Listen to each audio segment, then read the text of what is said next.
Note to this audiobook.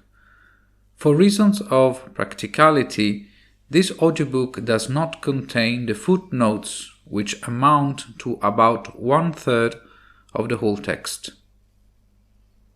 Progressivism can only be liberal. Warning number 1.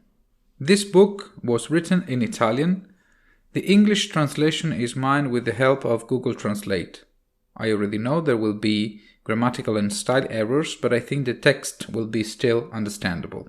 After all, this is not a literary text. Warning number 2.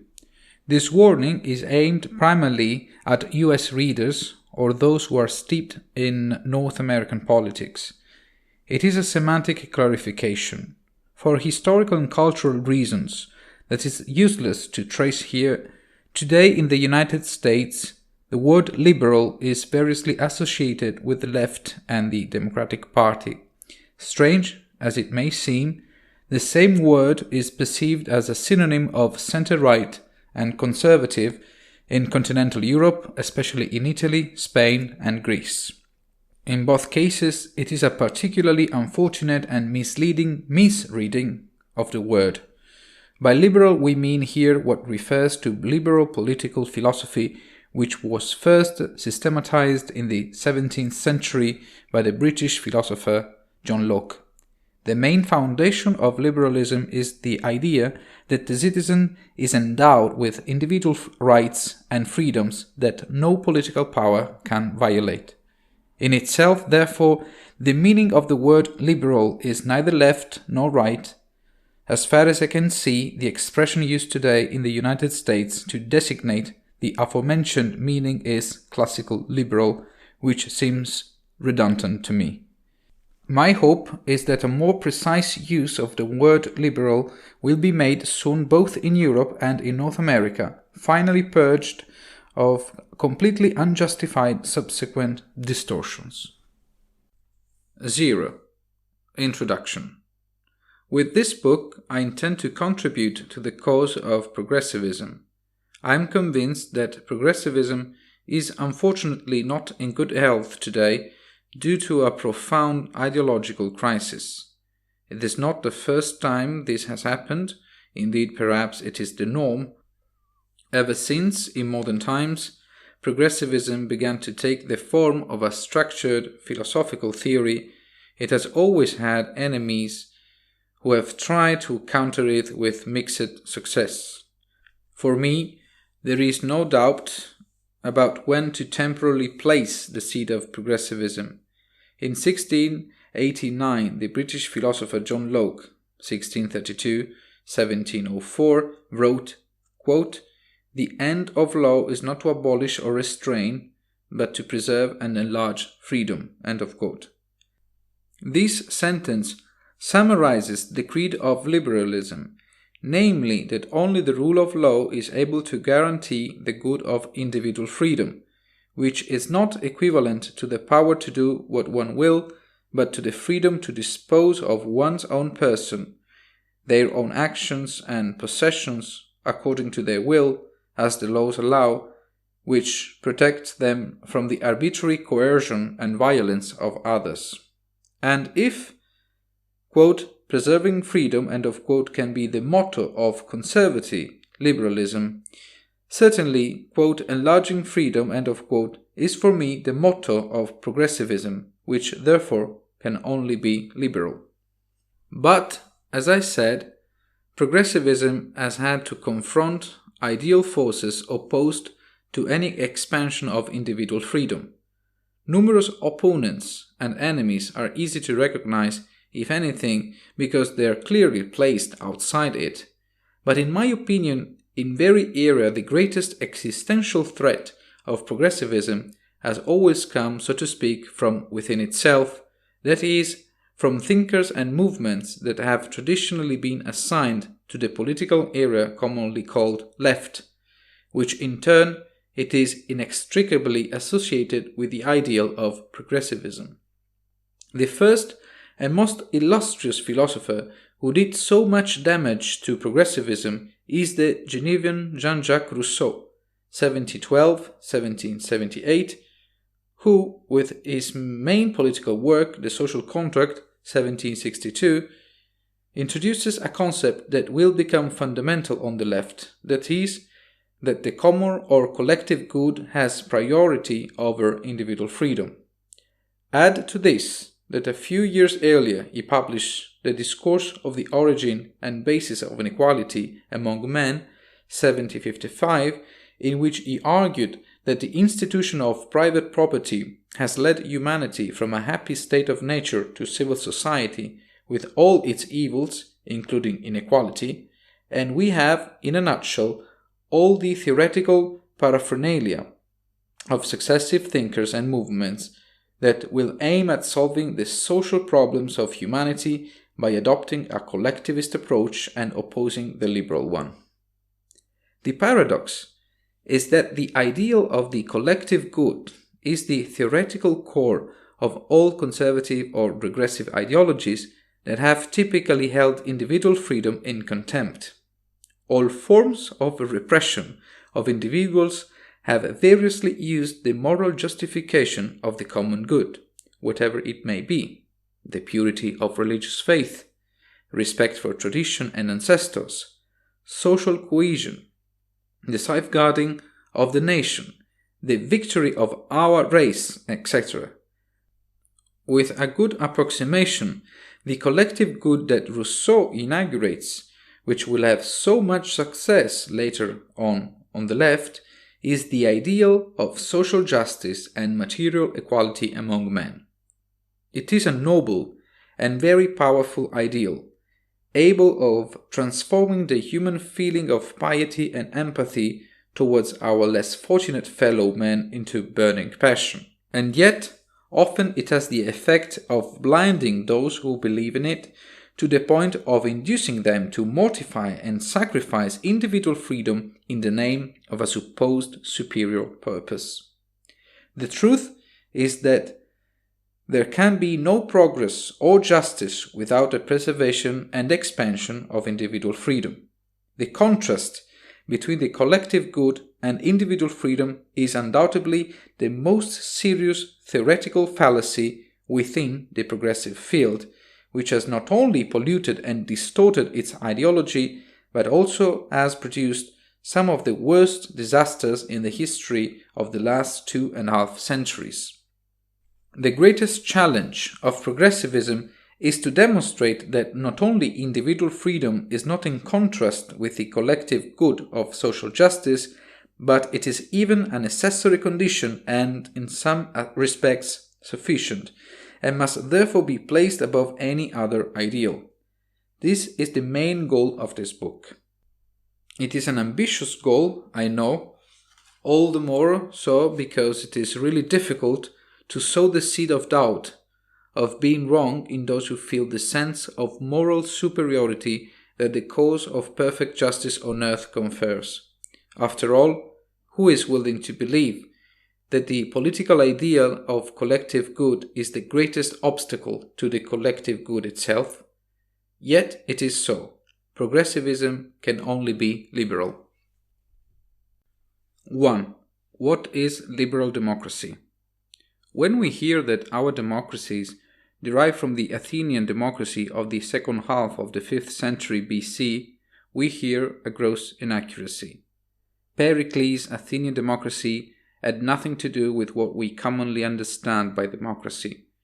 Just to mention a couple of things, almost all the offices were assigned by sortition, and this was true, for example, for the members of the Boulé, a body with various functions, including in part the legislative one, and the judges of the Eliea court. The offices typically lasted a year. There were no organized political parties. If the fortuitous and ephemeral nature of most of the offices had the effect of involving all Athenian citizens in the political life of the city, on the other hand, it penalized a coherent and long-term policy shared by any ideologically homogeneous group. Those who took advantage of it were those who, due to the combination of an abundance of means, skills, and ambition, managed to emerge as influential people able to impose their own political project. using a derogatory Greek term from the origin, it was the demagogues who moved the threads of Athenian politics, the most famous of which was certainly Pericles. We should therefore not be surprised if illustrious Greeks such as the historian Thucydides, the playwright Aristophanes, the philosophers Plato and Aristotle, the biographer Plutarch harshly criticized Athenian democracy. In their eyes, it was in fact chaotic, incoherent, uncontrolled, unpredictable, and, we would say today, populist. As a confirmation of this, two events that shocked contemporaries could be cited. The first is the death sentence of the Athenian strategists who had won the naval battle at the Argineuse against Sparta in 406 BC, guilty of not rescuing the survivors of 25 sunken or damaged triremes. The second is the death sentence in 399 BC of the wisest man in Greece, the philosopher Socrates, accused of being impious and of corrupting the Athenian youth. The two events marked the end of the hegemony of Athens. Its fickle and irrational democracy committed suicide. Yet, although distant from ours, the Athenian democracy is properly defined thus. Therefore, we have to give a general definition which is as inclusive as possible. We will then say that democracy is the form of government in which power is exercised by an extended group of members of a society who are not selected on the basis of the criterion of nobility. This allows us to ascribe to democracy forms of government that are also very different from each other, such as Athenian democracy, the democracy of the Italian communes in the late Middle Ages, the experience of revolutionary France up to the advent of Napoleon, the Paris Commune of 1871, the Soviets of the Russian Revolution of 1917, the direct democracy of Switzerland, the liberal democracy of most of the Western countries. This definition of democracy says still nothing about the nature of its power, its articulation, its limits, how power is exercised, how political offices are selected, how long is their term, or the number of times that an office can be held by the same person.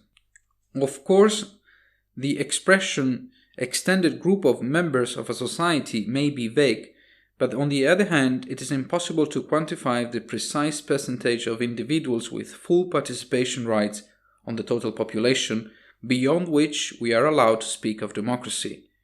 In Athens, for example, citizens with full rights did not have to exceed 20% of the total population.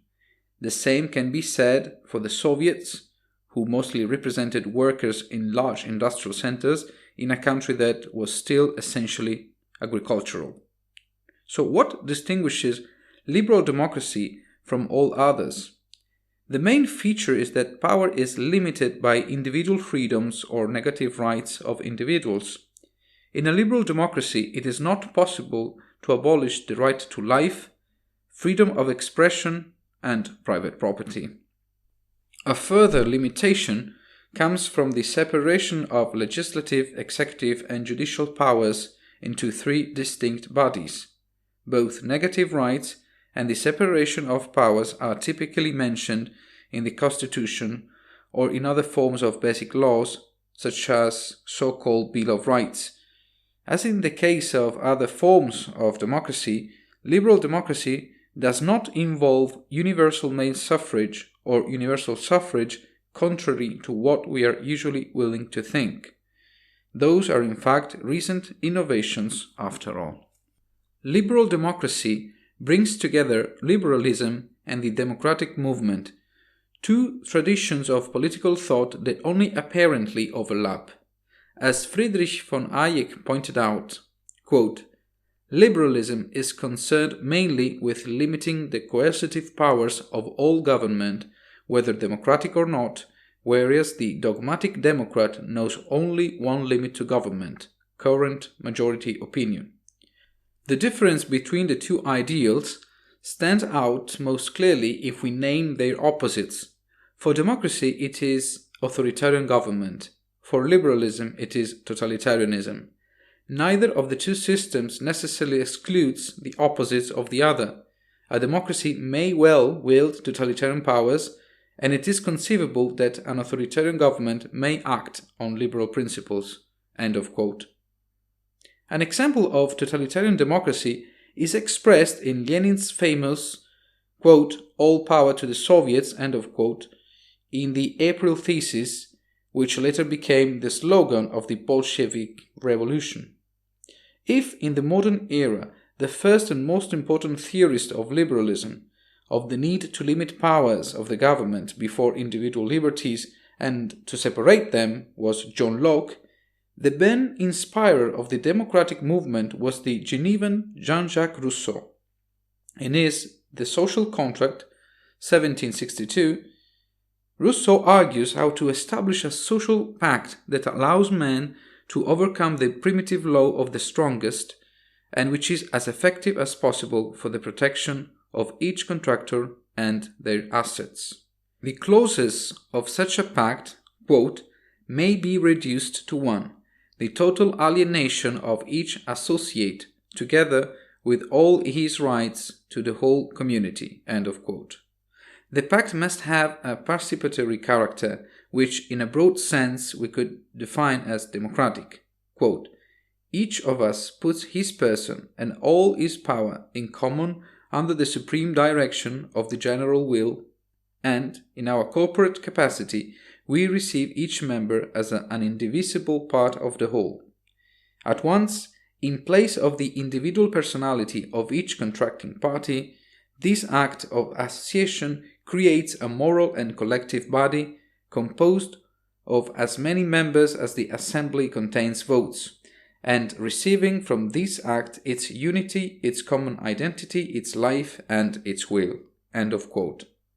In the regime hypothesized by Rousseau, sovereignty belongs to the people who become one, while the particular will of the individual does not count, since the individual does not exist outside of society.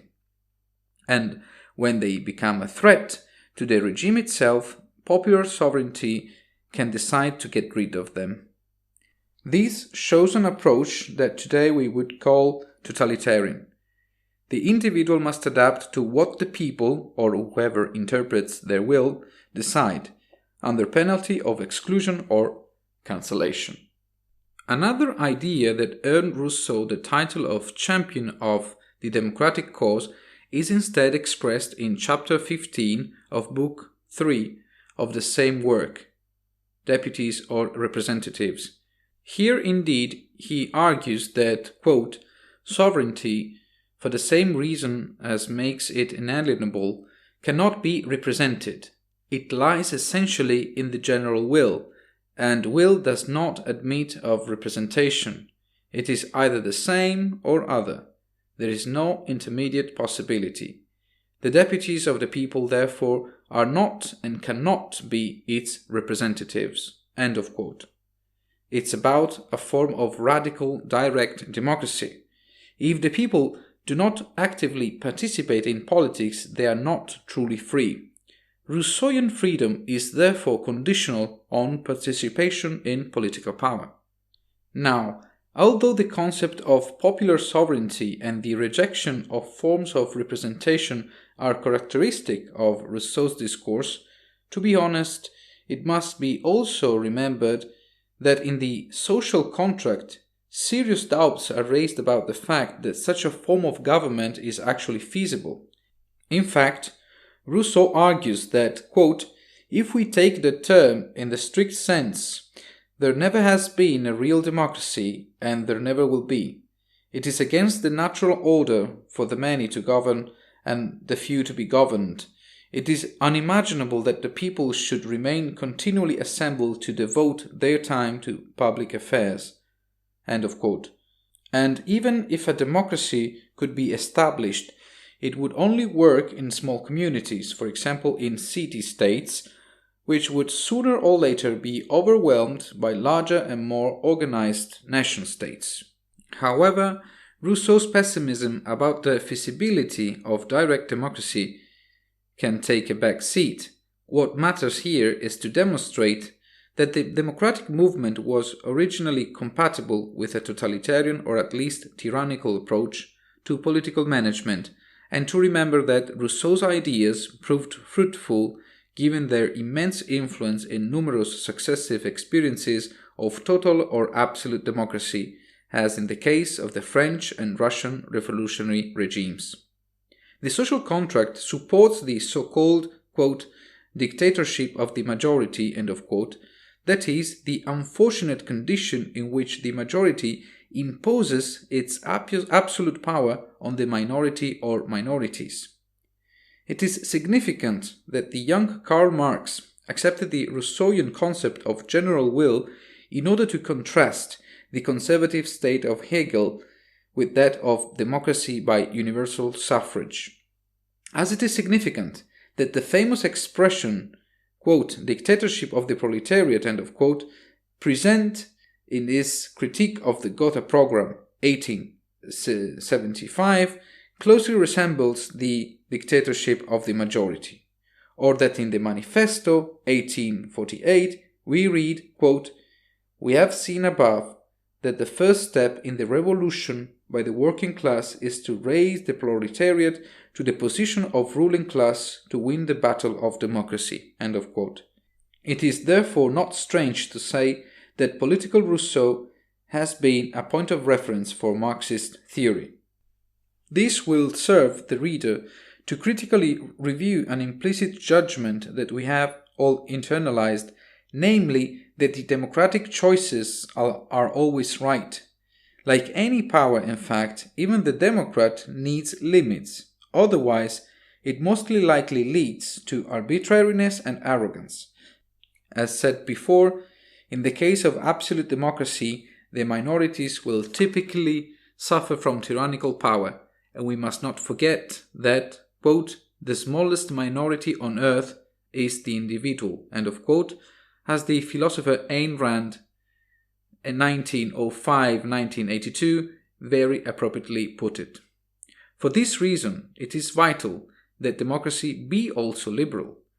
The laws protecting the inalienable rights of the individual act as limits to political power and guarantee against the rise of totalitarianism. While for Rousseau, true freedom consists in active participation in politics, for the liberal Locke, freedom means, quote, to be free from restraint and violence from others, which cannot be where there is no law, end of quote. And it goes without saying that the laws regarding personal freedoms are to be considered inviolable. Being aware of what liberal democracy means is useful in preserving it, in identifying the cracks that are to be seen here and there in the political system, in warning us against the erosion of individual freedoms and rights through genuinely democratic processes, but not for these legitimate, and to distinguish good democracy from bad democracy. No liberal democracy is safe from deformation or even from its own dissolution. A citizenry that is aware and vigilant about its right is needed. The examples of how individual freedoms can be suspended or cancelled overnight, even in liberal democracies, are numerous, more or less serious. Here we will limit ourselves to mentioning the case of Poland and Hungary, countries that have been eroding the rights of women and homosexuals for some time now. Not for nothing, some commentators call them illiberal democracies. 2. Negative rights and positive rights. The distinction between negative rights and positive rights is something known to many, but perhaps not to all, and I think it is useful to clarify it, all the more so because this serves to better understand liberalism and, in part, also socialism, and therefore to distinguish them. Let's see why. Let's try to give a definition of negative right. A negative right is the guarantee to protect an inalienable freedom acquired at birth, which the individual can exercise independently of others. Examples are the right to life, the right to security, the right to private property, the right to freedom of thought and speech, the right to freedom of religious worship. It is about freedoms that each individual can exercise independently and that no one can violate or restrain without committing a crime. This means that negative rights are individual and universal, even if they historically arise as the freedoms of privileged people, such as Roman citizens at the time of ancient Rome, or of English nobles at the time of the Magna Carta Libertatum. To this must be added another significant feature. The exercise of negative rights does not have a cost for the political community. It does not require a contribution from other individuals. It may be objected that in order to prevent someone from stealing or killing, or to ensure that offenders are identified, judged, and punished, a police force, a judicial body, and a penitentiary system must be set up at the expense of the community. But such an observation would miss the point. The exercise of negative rights continues to be at no cost to the community. It is rather the violation of them that requires a contribution to discourage and punish it. In a world without crimes, negative rights would have no cost, but since that world does not exist, then we will content ourselves with saying that they imply an indirect cost to the extent that a community equips itself with organs of prevention, control, judgment, and punishment, and that the less numerous, frequent, and serious the violations are, the less the protection of negative rights will weigh on the shoulders of taxpayers. If we then consider that negative rights are the same for everyone, and that it is therefore in everyone's interest that they are not violated, then the indirect cost of these rights will seem all the more acceptable to the members of the community, as they are also the beneficiaries. Now, it can be said that the essence of liberalism is intimately linked to negative rights. Liberalism aims to safeguard and extend negative rights to citizens. It arises from the need of British nobles to protect themselves against arbitrariness and the absolute power of the king. But over the course of history, the beneficiaries of these rights have grown in number. A fundamental development was certainly the Constitution of the United States, which extended them to all male citizens in a stable and lasting way, contrary to what happened in revolutionary France. With great delay and effort, the assignment of inalienable negative rights has reached other countries. With the same delay and effort, the same rights were extended to women. And looking at the legal status of the individual in many contemporary countries, it seems evident that liberalism has not yet exhausted its civilizing mission.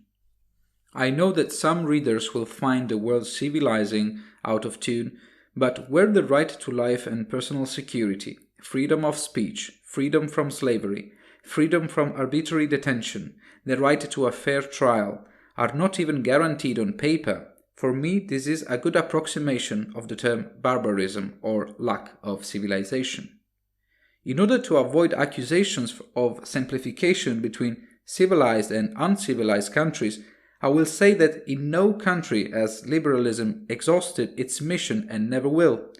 In addition to the legal gaps that can be found in every constitution, it must be remembered that the expansion of freedoms and the ever-changing reality of an open society brings out negative rights that were previously, so to speak, hidden. And a good example is the freedom to civil union with another person regardless of their gender. It is important to note that liberalism has the objective of safeguarding and extending negative rights, and only that. Liberalism has nothing to do with democracy. Theoretically, one can live in a liberal regime where individual freedoms are inviolable, but not democratic, as absurd it may seem. Nor we should ascribe to liberalism the objective of improving the conditions of the most disadvantaged people with active policies.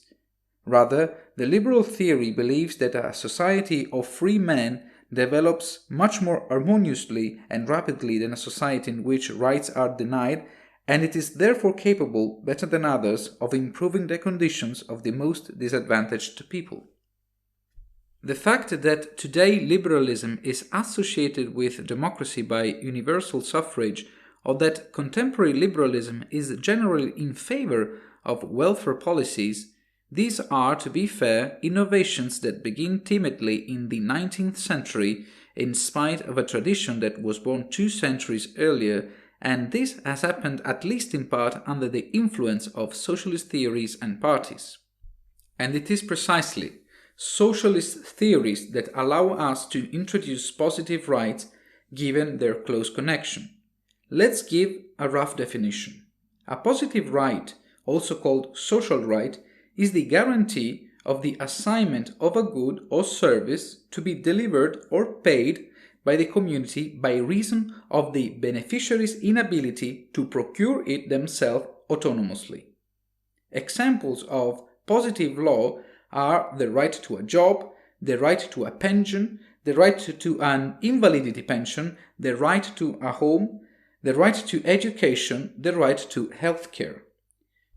Typically, therefore, the beneficiary of a positive right is an individual with a disadvantage, and the community takes care of the elimination or at least the attenuation of it. Thus, whoever does not have the means to live under a roof gets a house. Who is disabled to work gets a pension and medical assistance. Those who cannot find work are assigned a paid job. In the case of the rights to education and healthcare, at least in Italy, the beneficiaries are so many that they seem to us as universal as negative rights. Yet they too are positive rights in all respects, and the proof of this is that some individuals decide not to use them, or that in some liberal democracies these services are only minimally guaranteed. This is the case in the United States with healthcare. It goes without saying that, unlike negative rights, positive rights tend to be unequal, in the sense that not everyone enjoys them, nor do the beneficiaries enjoy them in the same way. Another characteristic of positive rights is that they always involve a cost to be borne by the community, and contrary to what happens for negative rights, typically the beneficiaries do not coincide with the taxpayers. And this is why, while negative rights tend to be similar if not the same in liberal democracies, positive rights vary greatly from country to country.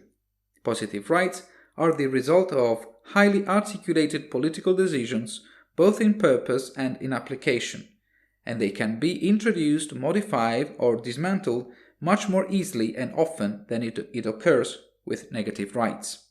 In modern Europe, the first positive rights were born from the 18th century, the century of the Enlightenment, especially in the form of the right to public education, although one of the first theorists of universal and compulsory education at the expense of the government, the great Czech pedagogue Johannes Amos Comenius, 1592-1670, belongs to the previous century.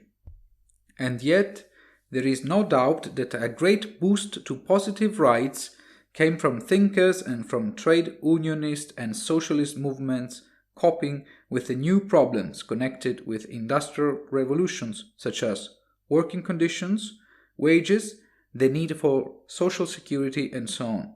It is therefore legitimate to say that the essence of socialism, whether democratic, reformist, or revolutionary, is intimately linked to positive rights, just as is liberalism with respect to negative rights.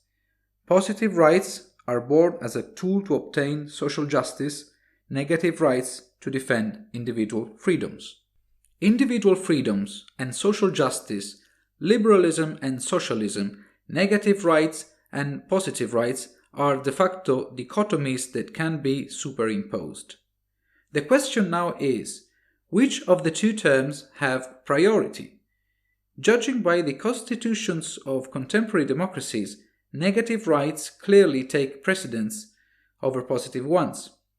The same can be said of the Universal Declaration for Human Rights, in which only 4 of the 30 total articles make a clear reference to positive rights.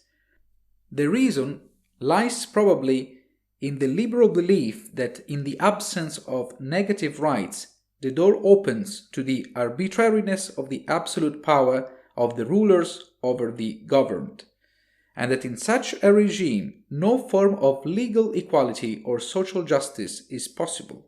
It is no coincidence that the Soviet Union abstained at the time of the approval of the Universal Declaration. It is no coincidence that in every country where a socialist or communist regime has been established, by definition contrary to liberal theory, social justice has remained little more than an objective on paper which has never been achieved. It is no coincidence that the currently most egalitarian countries, such as the Scandinavian countries, have liberal constitutions. Therefore, given the priority of negative rights, a further question could be how far it is acceptable or desirable that positive rights go. In other words, how far it is right for so-called social policies to be pushed into a liberal democracy.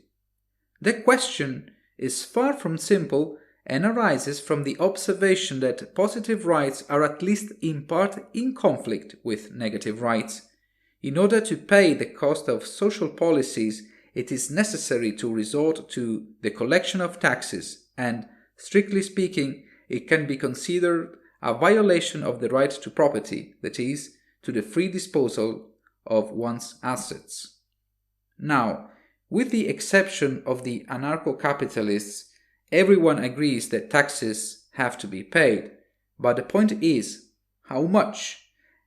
And to finance what? The answers vary widely within the liberal tradition. They range from the minimal state, theorized by the libertarian Robert Nozick, where the very few taxes are used to pay exclusively the law enforcement officers, police, courts, etc., to the state advocated by social democracy, which not only offers essential services such as education, healthcare, and assistance for the most disadvantaged, but intervenes in the economy with its more or less efficient offices and companies, which obviously results in a rather high taxation. It is not the case here to discuss what are the practical implications, the strengths, and the weaknesses of each of the possible states depending on the degree of presence of positive rights, comparing, for example, countries that seem to embody this or that type of state. It would be long and not very useful. Rather, let us try to indicate a balance between negative rights and positive rights that is suited to the liberal progressive approach of this book. A very interesting starting point comes from John Rawls, the author of A Theory of Justice, published in 1971. It was hailed as an essential point of reference for liberal progressivism. It can be said that the gist of the book lies in the two principles on which to found a state that is both free and just. Quote, first principle: each person is to have an equal right to the most extensive total system of equal basic liberties compatible with a similar system of liberty for all. Second principle: social and economic inequalities are to be arranged so that they are both a. to the greatest benefit of the least advantaged, consistent with the just savings principle, and b. attached to offices and positions open to all under conditions of fair equality of opportunity. End of quote. The two principles exactly mirror the distinction between negative rights and positive rights. As a liberal, Rawls prioritizes negative rights in the form of a system of equal basic liberties and then focus on positive rights, which are divided in two sub-principles. The first is the so-called difference principle. Any advantageous position in society must also contribute to the well-being of the least advantaged and future generations, just savings principle, which implies at least two things. No one can take advantage to the detriment of the less fortunate or future generations, and the wealth produced by the former must at least in part be redistributed according to justice among the latter. The second sub-principle of positive right is the so-called fair equality of opportunity principle. It is necessary to ensure that everyone has access to the tools that allow them to obtain an advantageous position, which means, for example, that high-quality education must be guaranteed to all individuals. To convince the reader of the validity of these principles, Rawls proposed the famous thought experiment of the original position, that is, to imagine building a state without knowing under what conditions one will be born, whether in a poor or rich family, if healthy or sick, if talented or not. Rawls believed that this would persuade everyone of the need for a society that does not clip the wings of fortunate people by virtue or condition, but that at the same time takes care of the most disadvantaged. As expected, this thought experiment was harshly criticized for a variety of reasons, but here it is not useful to go into details of the quarrels between intellectuals. Rather, a choice of field must be made. The following question needs to be answered according to a progressive liberal perspective. Can Rawls' principles constitute a guide to strive for the construction of a state that guarantees individual freedoms and at the same time applies a social justice that allows the less fortunate to improve their condition? Can Rawls' principles constitute a reference point for a fair balance between negative and positive rights? I think so. 3. Nolan's Chart. We have a problem. We think about the political positions along the line at the extremes of which we assign communism and Nazi fascism. In between, as we go from one extreme to the other, we find all the intermediate positions.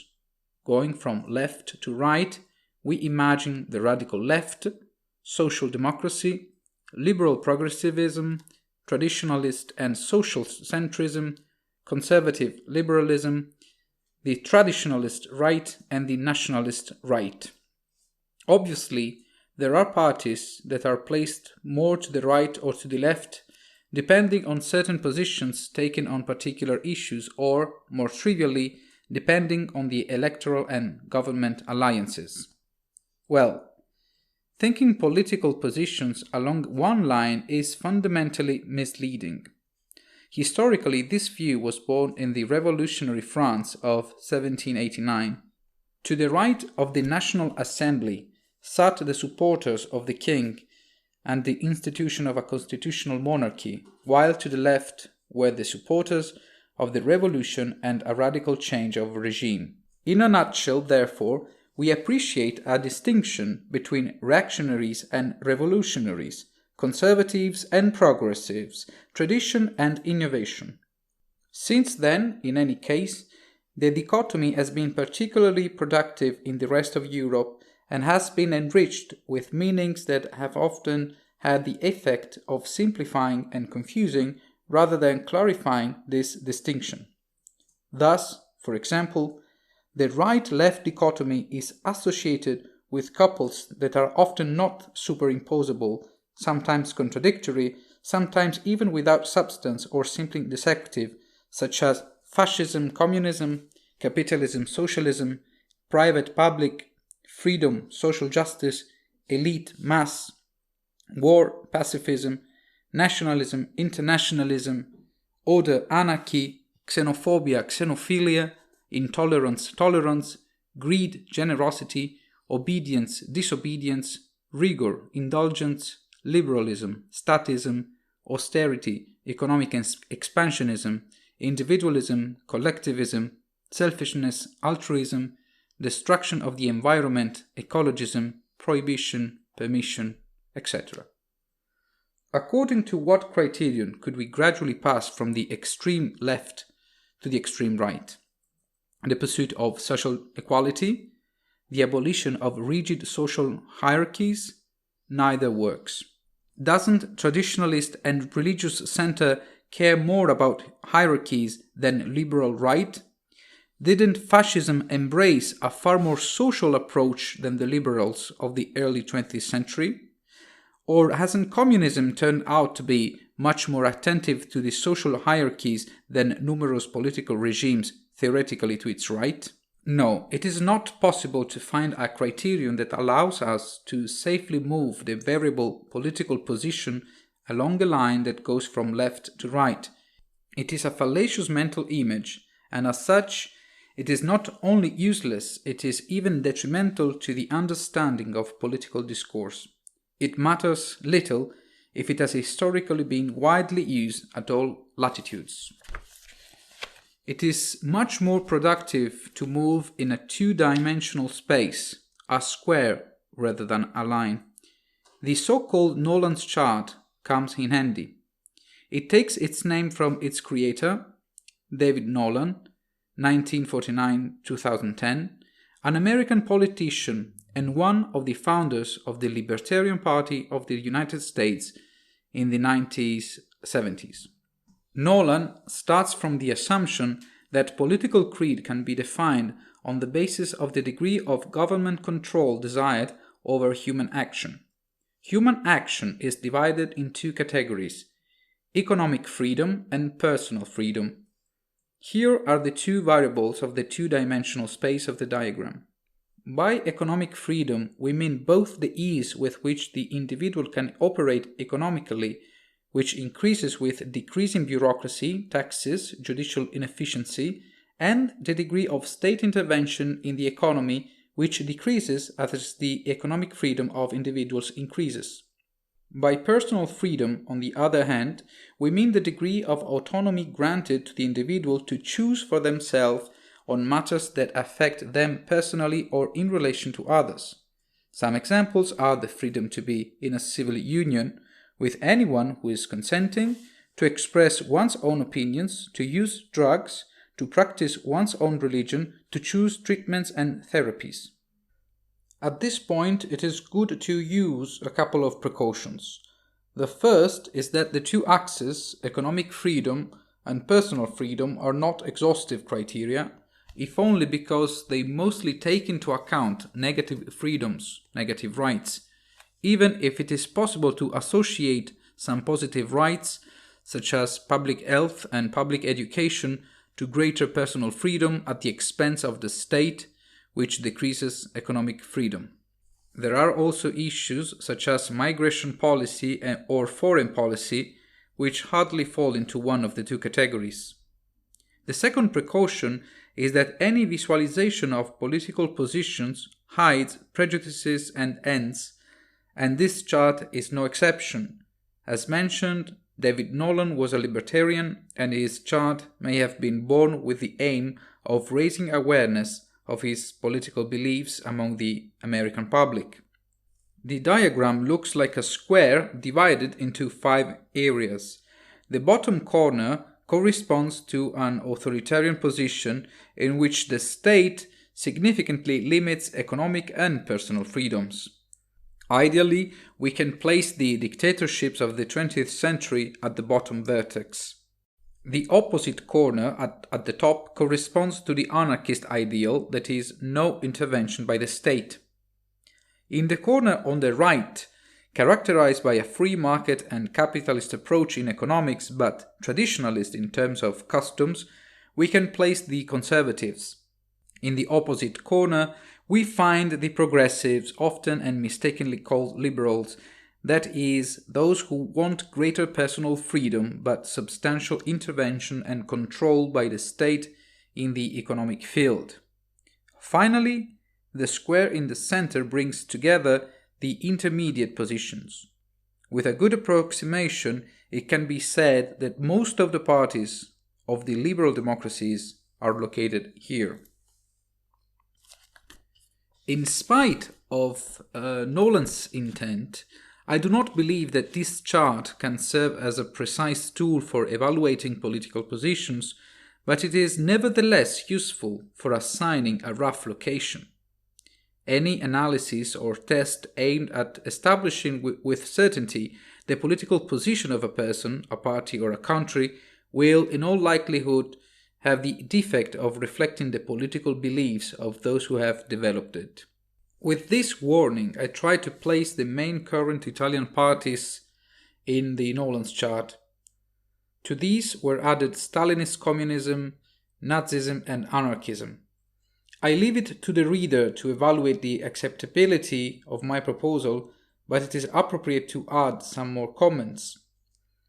The first is that Italian parties tend to have a low sensitivity to economic freedom, and this is proven by the generalized indifference or even by the consensus for high and wasteful taxation, for inefficient and expensive justice, for pachydermic bureaucracy, due to the traditional state intervention in the economy through public enterprises and state aid to large companies in difficulty, with rather disappointing results.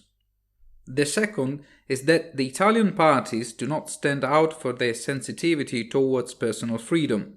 Also in this case, they have shown a substantial indifference to many related problems. Let's start by saying that in 2020, Italy ranks 29th in the Democracy Index compiled by The Economist, with a score of 7.74 out of 10, falling under the unflattering category of flawed democracies. And we must remember that this index includes sub-indices such as civil liberties and political participation.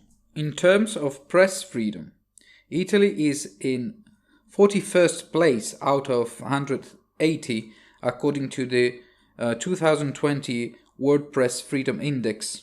It is remarkable how much Italy lags behind other democratic countries in terms of civil rights. Add, for example, the fact that all drugs are still prohibited in practice and that there is no form of legal prostitution, two voids which, whatever the opposition of right-thinking people be, do nothing but perpetuate illegality and exploitation, actually giving a hand to organized crime. I will also add an issue particularly dear to me. In Italy there is still a law that punishes blasphemy, which, strictly speaking, can be considered a limitation of freedom of expression, as recalled by the European Parliament in 2007 with recommendation 1805. Historically, many countries do not provide for any punishment, such as the United States and Japan, while others are infamous for making the crime of blasphemy a cruel instrument of repression and religious coercion. The third comment relates to the black line that wins through the chart. I tried to draw one that met two criteria: symmetry and the current perception of the position of political parties along the left-right one-dimensional space. There is no claim to resolve the age-old question of political collocation on one line, but is rather an attempt to integrate the two visualizations in a coherent way. The fourth and last relates to the position expressed in this book, liberal progressivism. As can be seen, in the economic field it advocates greater freedom, which can be obtained with less red tape, more efficient justice, simplification and tax relief, reduction of state intervention in the economy, clear separation between public and private sectors. However, it is perhaps the view on personal freedom that constitutes the most evident discontinuity between liberal progressivism and the positions expressed so far by the Italian parties. In a political discourse that often assumes unbearable paternalistic traits towards the governed, a courageous change of direction towards greater responsibility of the citizen through the granting of greater individual freedoms is urgent. Promoting the freedom of the individual is first of all an act of trust in everyone's ability to decide for themselves, and consolidates the democratic idea that all citizens are equal and all are able to make personal choices which, if they do not violate any law, must always be respected. 4. Socrates' lesson. We know of Socrates that the oracle of Delphi indicated him as the wisest person in all of Greece. The ancient tradition handed down to us a philosopher who claimed to know only one thing, namely, that he knew nothing. It's a simplification, of course. Socrates didn't think he knew nothing. He was rather quite aware of his own ignorance. From what we learn from the Platonic dialogues, Socrates' activity consisted in demonstrating the ignorance of others, the inconsistency of the beliefs of his fellow Athenians on this or that issue through questions and objections. In some cases, this inexorable and a little annoying press even came to some conclusion. The interlocutor arrived at a truth after seeing their previous false and fragile beliefs demolished one by one. According to tradition, his favorite technique was irony, that is, playing dumb, simulating ignorance. In this way, the unfortunate interlocutor was led to believe that Socrates really hung on their lips, and that questions and objections were sincere requests for clarification and not traps to make them capitulate. However, it is to be assumed that at least in part Socrates' ignorance was genuine, that is, when he engaged in his discussions, the philosopher did not know where he was headed. Otherwise, how can one explain that he went down in history as one who knew he did not know anything? It is therefore to be excluded that Socratic irony was simply a pose or a technique. It was rather a skeptical approach before all the certainties of which his interlocutors were convinced, and perhaps even before his own certainties. Socrates' method of investigation started from a clear assumption. Man is condemned to ignorance, which was not a good reason for giving up gaining a little piece of knowledge at a time, even if it was the destruction of a false belief. Perhaps even Socrates' singular choice not to write is another confirmation of this sincere awareness of his own ignorance. After all, what did he have to pass on to posterity, if not his method and his belief that he did not know anything? In a certain sense, Socrates can be attributed, if not precisely the birth of this scientific method, it would be an exaggeration, at least the formulation of some guiding principles of modern science, such as the awareness of the limits and fallibility of human reason, the idea that one becomes acquainted even by proving other knowledge as false, and that what remains to be known, what we ignore, is incomparably vaster than what we know or will ever know. Yet I believe that it would be simplistic to limit the Socratic approach to the problem of knowledge. What if it were rather an existential approach? If, that is, ignorance were first of all a condition to which we humans are forced to live, a condition that even characterizes our particular way of being with others, that is, of living in society? What if ignorance were the foundation of so-called civilization? In this case, not being aware of one's ignorance risks being a huge blunder, perhaps capable of attracting real disaster to us. If it is clear that no man can aspire to know completely any branch of knowledge, however small it may be, and that even more so, this is true with respect to all accumulated knowledge, if it is clear that the more collective knowledge progresses, the more men are individually ignorant, perhaps it is not so clear that even our daily experience is marked by total ignorance. Let's think for a moment. Do we have the faintest idea of how computers, internet, and smartphones work? Do we know how our refrigerator works? How does the water reach our home? How the coffee we drink was made? How do we have access to electricity? How is yogurt made? If we think about it for a moment, virtually any material fact with which we come into contact on a daily basis is a mystery beyond our ability to know.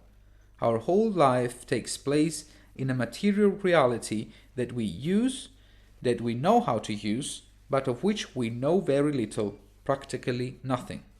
In this sense, civilization, Any civilization is founded on the ignorance of its members. It allows the individual to access all the knowledge accumulated for their own purposes without having to acquire it themselves. And the proof of our ignorance could be gleaned from a simple thought experiment. Let's assume that any person in the 21st century is taken back in time, say 100 years or more. Would they be able to advance a society thanks to their alleged superior knowledge?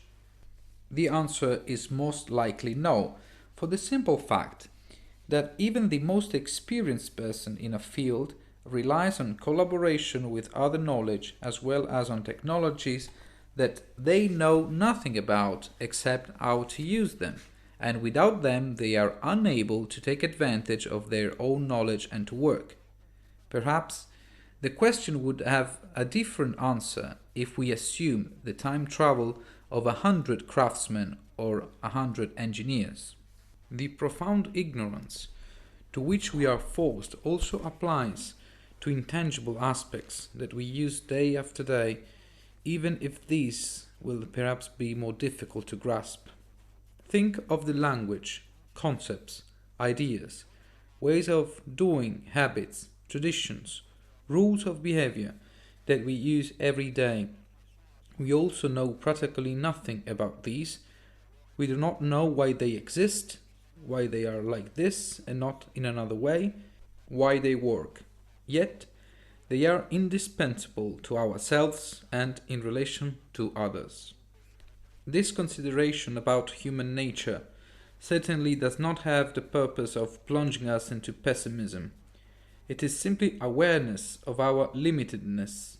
It serves to remind us that the individual is not a monad, but is dependent on others and on the past.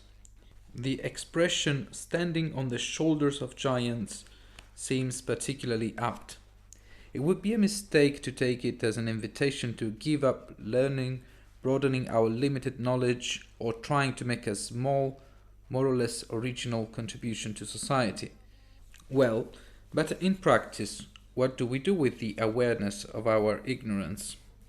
Firstly, it is a good argument for individual freedom.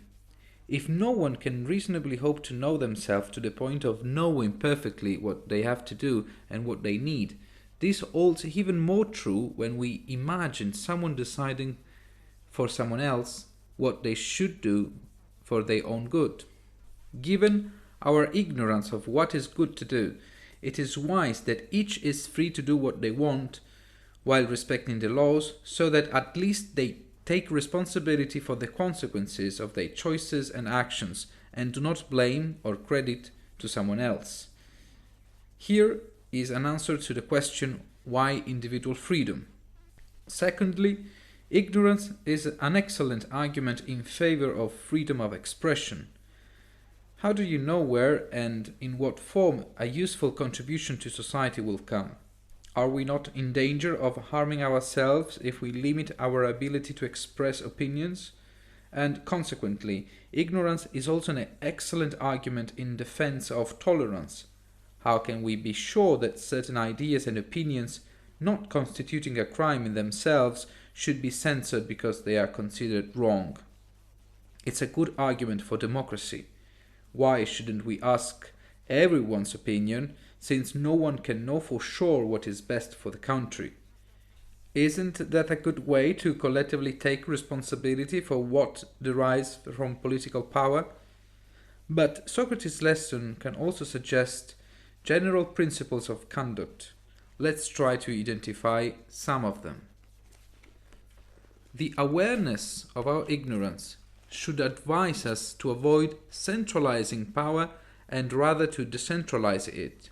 When one decides for 1,000 people, there are more probabilities that they will make a miscalculation than when one decides for 100 people. Centralizing power means increasing the numerical ratio between the governed and the rulers. Decentralizing is equivalent to the opposite. Socrates was a decentralist. Accordingly, a similar argument applies to economic policy. The more a centralist and interventionist approach of the state is adopted, the greater and more probable will be the negative effects of bad decisions. On the other hand, the more autonomy is left to individual economic actors, the more detailed the decisions will be, and even where they turn out to be wrong, the less the negative consequences will have a widespread impact. Socrates was for a free market economy. Another principle: ignorance of the unexpected and unwanted effects of a legislative act, whether it be the approval of a new law or the repeal of an old one, should invite us to be cautious. Such a conclusion might seem like a good argument in favor of a conservative rather than a progressive approach. The less you change the legal system, the better. But it would be a superficial interpretation. Rather, it is an invitation to make the simplest and most essential changes to the legislative system from time to time. It is an invitation to minimal and sufficient intervention, being aware that the more radical and pervasive a legislative innovation is, the greater and less predictable its side effects will be. Socrates was a prudent reformer. A final principle of conduct is to be wary of those who think that they have the truth in their pockets, of the arrogant, of the dogmatic, of the proud, of those who never admit being wrong, of those who do not accept criticism, of those who refuse to listen and debate the arguments of others, of those who believe they have nothing to learn, of those who never have doubts. In other words, be wary of those who don't know they know nothing. 5. Freedom of expression. Why Popper was wrong. In the collective imagination, the name of the philosopher Karl Popper, 1902-1994, is associated with the famous paradox of tolerance, which can be formulated as follows. In an open and democratic society, indiscriminate tolerance inevitably leads to the establishment of a regime of intolerance, because such society gives the intolerant free rein to take power and impose themselves on all the others. For this, it is necessary to be intolerant with the intolerant. This is an idea that, especially in recent years, is becoming popular on social platforms and among activists and politicians who declare themselves concerned about the phenomenon of hate speech. Indeed, the paradox of tolerance is typically called into question for issues concerning freedom of expression. The passage from which the paradox originates is taken from a note in the chapter 7 of the first volume of The Open Society and Its Enemies, 1945. Popper discusses the paradox of freedom present in Plato's Republic and mentions another paradox. Quote, less well known than other paradoxes is the paradox of tolerance. Unlimited tolerance must lead to the disappearance of tolerance. If we extend unlimited tolerance even to those who are intolerant, if we are not prepared to defend a tolerant society against the onslaught of the intolerant, then the tolerant will be destroyed and tolerance with them. In this formulation, I do not imply, for instance, that we should always suppress the utterance of intolerant philosophies as long as we can counter them by rational argument and keep them in check by public opinion. Suppression would certainly be most unwise. But we should claim the right to suppress them if necessary, even by force, for it may easily turn out that they are not prepared to meet us on the level of rational argument, but begin by denouncing all argument. They may forbid their followers to listen to rational argument because it is deceptive, and teach them to answer arguments by the use of their fists and or pistols. We should therefore claim, in the name of tolerance, the right not to tolerate the intolerant. We should claim that any movement preaching intolerance places itself outside the law, and we should consider incitement to intolerance and persecution as criminal, in the same way as we should consider incitement to murder or to kidnapping or to revival of the slave trade as criminal. End of quote. Reading the passage alone should warn against simplistic interpretations in favor of censorship, since Popper explicitly says that one should not, quote, suppress the utterance of intolerant philosophies, end of quote, and that one should resort to coercion against intolerant people only if they use, quote, their fists or pistols, end of quote. But let's admit the Vulgate. Let's also admit that the liberal philosopher supported the need to limit freedom of expression, in which case the right title of this chapter would be Freedom of Expression, Why the Vulgate of the Paradox of Tolerance is Wrong. Let's admit that freedom of expression must be restricted. What would be the criteria by which to draw the lines to determine what is legal and what is illegal to say? Let's clear the field of some particular cases. There are few doubts about the need to sanction false testimony in a trial or interrogation, false accusation before a judicial authority, slander or defamation, spreading false alarm, incitement to commit a crime, fraud, manipulation, since they cause a quantifiable damage to clearly identifiable subjects. The topics of the current debate on freedom of expression can fall into broad categories. The first is disinformation, that is, the so-called fake news and historical revisionism. The second is the aforementioned hate speech. My position in this regard is radical. In a liberal democracy, there should be no restriction or penalty in either case, unless it falls within one of the crimes mentioned above. To resume the paradox of tolerance, a tolerant society that turns out to be intolerant towards the intolerant cannot be defined as such.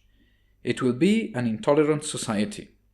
In other words, freedom of expression is such only if it is not restrained with limitations of ideological, political, historical, and informative nature, because any limitation is a form of censorship which constitutes the prerequisite for further limitations, with the result of eroding freedom of expression to the point of making it a formula empty of any meaning.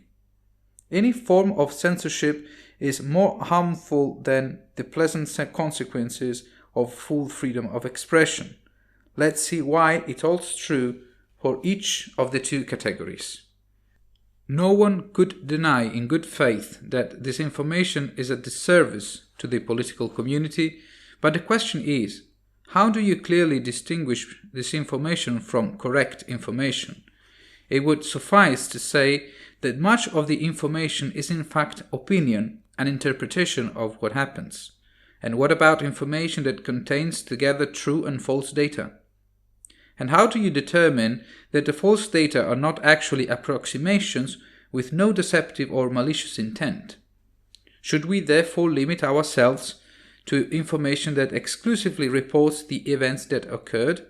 And, in that case, shouldn't we ask ourselves about the selection of the real events that are actually published?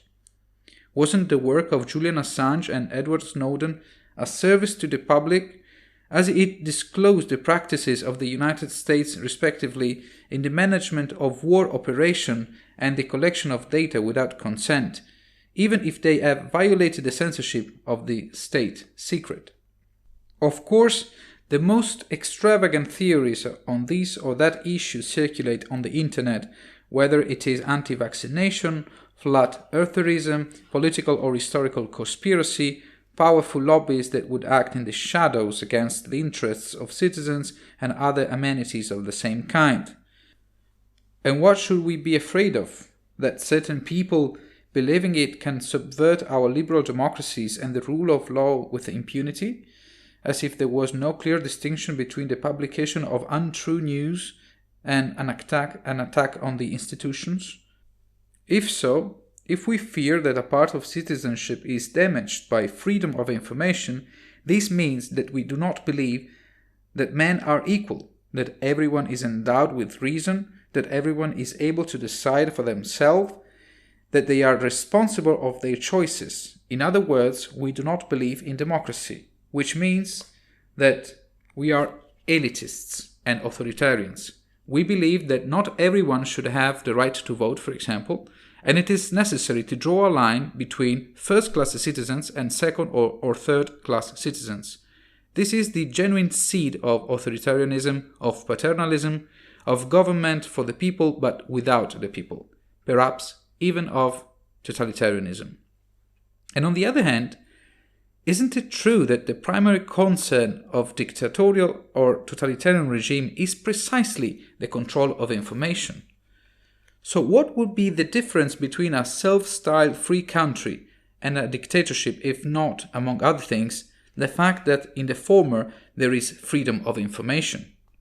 Rather than puzzling over the criteria for determining which information is censorable, wouldn't it be better to rely on the fact that freedom of expression and information is itself the best antidote to biased, misleading, and openly deceptive information, which hasn't a long life, although it tends to spread more rapidly among certain groups of individuals? In a liberal democracy, it is desirable to have trust both in people, otherwise it is better not to declare oneself hypocritically universalist and democratic, and in the fact that information is a complex process that benefits from freedom and plurality, even if this admits the conscious publication of falsehoods as a side effect, rather than from an upstream censorship control which excludes the public from virtual access to all publishable information. The worries bordering on the paranoid about the circulation of fake news on the internet today must not differ much from the concerns of the elites in the face of the teeming of new print newspapers of the first half of the 20th century. At the time, in Europe, it was considered appropriate to censor newspapers during the Great War, 1914-1918, because it was believed that certain news could damage the interests of the nations involved in the conflict, while instead the same censorship has in all probability prolonged the useless massacre and covered up with a veil of silence the absurdities of war orders and strategies, as well as the senseless atrocities committed and suffered in the name of honor, patriotism, and the superior ideal of victory. For example, censorship has hindered information that could have warned the public of the risk of a new flu and therefore saved millions of lives. What gives us the certainty that today any form of information censorship would not have a similar disastrous effect? It is both a question of principle, that is to say, believing in the equality of man, and one of empirical evidence provided by history. The greater the freedom of information, the smaller the margins of arbitrariness and of overwhelming political powers over citizens.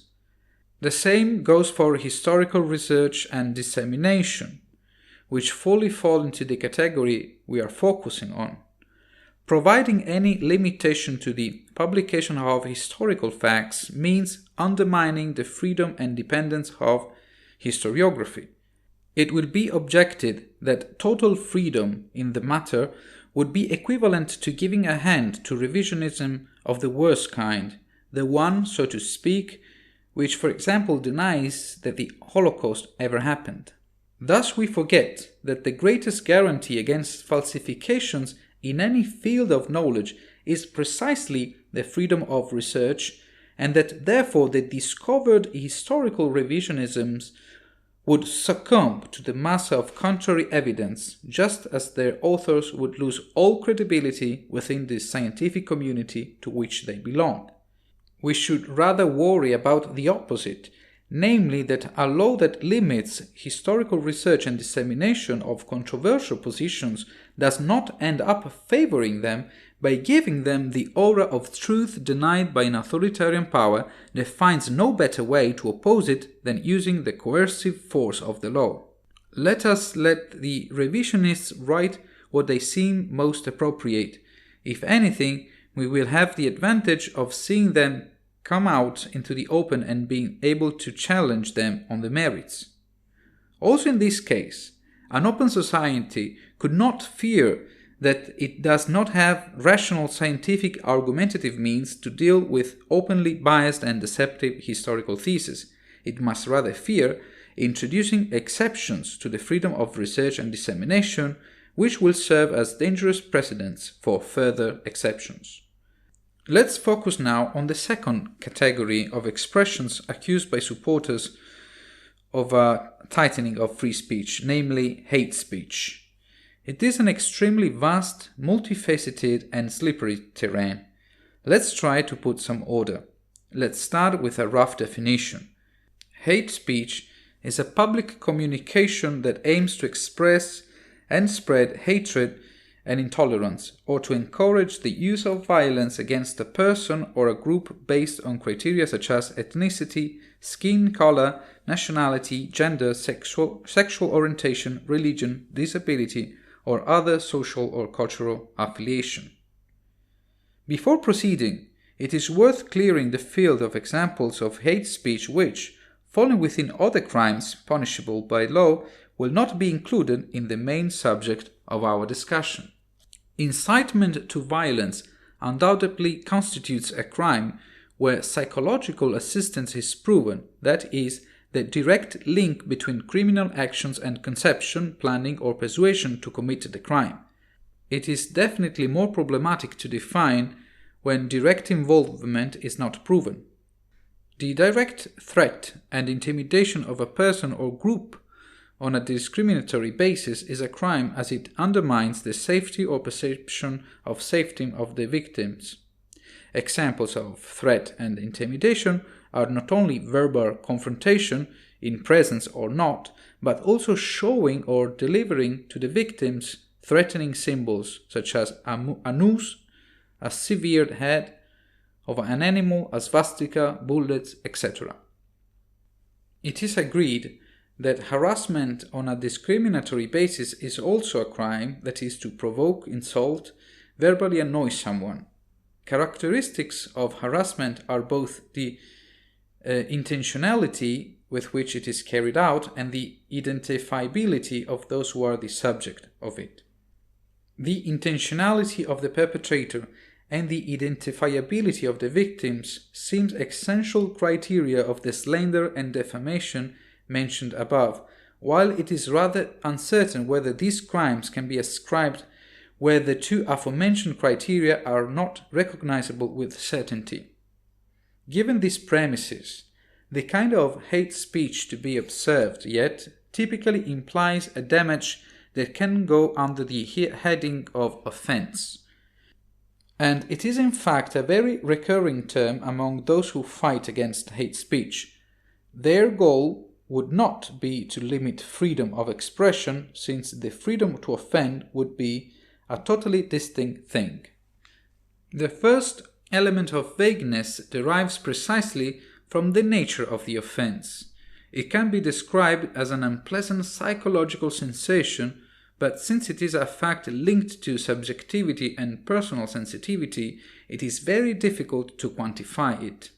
On closer inspection, a certain expression published on the internet, although it affects a certain group of people or minority, can be considered offensive according to a member, but not according to another one. The seriousness of the offense is therefore not measurable except with the degree of indignation shown by those who believe they are a victim, and it goes without saying that the more the victim is sensitive, the more the offense will be considered censurable. The highly subjective nature of the offense constitutes in itself an unstable basis on which to legislate. A second element of hate speech vagueness concerns the guilty. How to establish whether or not there is intentionality in hate speech or in the offense caused? It is entirely legitimate to assume that an individual expresses an opinion or a fact without any intention of hurting anyone's feelings, and that they are nevertheless accused of hate speech by someone who deems that opinion or fact offensive. The intention to commit the crime is therefore also a very difficult aspect to determine. It will be objected that a culpable or non-intentional crime can be charged that is a crime that was committed through negligence or involuntarily. But also in this case, as mentioned before, it is difficult to ascertain the extent of the damage caused. A third element of vagueness, intimately linked to the first, is how to identify the victims of hate speech. The terms minority, community, or groups are problematic, if only because the authority of the representative speaker is not clear, whether it is a self-styled member or a more or less democratically appointed representative, not to mention that often these so-called communities do not have a recognized legal status. Clearly, identifying the victims of such a crime will be rather difficult. Yet, the greatest source of uncertainty relating to the crime of hate speech is the very object of hate speech. Which expression will be considered hate speech and which not? Taking up the definition, one could say that any expression spreading hatred and intolerance on a discriminatory basis. And from here arise problems that are really difficult to overcome, given the breadth and variety of expressions that could fall within this formulation. In fact, alongside gratuitous, vulgar, and rude manifestations of hatred and intolerance against groups of people, also expressions generally perceived legitimate by common sense and habit to elements more changeable and fickle than one might think could be considered hate speech as well. Let's take some examples. Is criticizing or contradicting a religion hate speech? Strictly speaking, yes, it can be considered a discriminatory act against religion. And, on the contrary, what about preaching a religion in which discriminatory passages can be found? These too, of course. And what about declaring oneself a Marxist? Also, after all, communist theory promotes the class struggle and hatred of the proletarians against the capitalists or of the exploited against the exploiters. One could even come to the absurd conclusion that expressing feminist positions is part of hate speech as it stigmatizes men. And what about satire? Why not consider it an element of propagation of hate speech and intolerance? And then the paradox. Asking that certain opinions expressed by groups of people be censored insomuch intolerant, is not this very thing a manifestation of intolerance? These are not sophisms, but the possible logical consequences of the application of legislation that regulates free speech. It would pave the way to a vicious circle for successive and more rigid restrictions. So what is the solution? The simplest: to guarantee the widest freedom of expression when it does not constitute one of the crimes mentioned above. There are numerous reasons for this position. The first is the argument of the listener's autonomy. In a free, open, and democratic society, the citizen is to be considered responsible and able to independently weigh what they hear or read, and who does not allow themselves to be persuaded by hate speech. That the state, with its laws, must prevent the circulation of certain hateful ideas, because it believes that citizens can adopt them, presupposes a paternalistic attitude typical of an undemocratic country. It can even be said that it constitutes an insult to the intelligence of citizens. The second reason is the autonomy of those who express their opinions. In an open society, every citizen is free to research, negotiate, persuade other citizens of their beliefs and values, and this is only possible if freedom of expression is guaranteed.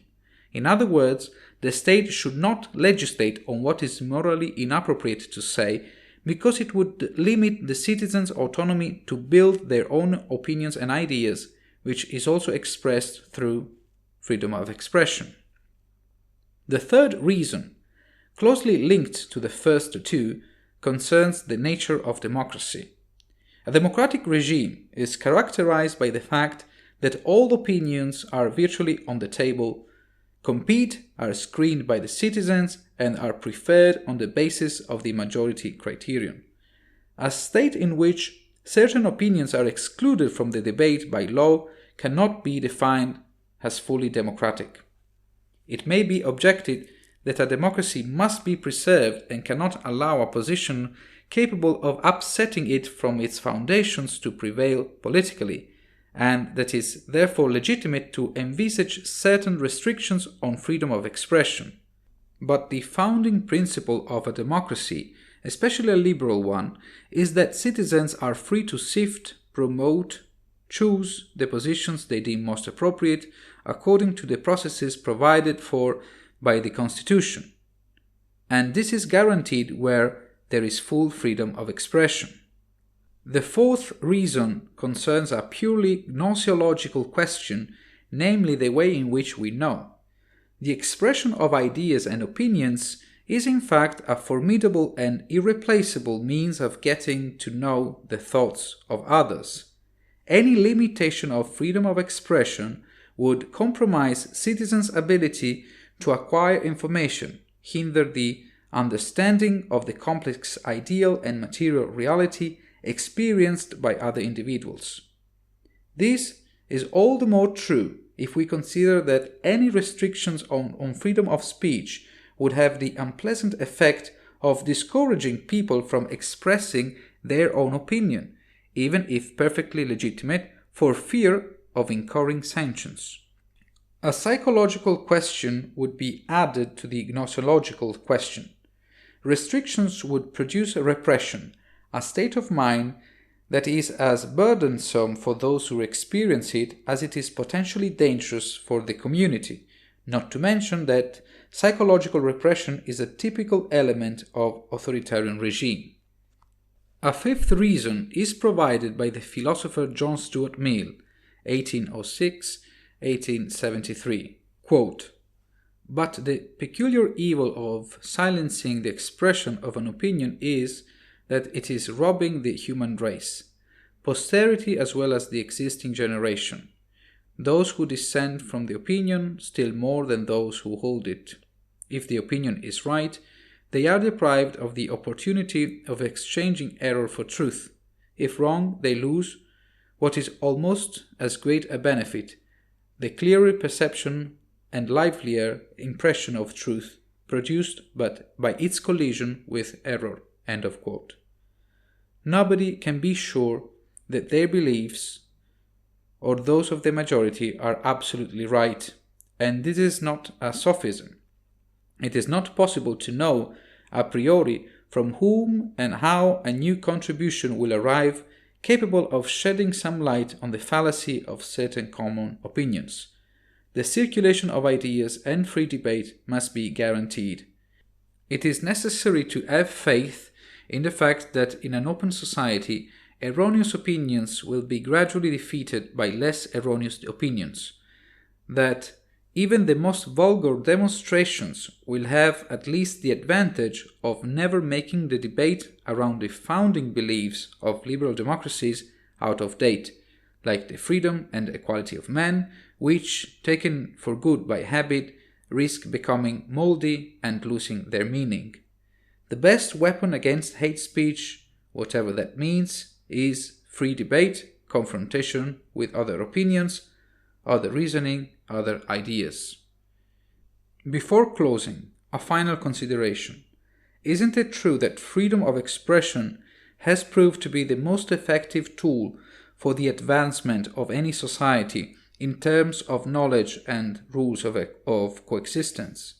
It is not true that every theoretical innovator, to whom we are grateful, from Galileo to all human rights activists, has had to suffer some accusation of offending public morality, and that many attempts have been made to silence them with the excuse of public safety. Any legislation that limits freedom of expression is, first of all, a damage to the society in which it exists. It constitutes a dangerous brake on progress. 6. From each according to his ability, to each according to his needs. These words appear in a letter dated May 5th, 1875, written by Karl Marx to the address of William Bracke, exponent of the Socialist Party, SAPD. To briefly contextualize the historical event, the SAPD was about to be born a few days after the merger of two parties, SDAP and ADAV, founded a few years earlier by Ferdinand Lassalle, 1825-1864, a socialist thinker who, after a first infatuation with Marxist theories, quickly distanced himself from them, a fact which earned him a strong bitterness on the part of Marx. The new party, which would have a short life and which would be the progenitor of the current SPD, embraced the idea of realizing the socialist demands, such as the expropriation of the means of production from the capitalist class through democratic processes and limited to national borders. Two pillars of the Marxist doctrine, namely the need for a revolution that would erase, among other things, liberal democracy as a bourgeois institution, and the internationalism of the communist transformation of society, were thus rejected by the so-called Gotha Program 1875, the founding act of the new German Socialist Party. For this reason, the aforementioned letter of Marx is better known with the title Critique of the Gotha Program, and from a desperate attempt to prevent the birth of a new political subject, it has become a reference text of the Marxist doctrine precisely for that from each according to his ability to each according to his needs, which summarizes the cardinal principle of communism. Among the various points touched upon, in fact, Marx lashes out against a distributive principle present in the Gotha program, which would only perpetuate the inequality implicit in the capitalist system of production, namely the idea that every worker must receive proportionally to what he produces, net of expenses for administration, basic public services, and social protection. Marx objects that such a distribution implies the idea of typically bourgeois right, which, being equal for all, in the face of the inequality of the capacities of individuals, decrease and reinforces inequalities rather than promoting true equality. In fact, he writes, quote, "To avoid all these defects, right, instead of being equal, would have to be unequal." End quote. Marx excludes that any form of negative right to private property I acquire by reason of what I produce can have a place in communist society. Rather, it proposes a positive right that guarantees everyone, regardless of particular merits and abilities, the same reward. For now, I will omit the considerations on the practicability of such a form of remuneration and its consequences, as well as on the absurd claim to cancel the differences between men. Immediately afterwards in the letter, Marx admits that in a first phase of communist society, that of the dictatorship of the proletariat, so to speak, it will be impossible to avoid the drawbacks of an uneven distribution of the fruits of labor, but he assures that things will change later. Quote, "In a higher phase of communist society, after the enslaving subordination of the individual to the division of labor, and therewith also the antithesis between mental and physical labor has vanished, after labor has become not only a means of life, but life's prime want, after the productive forces have also increased with the all-around development of the individual, and all of the springs of cooperative wealth flow more abundantly, only then can the narrow horizon of bourgeois right be crossed in its entirety and society inscribe on its banners from each according to his ability to each according to his needs." End of quote. Many considerations could be made on the idea of labor as, quote, "life's prime want," end of quote, or on the naive prediction halfway between utopian and prophetic of, quote, "cooperative wealth," end quote, which would, quote, "flow more abundantly," end quote. But here I would like to focus only on the slogan which gives the title to this article, to try to highlight its totalitarian and liberticidal nature. In my intentions, this will serve to provide an argument against those who argue that the applications of Marxist theories, such as Stalin's USSR or Pol Pot's Cambodia, betrayed the original ideals, and that in reality Marx never intended to build a society where human freedom and dignity were trampled on. I will try to show that the maxim of Marxist philosophy contains within itself the germ of the most cruel and inhuman totalitarianism. And I hope that this will be all the more useful since the Marxist admirer, even when they are forced to admit the inconsistency or impracticability of numerous aspects of the communist doctrine, normally remain fond of the goodness of the motto, considering it a superior ideal that it should inspire the political approach of anyone who claims to be progressive. First, we must remember a fact known to many: the maxim is not original.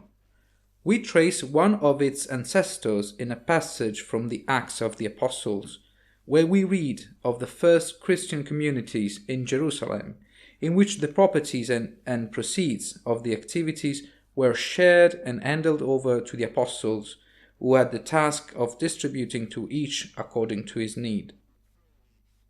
It was not new even in the socialist milieu of Marx's contemporary.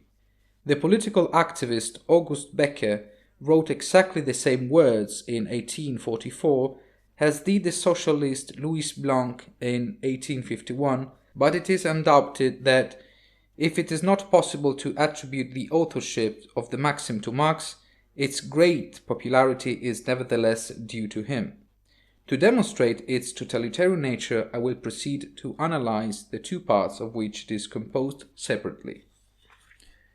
What does, quote, "from each according to his ability," end of quote, mean? What does it imply? At best, that is, in the communist utopia in which every man has labor, has his life's prime want, and social wealth is abundant, it means doing the job that best suits his characteristics and talents. At worst, it means carrying out one's own work by putting the energy that age and physical constitution allow. Similar objections can be raised to both cases. Who decides? Who decides which is the most suitable job for a person, or what is the limit of effort that a worker must reach day after day? How can you determine that a certain job is exactly the best it can be for a worker? Could the person concerned be able to do this? Not even. In the best of all possible words, a person chooses a job according to their inclinations, which do not necessarily coincide with their abilities. Even the very meaning of ability is very vague on a closer look. What abilities? How would one measure them? And which abilities would take precedence over others? What if abilities change over the course of life? What if the worker in question wanted to devote themselves to another activity that satisfies them more, although it is not suited to their abilities? Even assuming that in the communist utopia there is no need for an external subject to assign the right job for everyone, or establish how long to work and check that what is required is done, aspects that would by themselves be totalitarian, even admitting this, it seems clear that the emphasis on skills and not on inclinations signals Marx's lack of sensitivity to the individual, their tastes, and their decisions. As if to say that in an advanced stage of communism, everyone will choose to do the only thing they can choose to do. An obvious contradiction, or a sort of totalitarianism so deep-rooted that it becomes internalized on an unconscious level. Everyone will do not the job that pleases and satisfies them most, but what suits them best in terms of contribution to the society to which they belong. Once again, the individual cancels themselves out, in, and for the community. However, if the observations to the first part of the motto were not fully convincing, the phrase, quote, to each according to his needs, end quote, should dispel any doubts about the totalitarian nature of the so-dreamed communist society. Here too I make two hypotheses.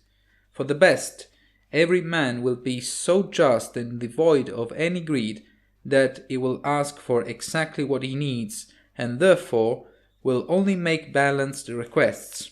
For the worst hypothesis, each man will be able to receive only what is strictly necessary for him to live, which will obviously be established by an external subject. Let's also put aside the second, manifestly totalitarian hypothesis, and consider only the first, the utopian one. The communist man is as hard-working, self-disciplined, and willing to sacrifice for the community when there is something to give, as he is sparing, modest, and censored when it comes to asking for himself. Not a whim, not a claim that could exceed the measure of decency that he himself sets. And since he is virtuous, I imagine he will soon engage in a competition with the other companions to see who is more chaste. What a triumph of purity and moderation, in a word, bigotry. Also in this case, the Marxist man has internalized totalitarianism. No supervisor will tell him what and how much to take, but he would behave as if that supervisor existed. What if communist men asked so little for themselves that the abundant, quote, cooperative wealth, end quote, would remain unused or wasted? Would there be a second round of distribution? And with what criteria? Who would do it? These absurd, though legitimate implications say much about Marx's substantial misunderstanding of the nature of human needs. In fact, what are needs? It is simply what we need to live? Obviously not. Our needs are shaped by our desires, and this even applies to what is said to be primary, such as eating, drinking, protecting oneself from the cold, and having shelter.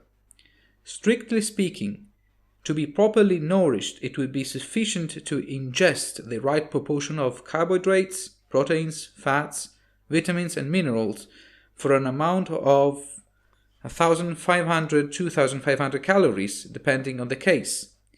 The man of the perfect communist society would be happy to receive the same ration every day as long as it satisfies his primary need. There would be no room for waste, exaggeration, or whim, since they are not necessary. The communist man would not dream of asking for a change of menu, a pastry, or an exotic dish. Why on earth would he? It wouldn't be necessary.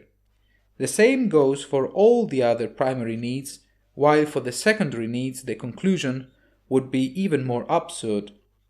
Why asking for a car when you can have a bicycle? Or rather, why asking for a bicycle when you can walk? Where do you have to go, comrade? Aren't you going to escape our paradise? The point is that men, all men, not just those degraded by modernity and capitalism, satisfy their needs following their own desires and tastes. For the sake of completeness, I will say that men satisfy their needs by following their desires, but limited to what they can afford and what is available. Trivially, one cannot desire what does not exist, which confirms something apparently counterintuitive. It is the supply that creates demand and not vice versa. Who needed the cell phone before it was invented and marketed? Or who needed to eat sushi in Italy before Japanese restaurants opened there? The truth is that our needs vary from age to age, region to region, person to person, and are shaped by our desires, which in turn are limited by what we are able to obtain and what is offered to us, of which we become aware. With this formula, I certainly do not intend to give an exhaustive definition of needs, but only to demonstrate to what extent the Marxist conception of needs is wrong, if only because it is detached from human volition. Indeed, Human volition is the great absentee of the Marxist maxim.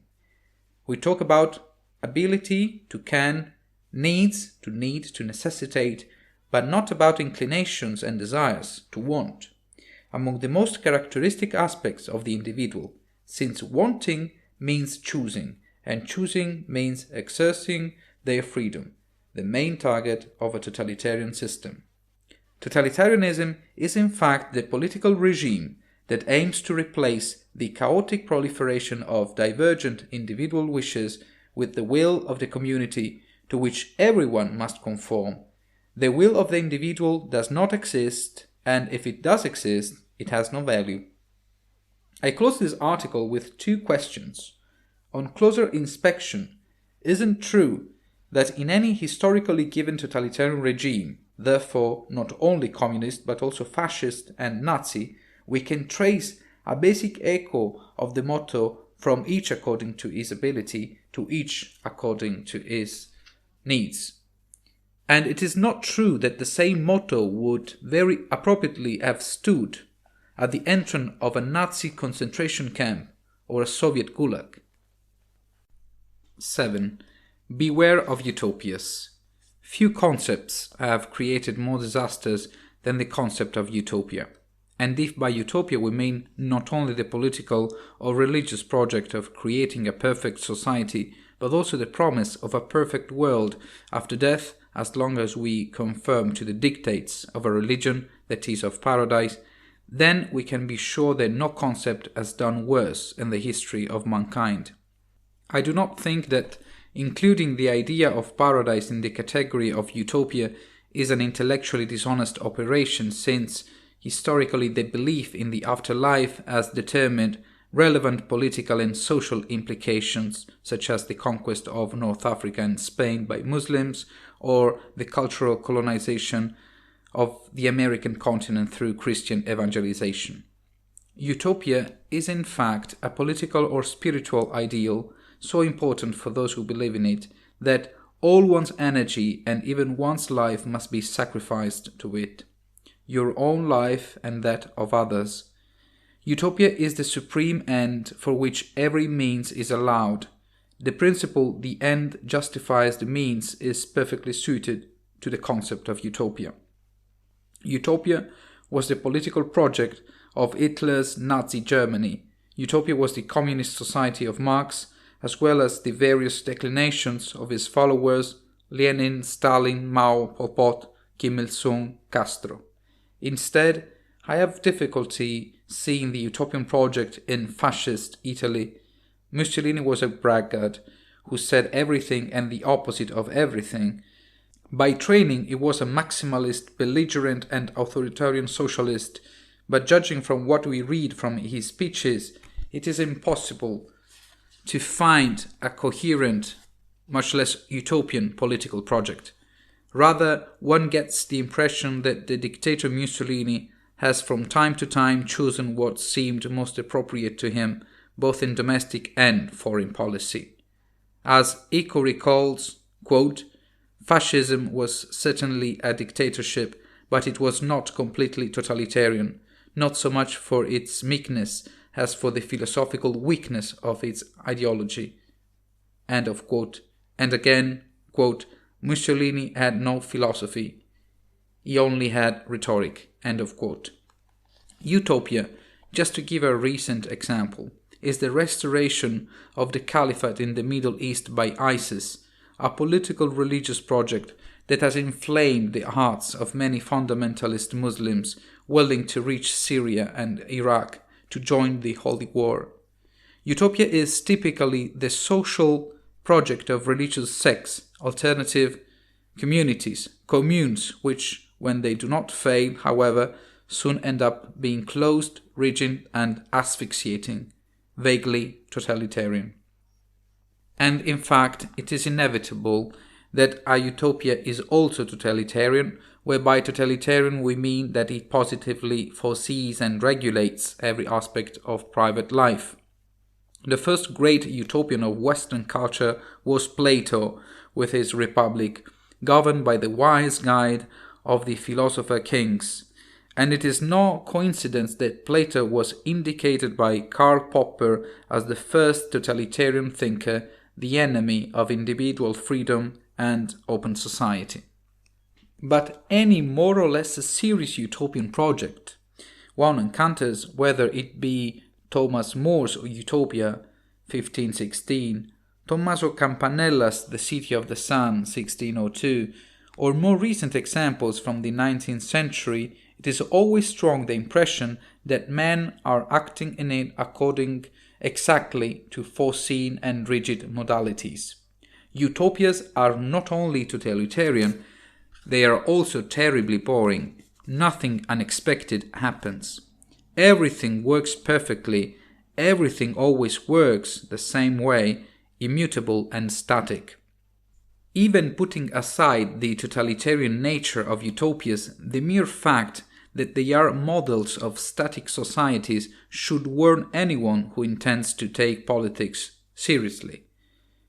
What sense does it make, in fact, to elevate a utopia to a political ideal, since history has always been characterized by an incessant and unpredictable change?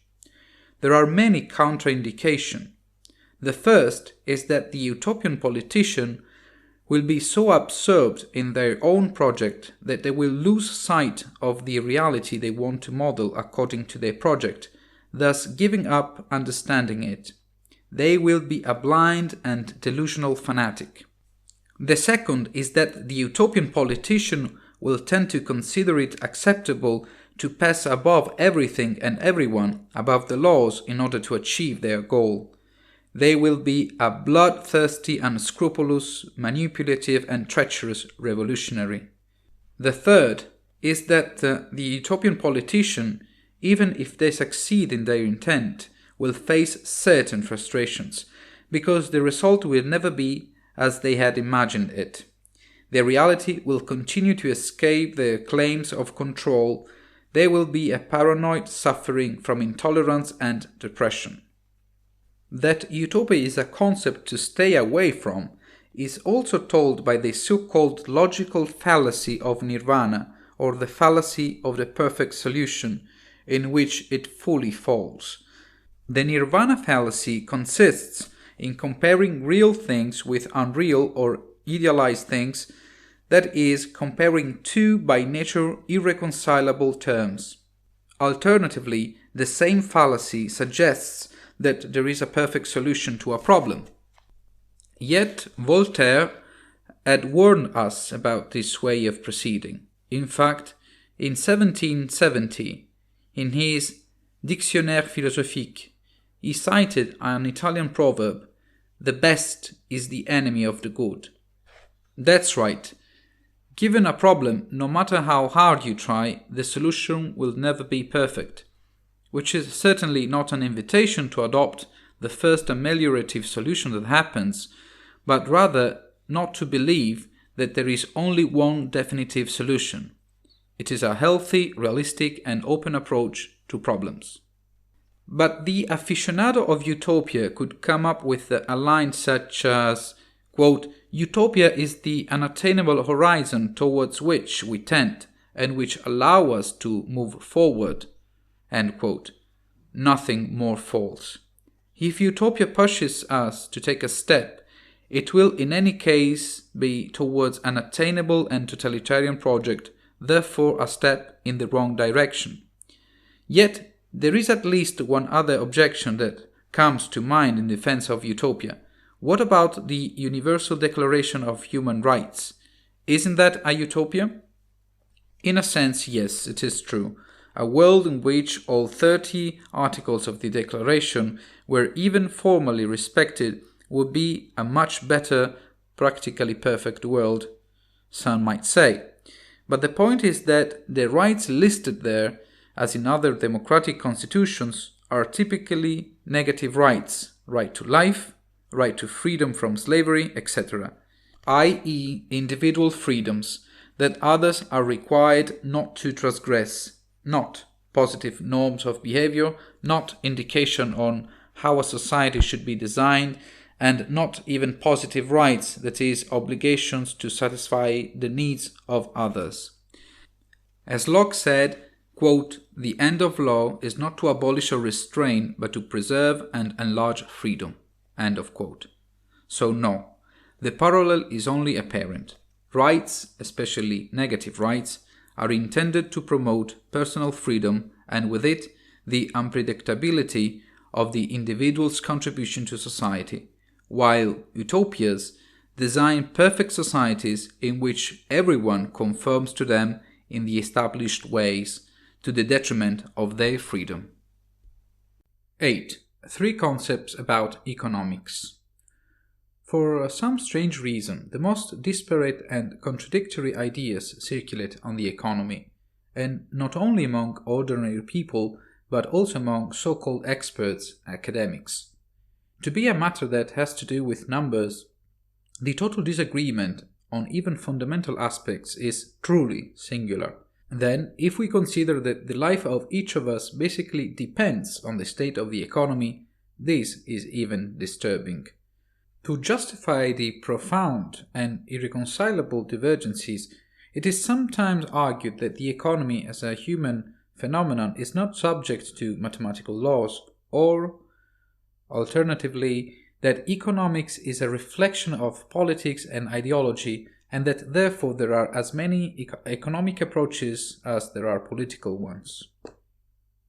If the first argument is clearly fallacious, it may also be a human phenomenon, but the economy can be measured with a good approximation. The second is rather a good hypothesis to explain the survival and diffusion of totally unfounded and therefore dangerous convictions in economic matters. Even admitting that on many aspects there cannot be full agreement, as happens in every field of knowledge, the coexistence of mutually exclusively fundamental principle or one or the other, is, in all probability, the product of a pollution of ideological kind. In other words, economic science has arrived at solid results on the basis of factual evidence, which is nevertheless criticized on the basis of theories that have proved to be fallacious. Among these, Karl Marx's analysis of capitalism, the foundation of communist theory, is certainly the most successful and still permeates today, in a more or less declared manner, the economic convictions of numerous political parties, mostly collocated in the progressive field. It must not be a coincidence that in the collective imagination, left parties are associated with a low sensitivity to economic growth and a certain aversion towards the private sector. It would therefore be desirable that self-styled progressive parties, which maintain an attachment to Marxist or socialist theories, whether by conviction, by pose, or by strategy, find the courage to openly admit the fallacy, to abandon them, and rather to study how to reconcile the liberal theory, therefore capitalist and in favor of free market, with its own programmatic instances. However, what would the classical liberal theory inaugurated by Adam Smith 1723-1790 consist of, in the wake of which the most influential studies have developed up to the present day? The purpose of this chapter will be to report the main generally accepted characters, to which we will add some proposed by the Chicago School as opposed to the so-called Keynesian theory. To do this, we will try to argue three statements, three concepts of economics. For many, these considerations will be taken for granted, but it is worth putting some order to better clarify what we mean by liberal progressivism in economic matters, even if the need for synthesis will force me to a rather assertive style. 1. The production of wealth consists in the production of goods and services of some utility. This is perhaps the main discovery of Adam Smith, which overcomes the bizarre previous hypotheses. Among these, we point out the physiocracy of François Quesnay, 1694-1774, according to which wealth comes from the products of the earth, that is, the products of agriculture, and mercantilism, whose most famous exponent was Jean-Baptiste Colbert, 1619-1683, Minister of Finance of Louis XIV, according to which the wealth of a nation depends on the trade balance. The more you export, the less you import, the better it is, because money is collected. It is singular how this theory, although totally fallacious, periodically experiences seasons of political favor in the form of protectionism. And that is the idea that a nation must defend itself from foreign products through the imposition of duties in order to favor domestic production. We will return to this point with regard to the free market. Here, on the other hand, it will be appropriate to add some considerations on the production of goods and services. Production alone does not suggest the preferability of a capitalist system to one totally controlled by the state. The reasons are to be found elsewhere. And this will serve to dispel a widespread myth, namely that public employees are a burden for taxpayers. False. Any public employee who produces a good or provides a useful service produces wealth, as in the case of a nurse or a teacher. Obviously, there are de facto unproductive categories of public employees, typically connected to the hypertrophy of bureaucracy and political clientelism. Another rather trivial observation is that the more efficiently it is produced, therefore the faster and better, the more wealth is created. This implies that any technological advance or increase in productivity is to be welcomed, even where it causes job losses. The result of a continuous increase in productivity ultimately translates into greater accessibility of goods and services for the less well-off strata. The production system inaugurated by the Industrial Revolutions was the first in which producers and consumers began to coincide. No one today complains of the disappearance of the figure of the scribes, but all benefit from the very low cost and accessibility of printed books. The problem arising from the introduction of new technologies must therefore not be the protection of jobs, but the protection of workers whose job is no longer required. Defining the creation of wealth as the production of goods and services is useful to understand that other activities of an economic nature, more or less legitimate, are only transfers of wealth, such as buying and selling, gambling, speculation, theft, robbery, pillage, and that property is not in itself a source of wealth if it is not used in productive activities. 2. The free market is always preferable to protectionism.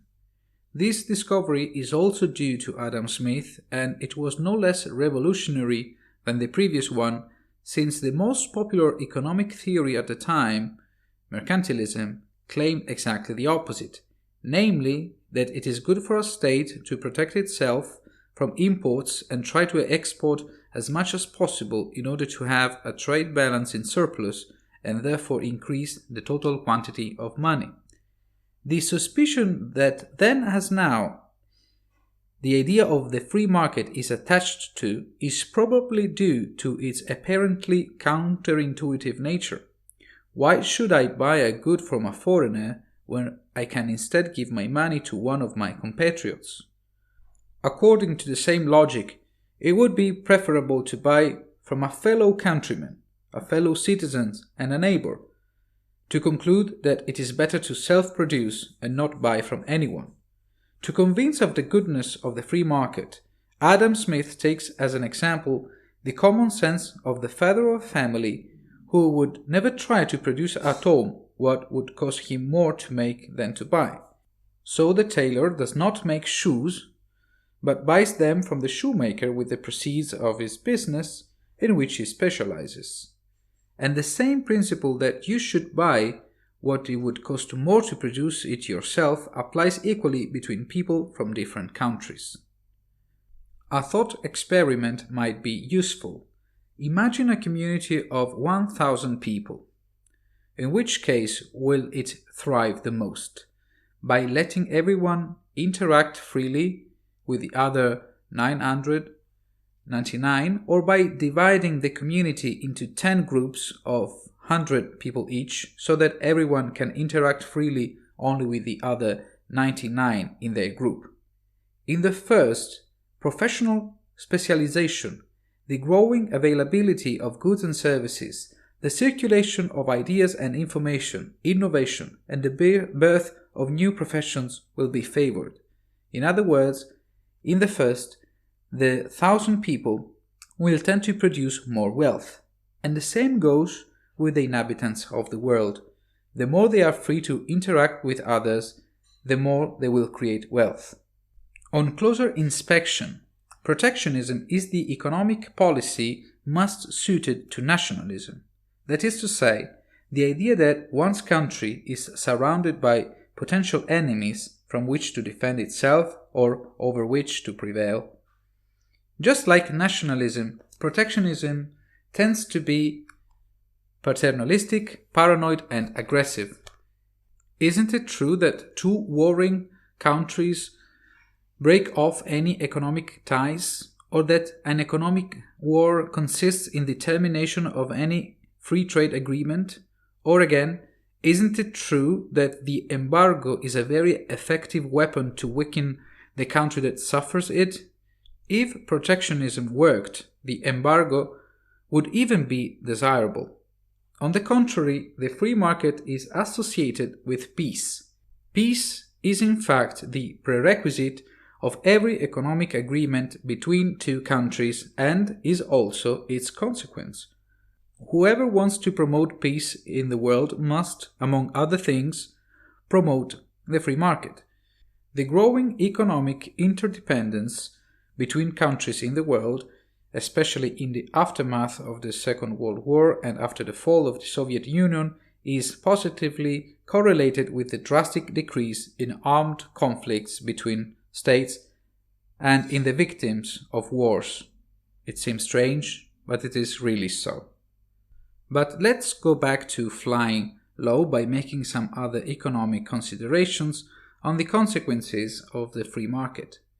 The trade balance is not itself a criterion for establishing the state of health of an economy. Among the richest and poorest countries in the world, for per capita GDP, there are indifferently exporting or importing countries. Therefore, there is no reason to pursue an economic policy that encourages exports and discourages imports, especially if this has the overall effect of decreasing total trade flows. In fact, there is a positive correlation between trade and economic growth, and the reasons are quite clear. The free market favors productivity, competition, technological innovation, factors intimately linked to the reduction of the cost of goods and therefore to their greater accessibility, and to the production of new goods and services, two essential aspects for economic growth and the material improvement of living conditions. The only solid objection to the free market is that a certain sector in one country can be undermined by the increased competitiveness of the same sector in another country, for reasons related to lower labor costs or greater production efficiency, with consequent loss of jobs in the former. But also in this case, the most effective answer lies in the protection of workers through protection, training, investments, and innovation policies capable of creating new jobs. Instead, attempting to protect jobs through protectionist measures has the doubly damaging effect of penalizing consumers, forcing them to buy more expensive and lower quality goods, and condemning the economy in general to technological backwardness. 3. Free market economy, also called capitalism, is preferable to planned economy. The previous point is only marginally a good argument in favor of capitalism because of the simple historical evidence that trade has been favored and beneficial between planned economies. The reasons must be found elsewhere, bearing in mind that planned economy is present at least in part in free economies in the form of state interventionism. In fact, In the liberal economic tradition, economic interventionism of Keynesian origin has enjoyed enormous success, first in the United States with President Franklin Delano Roosevelt, and then in the post-war period in most Western countries.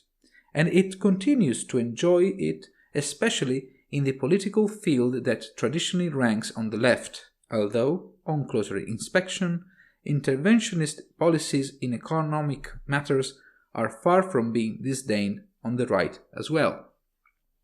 The basic principle for which a free economic system is preferable is that the more decisions are delegated to individuals on the basis of their abilities, conditions, and inclinations, the more the decisions themselves will be functional. An economic system, which is complex by nature, will be all the more efficient the more the actors who are part of it can act independently. Such an approach will not in itself be a guarantee against small or large failures, but where choices are left at an individual or local level, the negative repercussions of poor choices have more limited effects, and are absorbed and overcome more quickly by the rest of the system. On the other hand, the situation is different where a decision-making center is hypothesized, a center which will not be able to access the knowledge dispersed among the individuals of the complex system, and which in any case will not be able to better manage those bits of information to which it will have access, if only because some of them will be in opposition or contradictory. Trivially, a wrong decision coming from a center will have vast and unpredictable negative consequences, and the reaction time to eventually remedy them will tend to be longer than in a decentralized system. But even assuming a management that is always prudent and balanced, it can't but neglect the numerous specific cases of which the system is composed, which will therefore be penalized. Economic planning is intimately flawed by the fatal arrogance of those who believe they know everything or can predict the future. The history of the last 100 years confirms this. Where economic planning has been practiced at the state level, the results have always been disappointing if not disastrous, as in the USSR, in Cuba, in North Korea. Further confirmation comes from the tendency of centrally planned economies to transition to a market economy, as in the case of China since 1978, Vietnam since 1986, and Cambodia since 1995, which transition has regularly ushered in a era of constant and rapid growth. A very significant historical constant should also be remembered, namely that there has never been a mass migration of workers from a capitalist country to a socialist country with a planned economy, while the reverse is widely attested. A further reason why capitalism is preferable to the planned economy is that in the former profit is the main engine of economic activity, which favors the increase of productivity, research, innovation and creativity, in a word, prosperity. Profit, on the other hand, is not the priority of the state that intervenes in the economy. It is motivated by more noble ideals, or at least this is the common perception of critics of capitalism. And you certainly don't need to be a Stalinist to think so.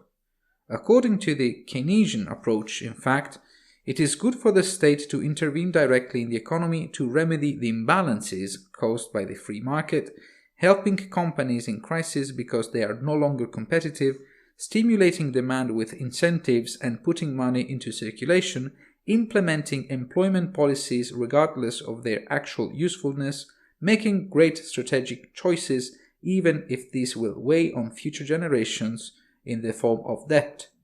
Without going into the reason why this approach has been refuted and abandoned in many market economy countries, here we will limit ourselves to speculating that the moral justification and the favor for Keynesian depend, at least in part, on two widespread misconceptions. The first is that the word profit has taken on a totally negative meaning to the point of being associated with indifference or even hostility towards others. It follows that the opposite of profit is for many generosity or solidarity rather than the more proper loss or damage. The second is that economics is falsely perceived as a zero-sum game in which someone's profit corresponds to someone else's loss, as if it were a transaction or worse, a subtraction of wealth, when instead the economy is the system that deals with creating wealth through the production of goods and services. So we can perhaps explain why a rather simple concept, namely that the pursuit of profit pushes economic actors to produce more wealth, is not so for many. Along with the pursuit of profit, another reason for preferring the capitalist system is competition. That is, the possibility that two or more economic actors compete in the same activity, which favors efficiency and innovation for the benefit of consumers, that is, of the public.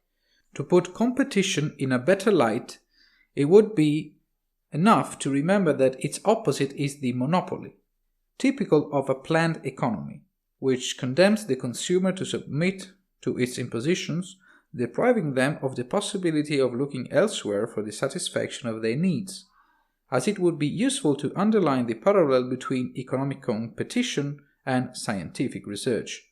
Progress is favored by competition between autonomous and independent subjects, which, mind you, does not in any way preclude the road to cooperation or organization in complex structures.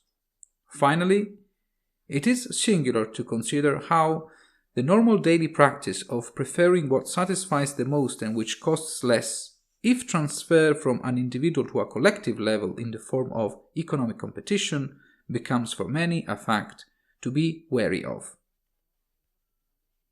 For the diehards critics of capitalism, more or less moralists, profit and competition are, together with the material inequalities inherent in a free system, among the main causes of social injustices. They would, in fact, contribute to making society selfish, not very supportive, ruthless and oppressive with the weak. Yet the historical evidence says the opposite. Since the industrial revolutions and the development of capitalism, all indicators of quality of life have improved at rates never seen before. Infant mortality, life expectancy, literacy rate, health conditions, personal safety, gender equality, fight against poverty, mobility, etc. The trend originated in the most economically advanced countries and in a few decades has affected all the countries of the world, typically according to the extent of their involvement in the phenomenon of globalization. The difficulty in accepting this simple fact arises both from ideological motivations and from an incomplete and short-term perception of historical processes. In part, this latter psychological and cultural phenomenon can be explained by our way of knowing and communicating historical and current events. In both cases, in fact, sudden or limited events in time that produce a strong discontinuity are salient. The events that typically satisfy these characteristics are events with negative implications, such as wars, natural disasters, massacres, terrorist attacks, coup d'etat, etc., while events with positive implications are typically slow and gradual, as in the case of world economic growth or the reduction of extreme poverty, or they do not have immediate effects, such as a cooperation agreement between one's enemy countries or the approval of laws to protect traditionally disadvantaged groups.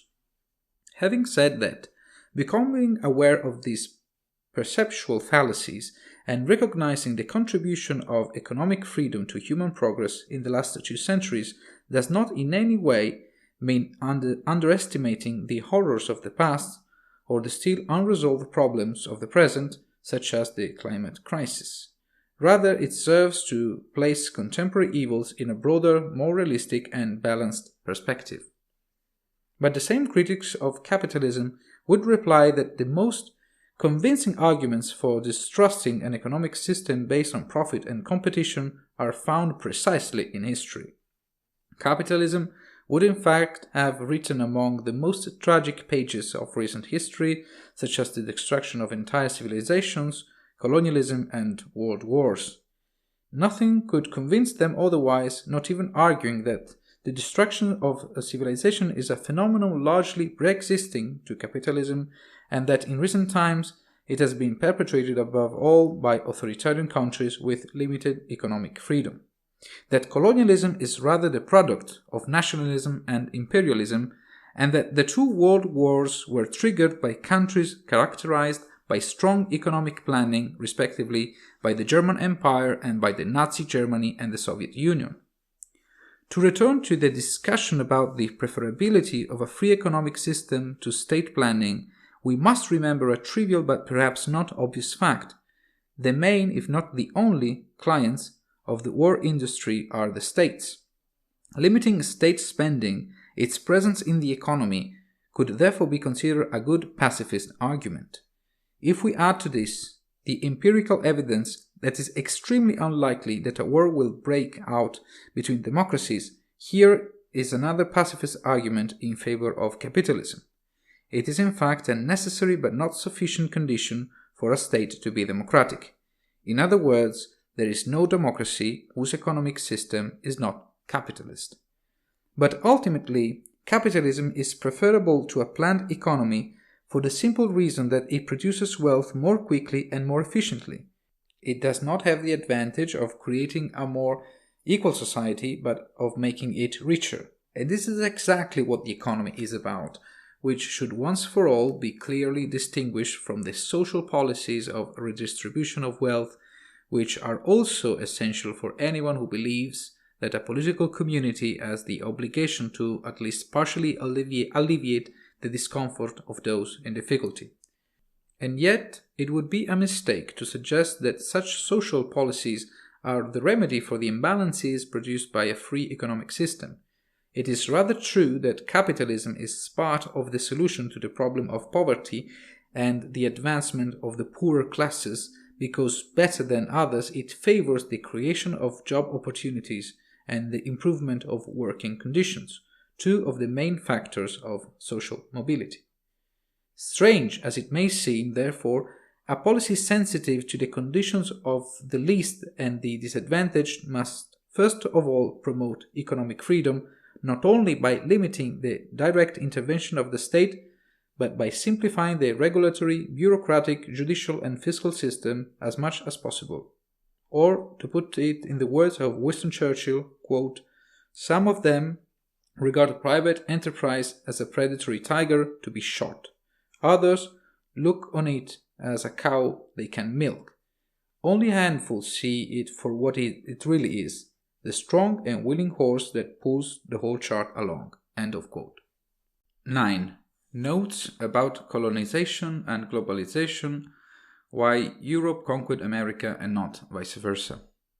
A typical trope of all forms of progressivism, of a collectivist, communitarian and ultimately socialist and Marxist matrix, is the horror at acknowledging that the West and capitalism have conquered vast portions of the world since the modern age, imposing themselves both politically and economically, as well as culturally, with very heavy consequences for the rest of humanity. Genocide, robbery, expropriation, exploitation, discrimination, enslavement, environmental disaster. The West has reached its results only because it has stolen from others, destroying everything it has found in its way. What has not been erased has in any case been subjugated, colonized, or distorted forever. Not without a certain irony, the same people who think so typically fail to recognize a striking form of European colonization in the success of Marxist theories around the world. Even if we limit ourselves to contemporaneity, think of China, North Korea, Vietnam, Cuba, Venezuela, to name the best-known cases in which the teachings of the Europeans, Marx, Engels and Lenin above all, are honored in various ways. But assuming that this is the case, that is, that the capitalist West has prospered on the misfortune of others, we are already facing a first logical dead end. If it is true that the West has done all this to the rest of the world, at least since the age of geographical exploration and the discovery of America in 1492, how can we at least explain the initial advantage over the indigenous peoples of the American continent? Why did the West conquer the continent overseas and not the other way around? And why the West and not Islamic civilization? After all, it too had access to the Atlantic Ocean. And why not just any population of sub-Saharan Africa? And what about the civilizations of China or Japan? Or from Oceania? Why didn't they get to America first? Let us repeat the question, therefore. Even accepting that the West grew up by robbery and devastation, where does the political, military, scientific, and technological superiority that allowed European civilization to begin the process of global domination come from? Trying to answer this question could be a good start to reflect more generally on how to approach some issues of world history which have become one of the many ideological and political battlefields. A first answer to be discarded is as trivial as it was extraordinarily successful in Europe until a few decades ago.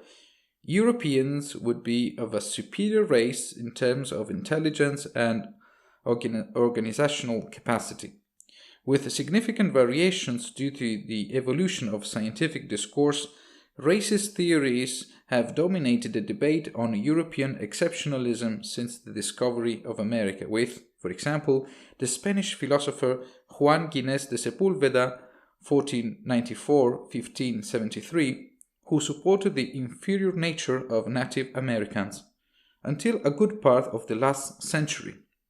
And yet, it should be remembered that racism, that is, the idea that there are peoples with specific innate characteristics, which is justified by a legendary or divine progenitor, by divine preference, by the geographical area of origin, by millenary traditions, by prevalent physical traits, it is as old as the world and spread everywhere among past and present civilizations. In other words, being racist has never been a European prerogative. Geographer Jared Diamond, 1937, tried to give a decidedly more solid answer to the why of European domination. In his famous Guns, Germs and Steel, 1997, he very convincingly explains that the climatic but above all geographic and topological characteristics of the Eurasian continent are the main reason for the European success. It is in fact the largest land area in the globe that develops longitudinally, that is, along an east-west axis.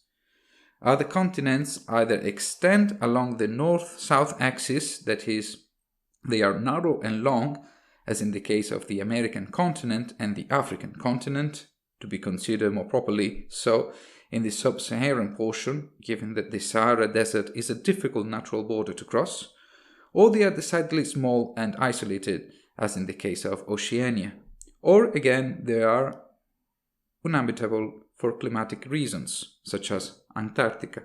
This apparently accidental fact was actually decisive for the development and progress of ancient civilizations. In fact, the Eurasian continent, more than all the others, has a huge swath of territory with similar climatic characteristics, particularly propitious to human life, which have greatly favored the circulation of knowledge, ideas, technologies, laws, crops, animals, and pathogens. On the contrary, if we consider the American continent, or is it better to say the two American continents, the circulation of crops, animals, and consequently of knowledge and technologies related to them is prevented by the variation of climates and ecosystems along the main north-south direction. A crop that grows at the equator usually does not grow as well in the temperate zone and vice versa.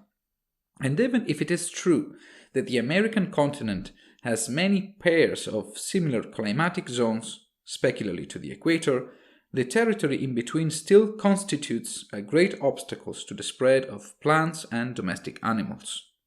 The largest portion of the Earth with similar climatic characteristics was also the one that could contain more individuals able to interact with each other and thus favor progress. The thought experiment that I have already proposed elsewhere in similar terms is valid. Imagine a community of 10,000 people and 100 separate communities each made up of 100 people. In which of the two cases it is more likely to expect a faster scientific and technological development? The comparison with conditions on the Eurasian continent compared to those on other continents is by no means strange. Now, this idea is brilliant and well-grounded, but a couple of observations are needed. The first is that it is not original. Explaining human development and the differences between civilizations in different areas of the world through the topological features of the Earth goes back to the German geographer Karl Richter, 1779-1859, and, in his own way, to the German scholar Friedrich Ratzel, 1844-1904. Both can be considered the fathers of geographic determinism that Jared Diamond quite clearly embraces. It is not known whether Ritter's intuition is not mentioned in Guns, Germs and Steel out of ignorance or malice, nor is it important for our discourse, but I wanted to do justice to the true authorship of the intuition. The second is that this idea does not actually answer the question that Diamond asked himself at the opening of the book, namely why Europeans dominated the world, but only why a Eurasian civilization did it. In a sense, Jared Diamond stopped at 1492. He didn't go further. He does not explain why the Europeans, and not the Muslim peoples of the Maghreb, conquered America, as we said earlier. It does not convincingly explain why, in modern times, Eastern Eurasian civilizations have been profoundly transformed by Western influence, some of which have been colonized for a long time or otherwise controlled in part both from a political and economic point of view. In the epilogue, he proposes the clumsy hypothesis that Europe's success over China is explained by the political disunity of the former with respect to the tendency to union with the latter, which could perhaps be attributed to the irregular coastal profile of the European peninsulas compared to the regular one of China. With a very precarious sophism, Diamond argues that Europe has been lucky enough to experience a degree of connection high enough to allow the exchange of knowledge and technologies, but low enough to avoid the perfect political union that would have stifled development for some undefined reasons, as in the case of China. On the contrary, the European fragmentation in states and statelets would instead have encouraged competition. And this sounds all the more out of tune after that for over 400 pages he argues in favor of the opposite idea, namely that the continuity of territory and climate and progressive centralization and articulation of power are the keys to Eurasian success. But perhaps we can explain these logical and argumentative gaps by hypothesizing that a profound purpose of Jared Diamond is to dismantle the myth of European exceptionalism. The topography of the continents is an excellent tool, but only until the dawn of the modern age. The elephant in the room is still there and continues to create some embarrassment. My impression, therefore, is that Jared Diamond also belongs to the ranks of Westerners outraged by the West's misdeeds to the rest of the world, perhaps even convinced that all evils come from it. He betrays his antipathy, for example, when he insistently repeats that, according to him, the inhabitants of New Guinea are smarter than his American compatriots, but he specifies than white Americans of European origin, of course. As for a childish taste of reparative justice, or rather vindicative, in the face of Western racism. For another striking case of irony, those Westerners who believe that all the evils of the world come from the white man do not realize that they are guilty of typical Western vices: egocentrism, narcissism, and pride. They do not realize that even in the affected declaration of absolute and irredeemable guilt for the damage inflicted on the world, they do nothing but perpetuate Eurocentrism in new forms. Even in evil, Westerners do not want rivals. And since it is a typical pose of those leftists leaning even vaguely towards Marxism, it is worthwhile to understand if it can also be the case of Jared Diamond before moving on. Some textual clues can be found here and there, coining the expression, quote, "great leap forward," end of quote, to describe the sudden technological development of the sapiens man that took place 50,000 years ago is perhaps a tribute to the most famous and disastrous great leap forward wanted by the Chinese communist leader Mao Zedong between 1958 and 1962.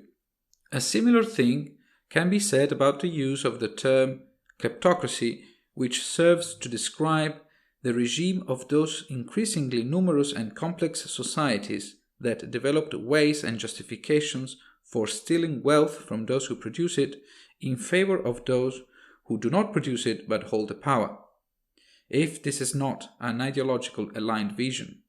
By contrast, the smaller, more nomadic and technologically backward traditional societies are decidedly more egalitarian, although, to be fair, Diamond does not make the mistake of romantically celebrating such equality as an ideal one.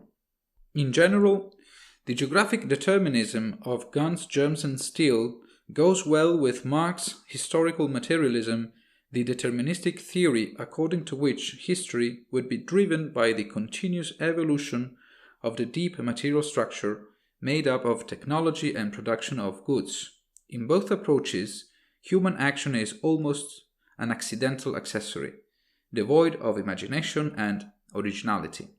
And yet, despite the clear ideological positioning of Jared Diamond, this did not protect him from criticism, even ferocious, of those who obviously are more to the left at a higher level of indignation towards the West.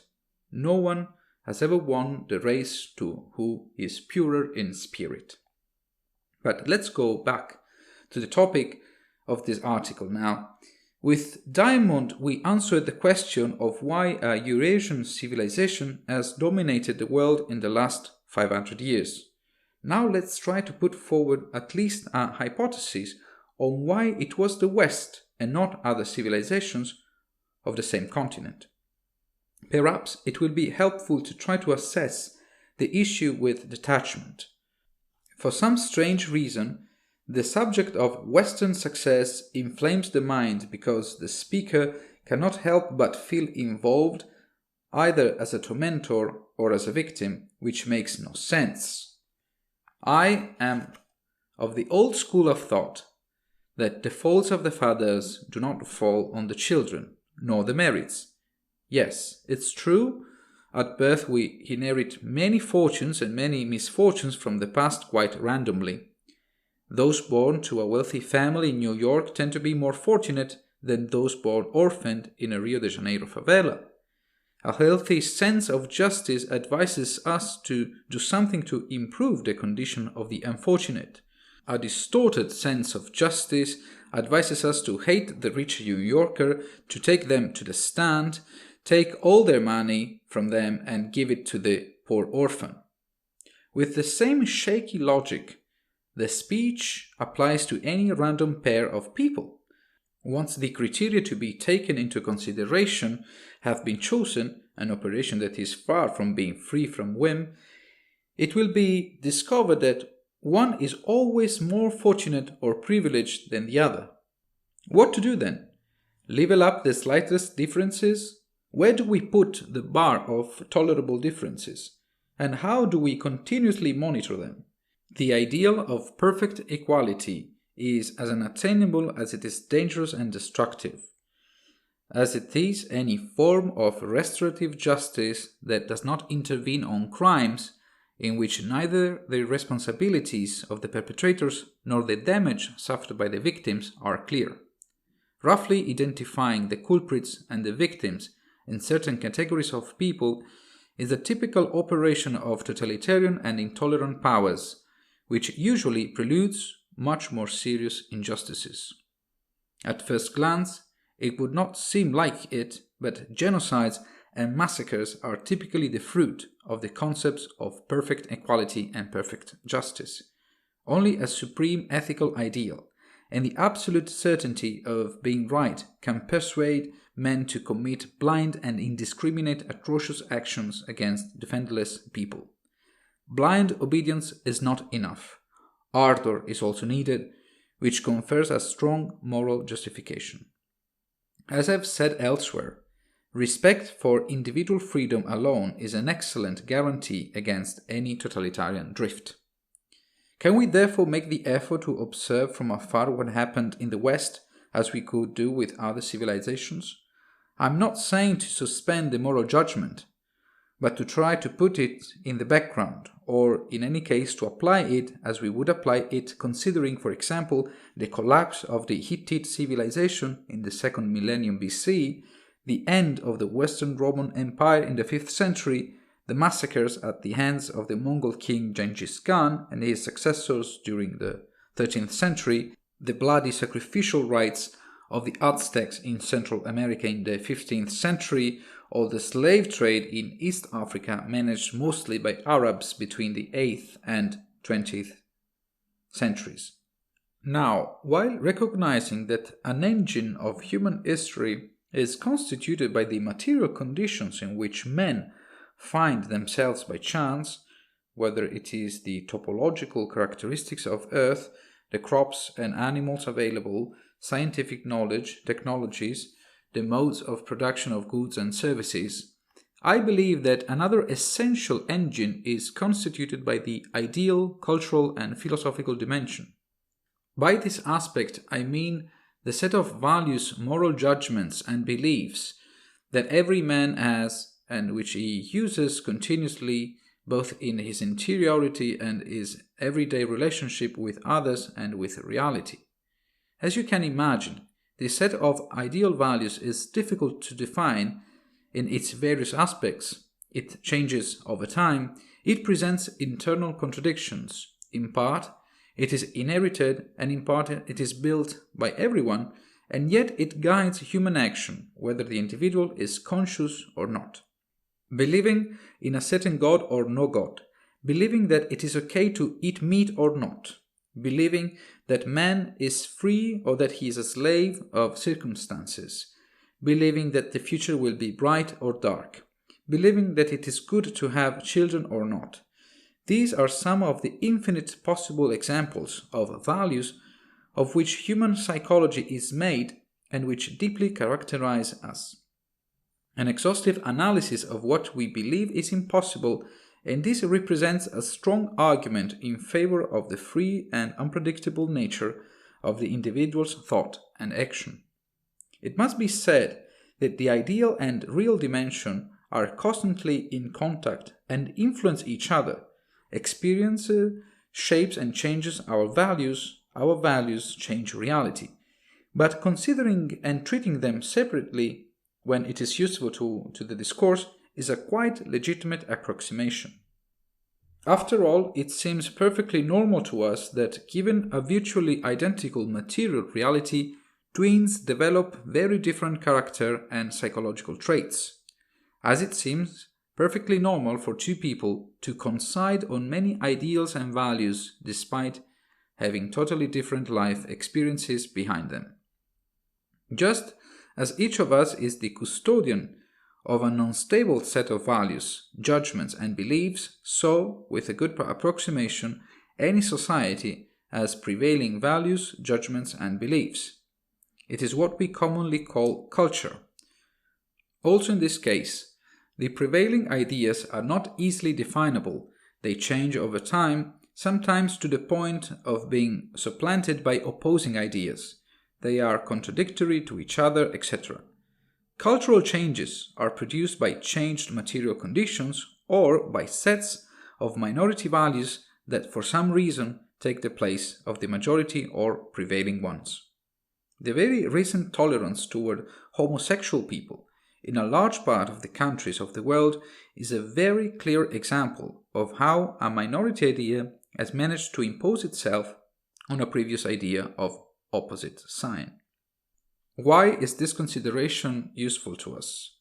A hypothetical observer of the state of the entire Eurasian continent around the year 1000 AD, who had been asked to guess which civilization would take to dominate the world 500 years later, would have been quite embarrassed to choose among Chinese, Indian, and Islamic civilization. Of one thing they would have been certain: European civilization was to be discarded. In decline for centuries, ruined by continuous internal struggles, with a precarious demographic trend, a subsistence economy, politically fragmented, with a very high level of illiteracy and very little cultural dynamism, Europe was totally marginal and backward compared to the rest of the continent. Given the immense material, cognitive and technological disadvantage, something must have happened at an ideal and cultural level capable of explaining the sudden acceleration of Europe. Let's be clear, whatever it is, it was pure accident. It could have happened or not.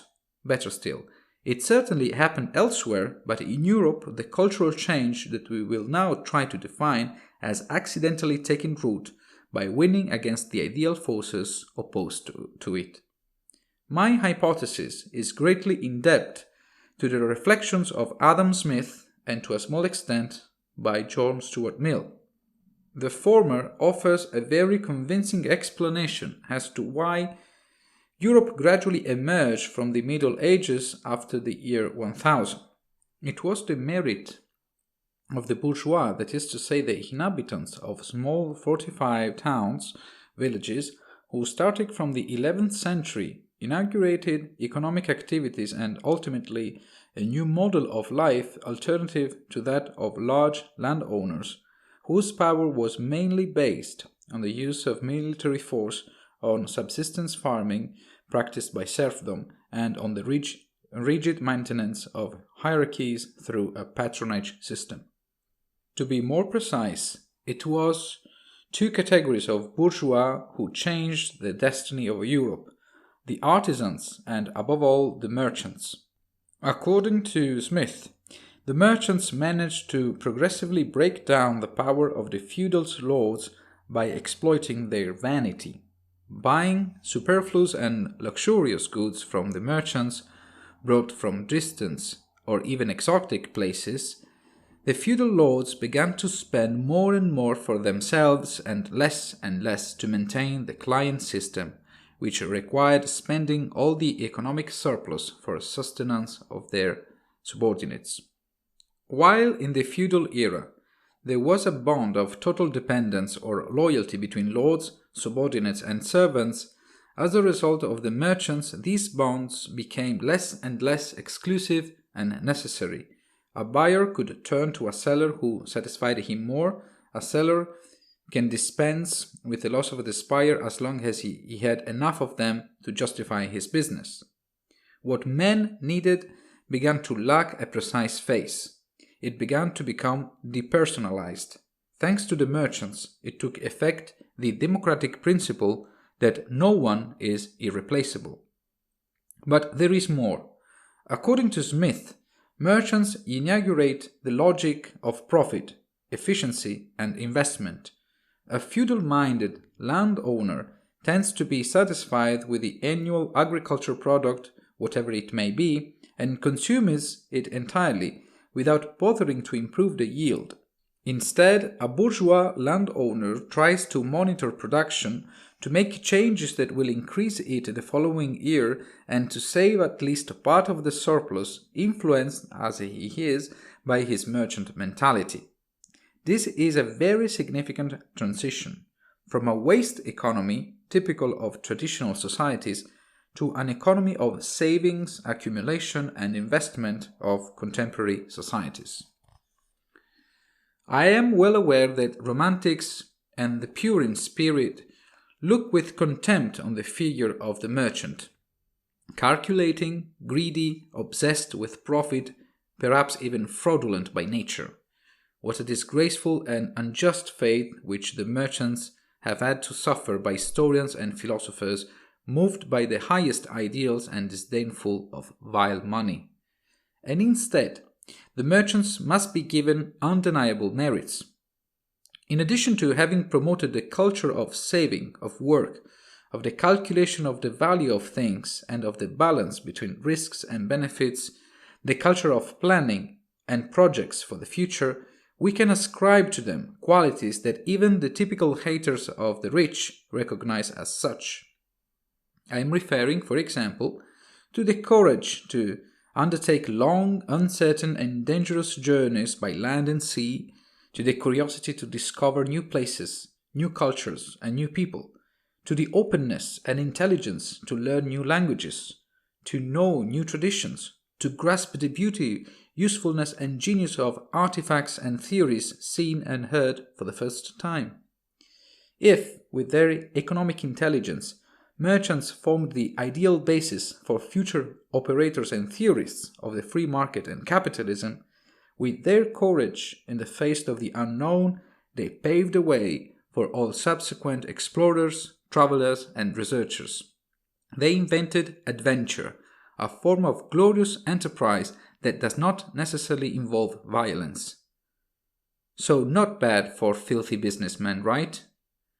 With Smith, we can add that the merchant is the first form of citizens of the world in modern history, the first cosmopolitan. Without the merchants, the technologies of the rest of the Eurasian continent would have not arrived in Western Europe in such a short time. The compass, gunpowder, paper, fixed type printing, banknotes, to name a few innovations imported from China alone. To merchants and bourgeois, in general, we owe the first forms of democratic power of the municipalities starting from the end of the 11th century, especially in northern Italy, one of the most innovative and unpredictable political experiences in the Europe of popes, emperors, kings, and gentlemen. Was it the power of the rich? Certainly, it was exclusive, but it was not the power of nobles by birth, which precedes the abolition of the nobility in modern times by well over half a millennium. More than other bourgeois, merchants valued individualism, self-interest, autonomy, and ultimately individual freedom. Their curiosity and practical intelligence laid the foundation for the study of physical reality and of technological applications, in other words, of scientific and engineering research, a branch of knowledge that will soon compete with theoretical study based exclusively on traditional texts, whether they are sacred or classical texts. And whether one accepts it or not, scientific and technological knowledge has not won over religious, philosophical, and literally theoretical knowledge only to the extent that it has aroused the amazement of discoveries and inventions, changing our way of seeing the world and challenging the laws of nature that we believed were inviolable, but it also won because it permeated the latter of its way of proceeding, its rules and its goals. Philology, archaeology, history, linguistics, anthropology, sociology are humanistic disciplines born or reworked in the wake of scientific and technical methods. They have the same claim to tell the reality they study, the same care for the collection of data in the field, the same love for research and discovery of the unknown. A revolution of knowledge begins with the merchants. After millennia of prestige of the priest and philosopher, of the connoisseur of theory, dogmas, and texts, this domain is unexpectedly dismantled by the researcher who, instead of repeating and preserving the obvious, contributes to accumulate knowledge that seems to have no end. The merchant's insatiability, his wanting more and more, is the same scandalous quality of the scientist and the engineer. And it is a contagious sin because in medieval Europe the merchants soon passed it on to men of letters and scholars, who at certain point were no longer satisfied with reading the Bible and other religious texts. They became greedy to rediscover the texts of the pagans, enemies of God and persecutors of Christians. It is no coincidence that the Catholic Church hated merchants like few other categories.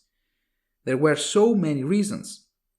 First, Jesus had chased the merchants out of the temple to purify it of their presence and their vulgar business. But the medieval merchants posed a terrible threat to Christian ideology because by their example they showed that there is nothing particularly noble about poverty, that personal ambition is not necessarily synonymous with pride nor the contrary of humility, that it is worth enjoying the materiality of life before death, that knowing the world is perhaps more interesting than knowing God, that people of other religions, the infidels, are not as bad as they are portrayed. Could the merchants have given the first lessons of secularism and religious tolerance since Christianity dominated Western Europe from the end of the 4th century AD? The merchants have sown the seeds of change and improvement. They have been extraordinary advocates of progress, winning against the conservative forces of the Church, of the landed nobility and, in general, of tradition. As far as I am concerned, the medieval mathematician Leonardo Bonacci, better known as Fibonacci, summarizes these qualities beautifully. The son of Guglielmo dei Bonacci, an eminent merchant of the Republic of Pisa, was probably born around 1170. Very young, Fibonacci lived and studied for a few years in today's Algerian city of Béjaïa, at the time under the Berber and Muslim Almohad dynasty.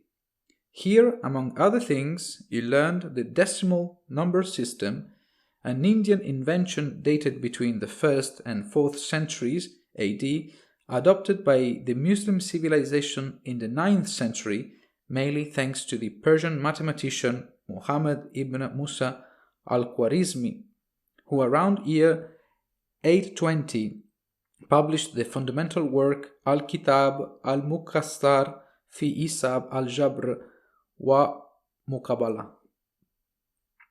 which laid the foundations to the study of algebra. Reconciling the profession of the merchant and the passion for mathematics, Fibonacci traveled around the Mediterranean, reaching Sicily, Greece, Egypt, Syria, the city of Constantinople. In 1202, he published his Liber Abaci, which popularized the decimal number system in Europe. The extraordinary success of the book brought Fibonacci to the court of the Emperor Friedrich II of Swabia, a well-known promoter of the arts and science, and even earned him an annuity from his hometown of Pisa. It is probable that due to our familiarity with the decimal system, we do not fully realize the extent of the innovation, but the fact is that the merchant Fibonacci has contributed in a decisive way to a real cultural revolution, a radical change that has taken place, rather surprisingly, on the millenary tradition of the uncomfortable Roman numerals, offering new development horizons to the main instrument of scientific knowledge, mathematics, if it is not progressivism. This is where John Stuart Mill comes to my aid. Beyond the complex of values and ideals attached to the figure of the merchant, which I have tried to reconstruct in these pages, I believe that the most important contribution of this new social class is the same principle of progressivism. That is the idea that it is worth trying, the new in spite of what tradition and habit to conservative forces would prescribe. In the introduction to his treatise on liberty, Mill refers to the so-called tyranny of opinion, or more precisely, the need to protect oneself, quote, against the tyranny of the prevailing opinion and feeling, against the tendency of society to impose by other means than civil penalties its own ideas and practices as rules of conduct on those who dissent from them, to fetter the development and, if possible, prevent the formation of any individuality not in harmony with its ways, and compels all characters to fashion themselves upon the model of its own. End of quote. Here, I believe that medieval European merchants have opposed the tyranny of opinion or habit, that is, the widespread tendency of society towards self-preservation, through the continuous confirmation and repetition of what has been inherited from tradition. The merchants have taken root in the European collective imagination, the seed of the challenge to authority, to the past and to limits.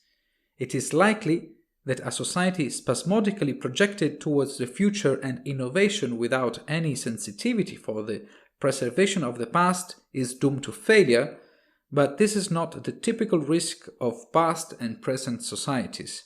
It is rather the scarce sensitivity to progress and individual freedom. The merchants succeeded in this colossal cultural enterprise so solid as to overcome intact the terrible pandemic crisis of the Black Plague 1347-1351, which, by wiping out in a short time no less than 30% of the total European population, could have plunged the continent back again in fear, superstition, and self-closure. As I said earlier, my hypothesis considers that the victory of the merchants in Europe was a coincidence. Elsewhere on the Eurasian continent, Arab, Persian, Indian, and Chinese merchants did not have the same fortune to make their curious and open approach to the world predominate against the conservative forces of clerics, nobles, kings, and emperors. Thus we can explain why Europe discovered and conquered America. It has taken root the progressive culture of not being satisfied with the present state of things. At this point, the article would be finished, the main question that arose was answered. The reader who has had the patience to read me thus far, but is not very convinced of my hypotheses, may feel exempted from reading the following text. And yet, for the curious reader, it is worth going a little further and adding a few more considerations on what happened in the aftermath of the discovery of America, namely the colonization of vast portions of the earth by Europeans and the globalization. For this, it will be useful to make the mental effort to look at history from a distance again, thus trying to avoid any illusory emotional involvement, whether it is contempt, blame, or even more ridiculous, pride. Now, considering that the so-called European civilization first embraced the ideal of progress as we have outlined it, and with it the persistent desire to broaden knowledge and silence and to import, improve, or invent new technologies, why wonder at what happened next? Isn't it obvious to expect that at some point in human history, a civilization with superior scientific and technological tools would have dominated the globe? Isn't it true that previous history is an interrupted sequence of civilizations that prevail over other civilizations, sometimes even leading them to extinction? What should we be surprised of, then, if the first civilization able to reach a large part of the world by sea was also the first to conquer large regions on all continents, influencing, subduing, and destroying the civilization that it gradually encountered? Likewise, how can we not expect that the planet would not become a single interconnected system for mankind? With a good approximation, Globalization is a fact already acquired with the Spanish colonization of the Philippines starting from 1565. The whole world inhabited by human beings had become reachable.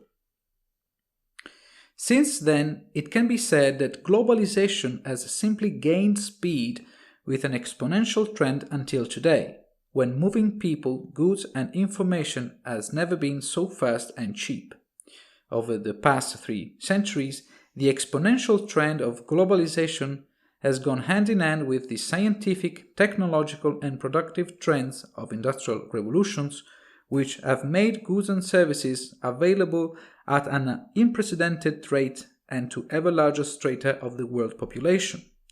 One may wonder if globalization has been a good thing, or if it was preferable for the world to continue indefinitely to be inhabited by civilizations separated from each other.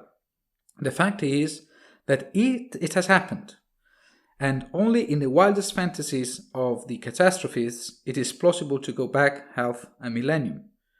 Those who accuse globalization and industrialization of having homologated, leveled, or eliminated the differences between the various cultures have a certain degree of reason, even if they will have to admit the paradox that only in a globalized world and with free access to information can one come with direct or indirect knowledge of so many past and present cultures as we are used today.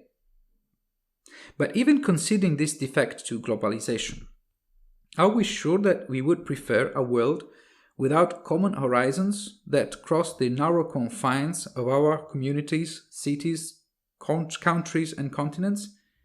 It is not part of the awareness of our humanity that individuals separated by thousands of kilometers can not only have the tools to communicate, but also a sort of common plan of meaning, knowledge, and experience which globalization has facilitated? Even if you want to stay practical, isn't it amazing that new inventions have spread faster and faster thanks to globalization? Just think of how many centuries it took for the adoptions of movable type printing outside of Europe, on the one hand, and the few years that have passed from the marketing of the first smartphone in 2007 to its widespread diffusion in the poorest country in the world, on the other. Strange as it may seem, progress and globalization have shortened rather than widened the scientific and technological gap.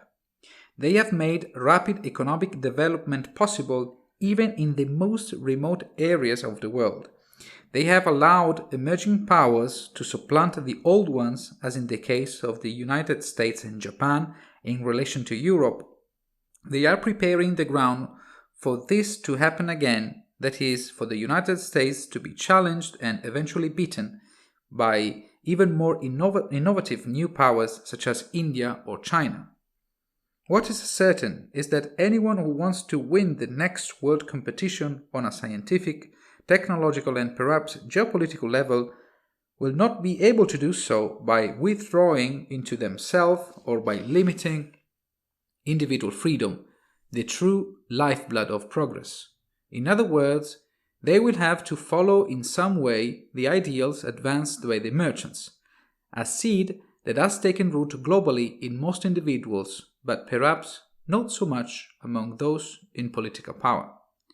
And what about Western colonialism, first of America and then of the rest of the world and Africa? And what about genocides, wars, slavery?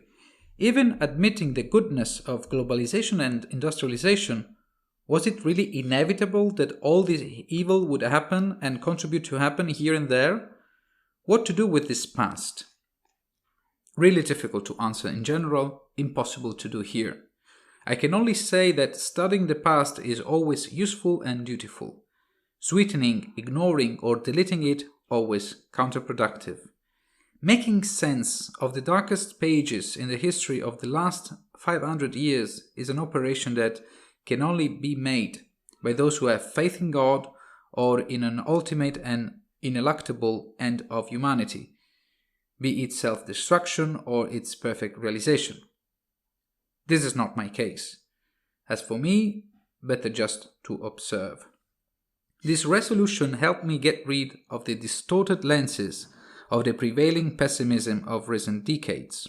Alongside the evil of the modern and contemporary era, the much neglected good has appeared, and I have come to the conclusion that it is an injustice, as well as a clear proof of intellectual dishonesty, not to recognize some facts that support a more generous reconsideration of the path of humanity, and which justify a certain optimism for the future.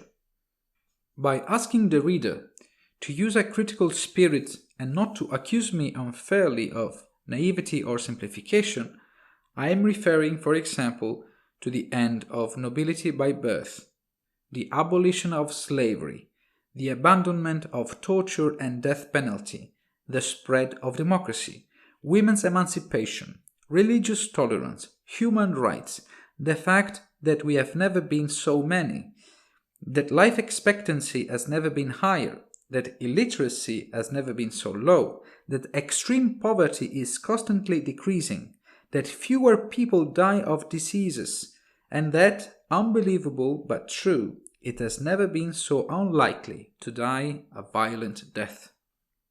Seen this way, the history of the last 500 years is not that bad, and I believe that the ideal forces of individual freedom and progress have been instrumental in this. Of course, evil exists and is everywhere. Things can quickly get worse.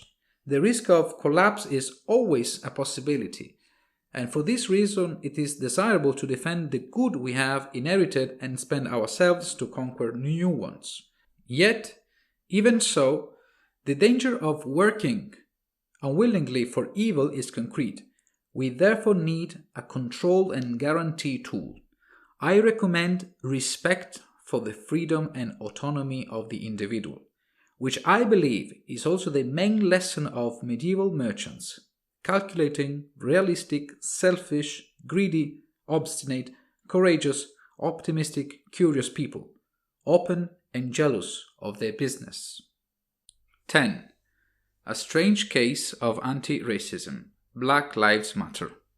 On August the 28th, 1963, on the occasion of the Great March on Washington, organized by Asa Philip Randolph, Cleveland Robinson, and Bayard Rustin, Martin Luther King delivered one of the most resonant speeches in contemporary history, a speech known as I Have a Dream.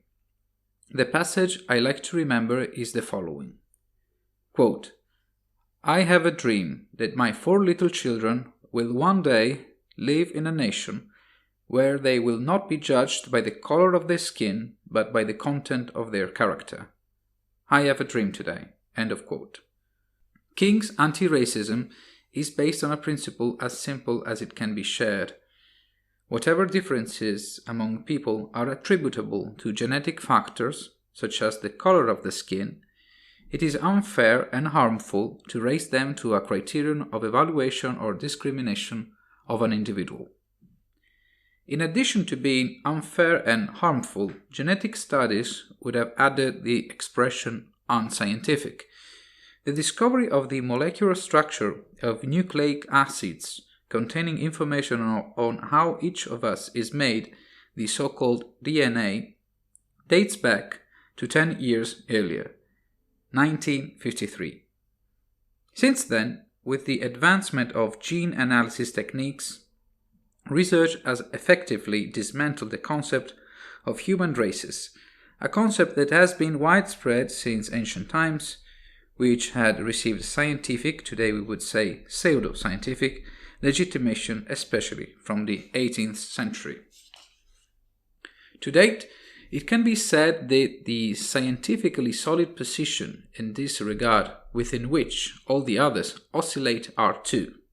1. Majority, according to which the human races have no biological basis but are exclusively socio-cultural constructs, as argued for example by Jan Sapp, Jan Tattersall and Rob de Salle and Sheldon Krimsky and Kathleen Sloan, and the one according to which, without prejudice to the lack of clear boundaries between human groups, the greater genetic variety within the same group compared to that between groups, and the impossibility of assigning to each group its own and exclusive characteristics, it is legitimate to assert that there are genetic traits of human groups that tend to determine certain morphological and physiological characteristics, such as the size of the body and the greater susceptibility to certain diseases, and that therefore, yes, human races are essentially socio-cultural constructs, but they are based on morphological characteristics that have a genetic confirmation. Among the supporters of this position, we cite, for example, the biologist Jerry Coyne and the genetist David Reich. In general, these accuse the former of denying any biological and genetic basis to the concept of human groups or races for reasons of political expediency, therefore for fear that such a position could fuel racist and discriminatory political theories. However, the two positions coincide on the fact that the differences between human groups are at most negligible and insignificant, thus depriving of any legitimacy all the scientific and political theories of the past and present based on the concept of human races. But to return to the Black rights movement in America, another great American activist against black discrimination took part in the same March on Washington in 1963, namely Malcolm Little, better known as Malcolm X, or the Islamic name El-Haj Malik el-Shabazz, but not as a supporter, but rather as a hard critic of the event. If Martin Luther King adopted a universalist approach that wanted to promote coexistence between people, whatever their external appearance or the origins of their ancestors, Malcolm X instead embraced an approach that we could define as communitarian. The former wanted to abolish all laws that segregated minorities on the basis of racist theories and at the same time fight all forms of discrimination. The second instead proposed a so-called separation of blacks from whites. The word separation is in fact programmatic of his thought, deeply influenced by the position of the Nation of Islam organization led by Elijah Muhammad at the time, with whom, however, Malcolm X came into conflict in March 1964. Malcolm X used to repeat that separation is very different from segregation because while segregation is imposed by one race over another, as in the case of whites against blacks in America, separation is instead a conscious choice of two racial communities who legitimately want to distance themselves from each other, rejecting any form of coexistence or integration. This was Malcolm X's proposal, to create a black community totally separate from that of whites. This was, according to him, the only way to ensure freedom for blacks and an end to all racial injustice. Finally, as further evidence of the distance between the two figures, it will be recalled that Martin Luther King was inspired by Gandhian nonviolence and warned against the use of hatred for political ends, while Malcolm X argued instead that the aim of obtaining independence and freedom of blacks in America, as in other Western countries, should be achieved, quote, by any means necessary, end of quote. It was only through historical decantation and a dissemination tending to sweetening their respective instances, if today the figures of Martin Luther King and Malcolm X are often united and almost overlapping, as if they had collaborated closely or shared the same ideals, when in reality the only thing they had in common was the aim of improving the condition of black Americans. The two met only once, and just for a few seconds on March the 26th, 1964, on the occasion of the debate in the Senate on the Civil Rights Act. As is well known, they never liked each other. Martin Luther King viewed Malcolm X as an agitator, a promoter of violence, and ultimately a disgrace to the cause of America's blacks. For his part, Malcolm X had scornfully labeled his rival a, quote, 20th century Uncle Tom, end of quote, an expression borrowed from the abolitionist novel Uncle Tom's Cabin, still invoked today to designate a black accused of acting in favor of whites and against their own community. It is universally recognized that the figures of Martin Luther King and Malcolm X go far beyond their historical background. Their ideas profoundly influenced subsequent debates on racial discrimination in the United States and elsewhere. But I believe that their dualism can even act as a compass for anyone who intends to orient themselves in the variegated set of anti-racist policies and movements that have followed one another up to the present day. It is as if the two activists have acted as distinct and alternative attraction centers, effectively creating two separate categories of anti-racism. With a good approximation, Martin Luther King represents the anti-racism of an Enlightenment and cosmopolitan matrix, which rejects the idea that the division into human races, whatever that means, can be taken into consideration in the legislature, thus establishing forms of discrimination, and which rather affirms that all men are born equal and are custodians of the same rights. Malcolm X represents rather an identity anti-racism and in some respects romantic. Even after abandoning the black supremacist positions supported by the Nation of Islam in 1964 with the foundation of the OAAU, Organization of Afro-American Unity, Malcolm X continued to advocate nationalistic ideals of Pan-Africanism, namely the idea that blacks all over the world were united not only by a common past, but also by a common destiny, and that they should therefore collaborate closely as members of the same large community. Why is it important to know the difference between Martin Luther King and Malcolm X?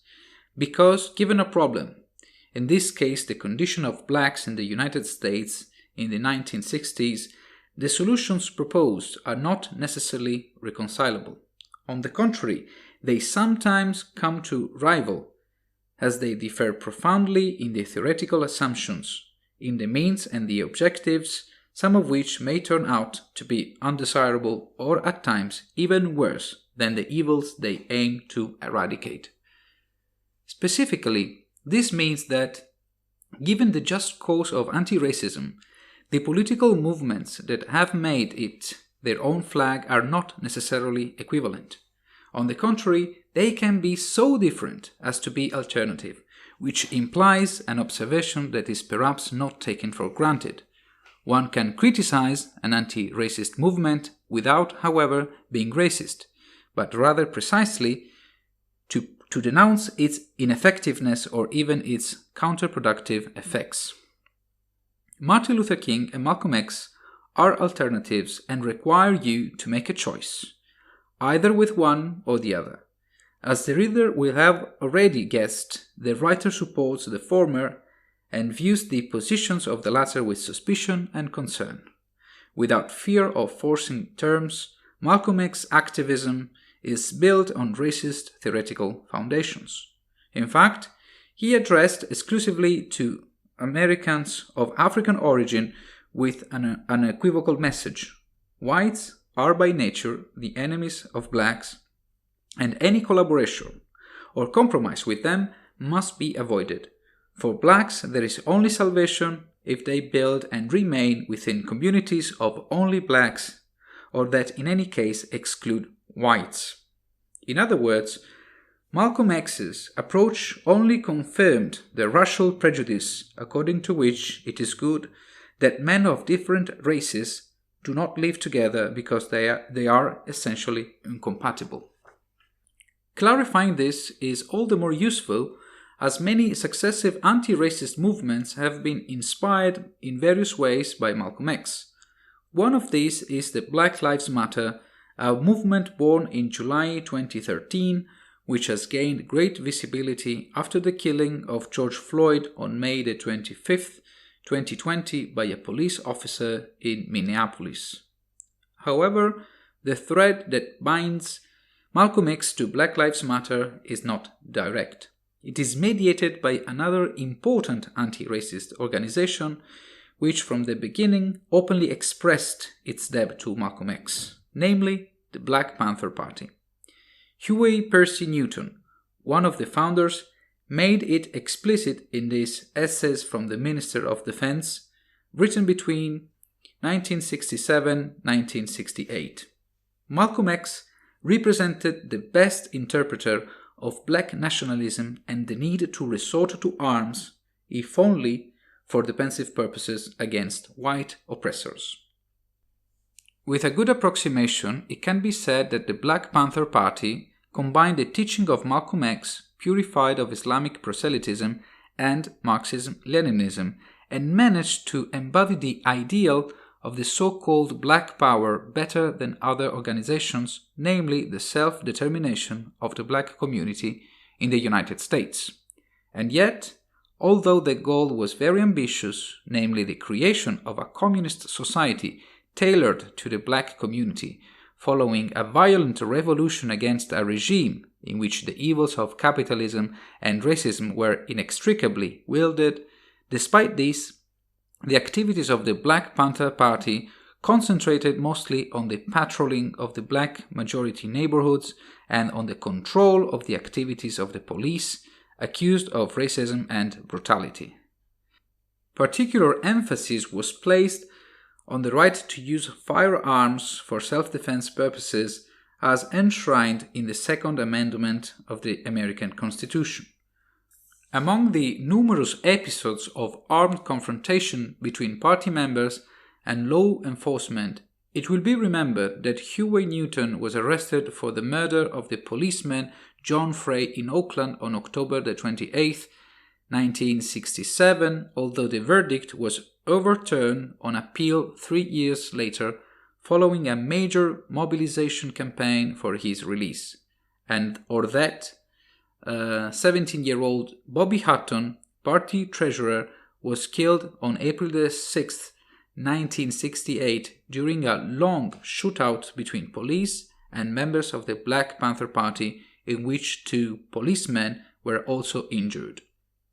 Other activities of particular importance were the establishment of a food program for children without means of school age starting from January 1969, the Free Breakfast for School Children program, which quickly took root in numerous U.S. cities and managed to offer breakfast to thousands of young students, and the opening of educational programs starting in July 1969, the so-called Black Panther Party Liberation Schools, which mostly served as an after-school program in which, in addition to traditional subjects, the ideals of anti-capitalism and anti-racism were transmitted from a black nationalist point of view.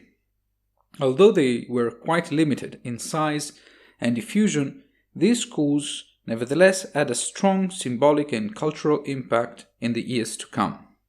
On paper, they realized the 5th point of the party's 10-point program, which advocated the need for an educational system that taught history of blacks and their role in American society. Think that with the Black History Month, that is the educational anniversary dedicated to the memory of men and events linked to the African diaspora, would have assumed an institutional character throughout the United States starting from 1976. In any case, the success of the Black Panther Party was as quick as it was ephemeral.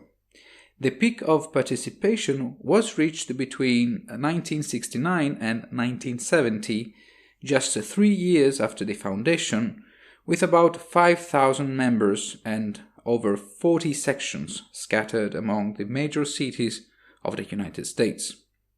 From then on, it began a sudden decline until the definitive dissolution in 1982.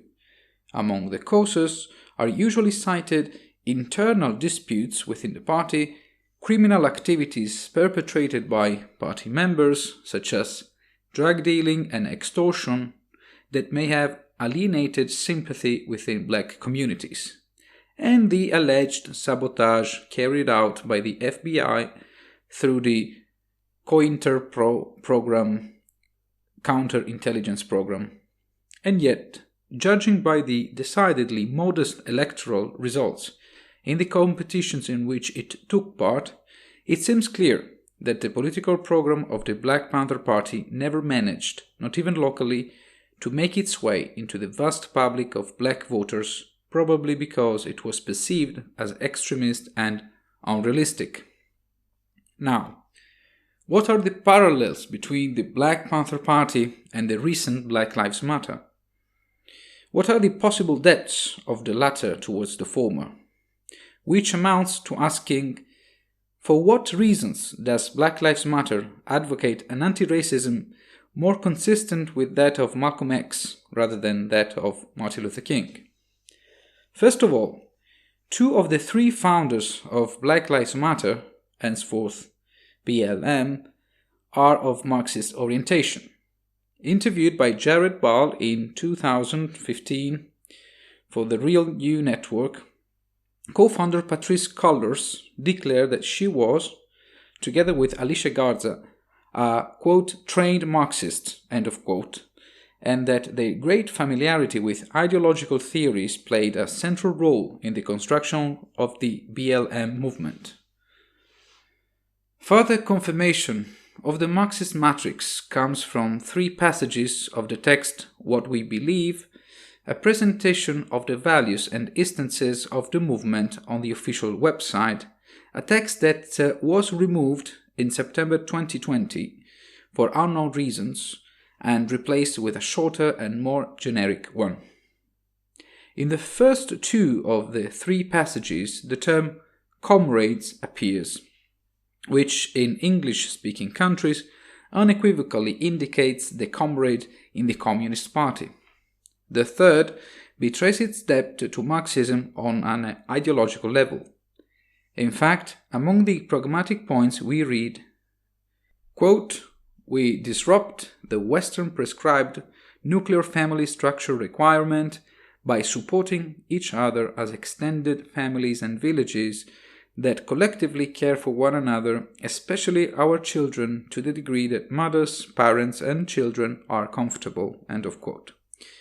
For those familiar with the radicality of Marx's revolutionary proposal against the bourgeois and capitalist world, these words sound very similar to those in the famous manifesto of the Communist Party, in which the institution of the bourgeois family is attacked, and it is even proposed to abolish it. An openly symbolic reference to the Black Panther Party and to Marxism by the members of the BLM is also the raised fist as a sign of greeting and militancy. The anti-capitalist approach is common.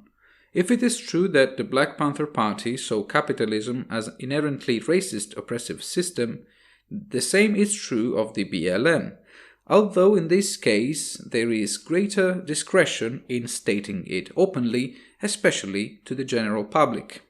And yet, an admittedly anti-capitalist stance can be traced to a document published in August 2016 by the Movement for Black Lives, a coalition of more than 50 organizations dealing with black communities in the United States, including the BLM, by far the most important member. The document is titled A Vision for Black Lives, Policy Demands for Black Power, Freedom and Justice, and has 6 political objectives. Of these, the 4th is clearly anti-capitalist, but is worth listing them all, as they also closely recall the 10-point program of the Black Panther Party, both in the instances and in the separatist approach. Quote, 1. End the war on black people. 2. Reparations for past and continuing harms. 3. Divestment from the institutions that criminalize, cage and harm black people, and investment in the education, health and safety of black people. 4. Economic justice for all and a reconstruction of the economy to ensure our communities have collective ownership, not merely access. 5.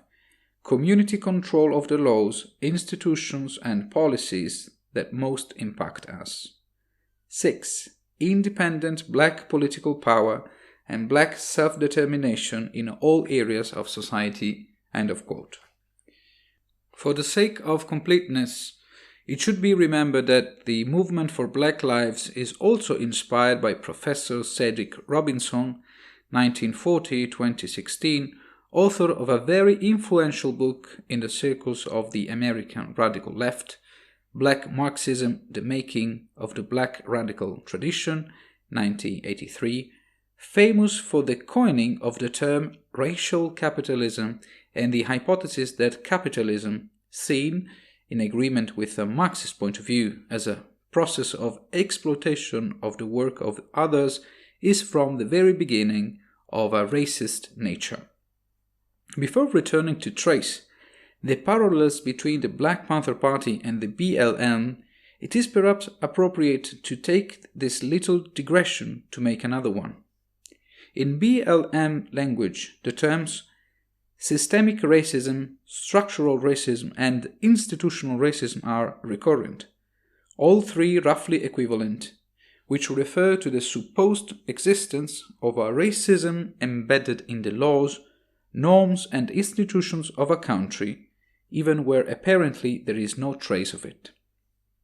Therefore, contrary to what the term institutional or systemic racism would suggest, it does not refer to a set of laws and provisions that explicitly sanction forms of discrimination based on skin color, as in the case of the apartheid system in South Africa or the so-called Jim Crow laws in the United States, definitely abolished in 1964 with the approval of the famous Civil Rights Act. Systemic racism would rather be an extremely articulated and multiform form of racism present in the institutions that would permeate the entire organization of society without, however, being clearly identifiable. It is a theory that has the traits of a religious dogma. Systemic racism exists but cannot be seen. In the United States, it draws strength from statistical data that attest to significant disadvantages of blacks vis-à-vis other groups in the case of indicators such as GPD per capita, unemployment rate, incarceration, academic achievement, etc. The fragility of such an interpretation lies in wanting to exclude any other cause than systemic racism presumably set up by white Americans. The so-called white supremacism is often mentioned, thus renouncing to take into consideration factors such as historical heritage, the cultural and sociological trends that characterize the different communities, as well as the variability of the indicators in question in the various geographical areas of the country. To further undermine the validity of systemic racism is the experience of the Asian American community, which includes groups of very different origins from Indian to Korean to Thai. Although there are also significant differences between the various subgroups, numerous statistical data relating to Americans of Asian origin unequivocally demonstrate that in the United States, a so-called minority can even surpass the so-called predominant white community. In fact, Asian Americans have a GDP per capita higher than that of any other community, the highest life expectancy, the highest level of education, and the lowest propensity to crime, just to name a few examples. As you can imagine, such a fact has created and continues to create a certain embarrassment among intellectuals, politicians, and journalists in the United States who espouse the theory of systemic racism, which transpires from the various articles that clumsily try to dismantle the myth of the exceptionalism of the Asian community, the so-called model minority. Although the origin of the term institutional racism is to be traced in a 1967 essay by the two activists Stokely Charmichel 1941-1998 and Charles Vernon Hamilton 1929, Black Power, The Politics of Liberation, it is between the 70s and the 80s that it will find a theoretical systematization thanks to the intellectual movement of critical race theory, CRT, whose academics Derek Bell, 1930-2011, and Kimberly Crenshaw, 1959, represent the most important exponents. According to critical race theory, racism is implicit in the laws and institutions of the United States and is intended to create and maintain inequalities between whites and non-whites. Although there is no full agreement on the claims of the CRT proponents, it is possible to identify some fixed points, some of which contradict each other. Among these, the idea that human races are an exclusively social construction invented by whites stands out, even if CRT uses racial categories for the analysis and resolution of problems related to racism, thus actually confirming them. Even the critical race theory, which serves as an ideological basis of the BLM, is linked to Marxist thought. The CRT derives in fact from the so-called Critical Legal Studies (CLS), a branch of legal studies born in the United States in the 1970s, which argued that the economic and social status quo of the ruling class was held up by the legal system in an apparently hidden way. The critical race theory has therefore replaced the division into classes with the division into races, while maintaining the interpretative framework of critical legal studies for the rest. Now, the CLS are considered an offshoot of the so-called critical theory of Marxist orientation, whose most famous exponents are Max Horkheimer 1895-1973, Theodor Adorno 1903-1969, and Herbert Marcuse 1898-1979, together with other members of the so-called Frankfurt School. The theoretical assumption of the school is that all social and cultural phenomena would in reality reflect very specific power structures. The privileged target of these intellectuals were capitalist mass society, scientific and technological progress, liberalism and rationalism of an Enlightenment matrix, guilty of perpetrating a pervasive form of repression of man in the West and cascading in the rest of the world. The theoretical debt to Karl Marx is quite evident. In fact, members of the Frankfurt School developed a concept that the Trier philosopher clearly expressed in a contribution to the Critique of Political Economy, 1859, namely that every society is constituted by the combination of base and superstructure, Basis und Überbau, where the former is the set of production relations that make up the economic structure of society, while the latter includes the set of political, cultural, and ideological institutions such as laws, the arts, religion, etc. According to Marx, the base deeply conditions the superstructure to the point that one might think that latter is almost a sort of emanation from the former, and accordingly the consciousness of men cannot be independent of the superstructure in which they live, but is even completely shaped by it. The Marxist dialectic between base and superstructure should throw light on the systemic and revolutionary approach of the Marxist-oriented intellectual and political movements that have followed one another throughout history. Nothing can be achieved if the system is not entirely replaced by one with other assumptions. In the case of the BLM, racism would be so embedded in American capitalism and society that only a total change in social, economic, and political structures could end the oppression of Americans of African descent. This explains, for example, the radical nature of the proposals of the aforementioned document, A Vision for Black Lives, Policy Demands for Black Power, Freedom and Justice of the Movement for Black Lives.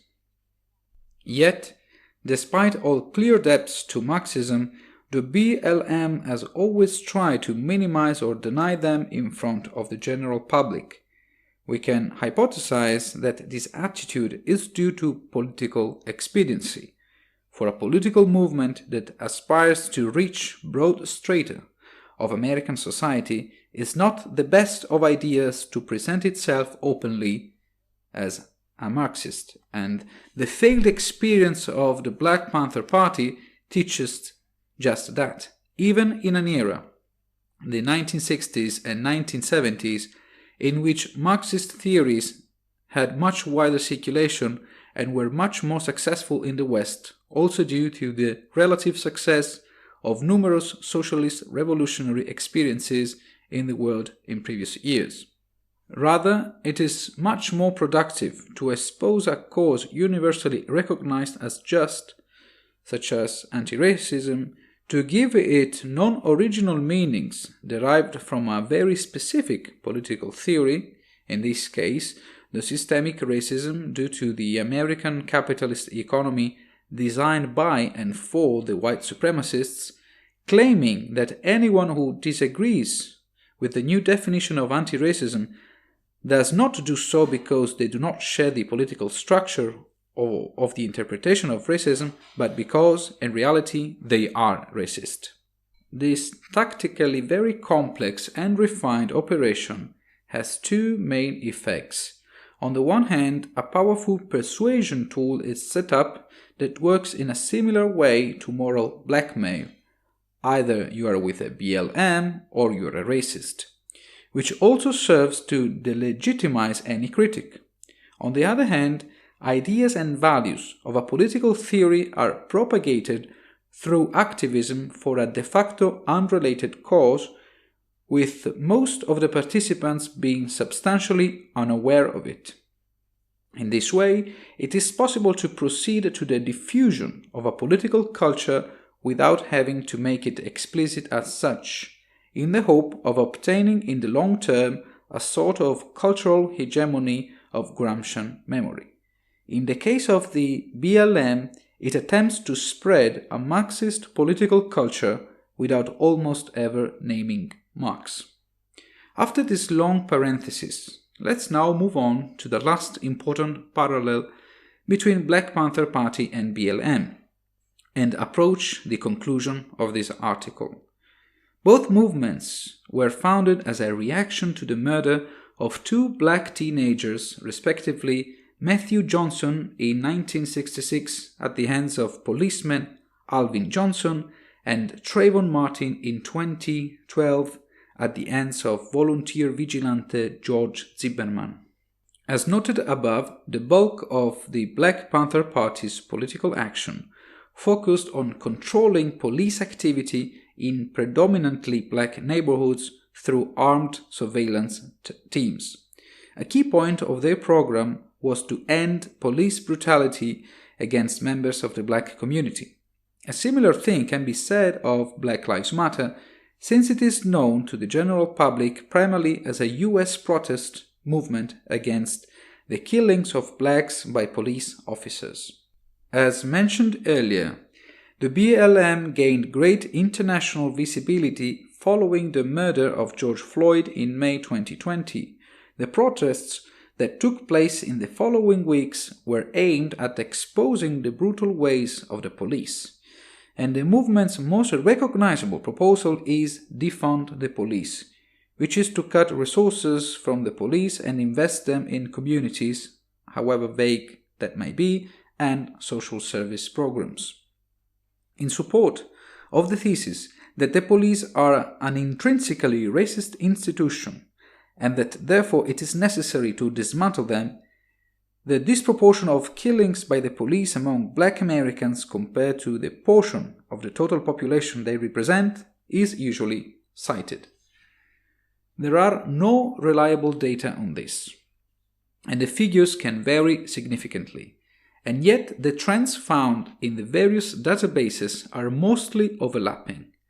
According to the estimate of the CDC, Centers for Disease Control and Prevention, in 2019, 122 Black American citizens were killed at the hands of the police, equal to 23.5% of the total, a strong overrepresentation when considering that blacks make up the 14.2% of the total population, while whites and Asian are underrepresented.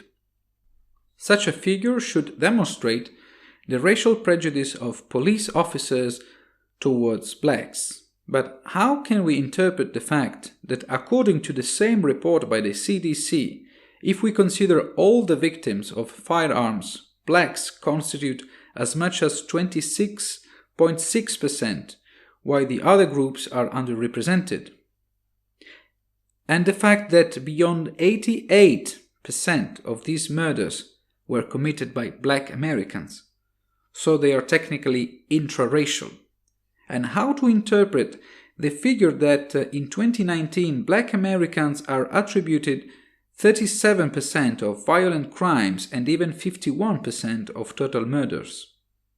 Similar data are deliberately neglected and omitted as they are incompatible with the theory of systemic racism within US institutions.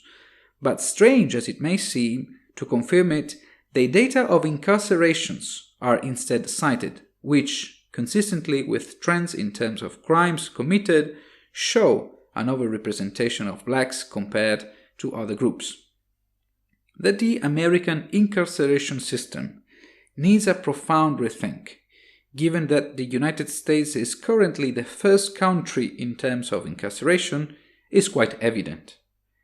As it is desirable a thorough and continuous monitoring of the actions of police officers as a reform capable of reducing the killings of suspected criminals.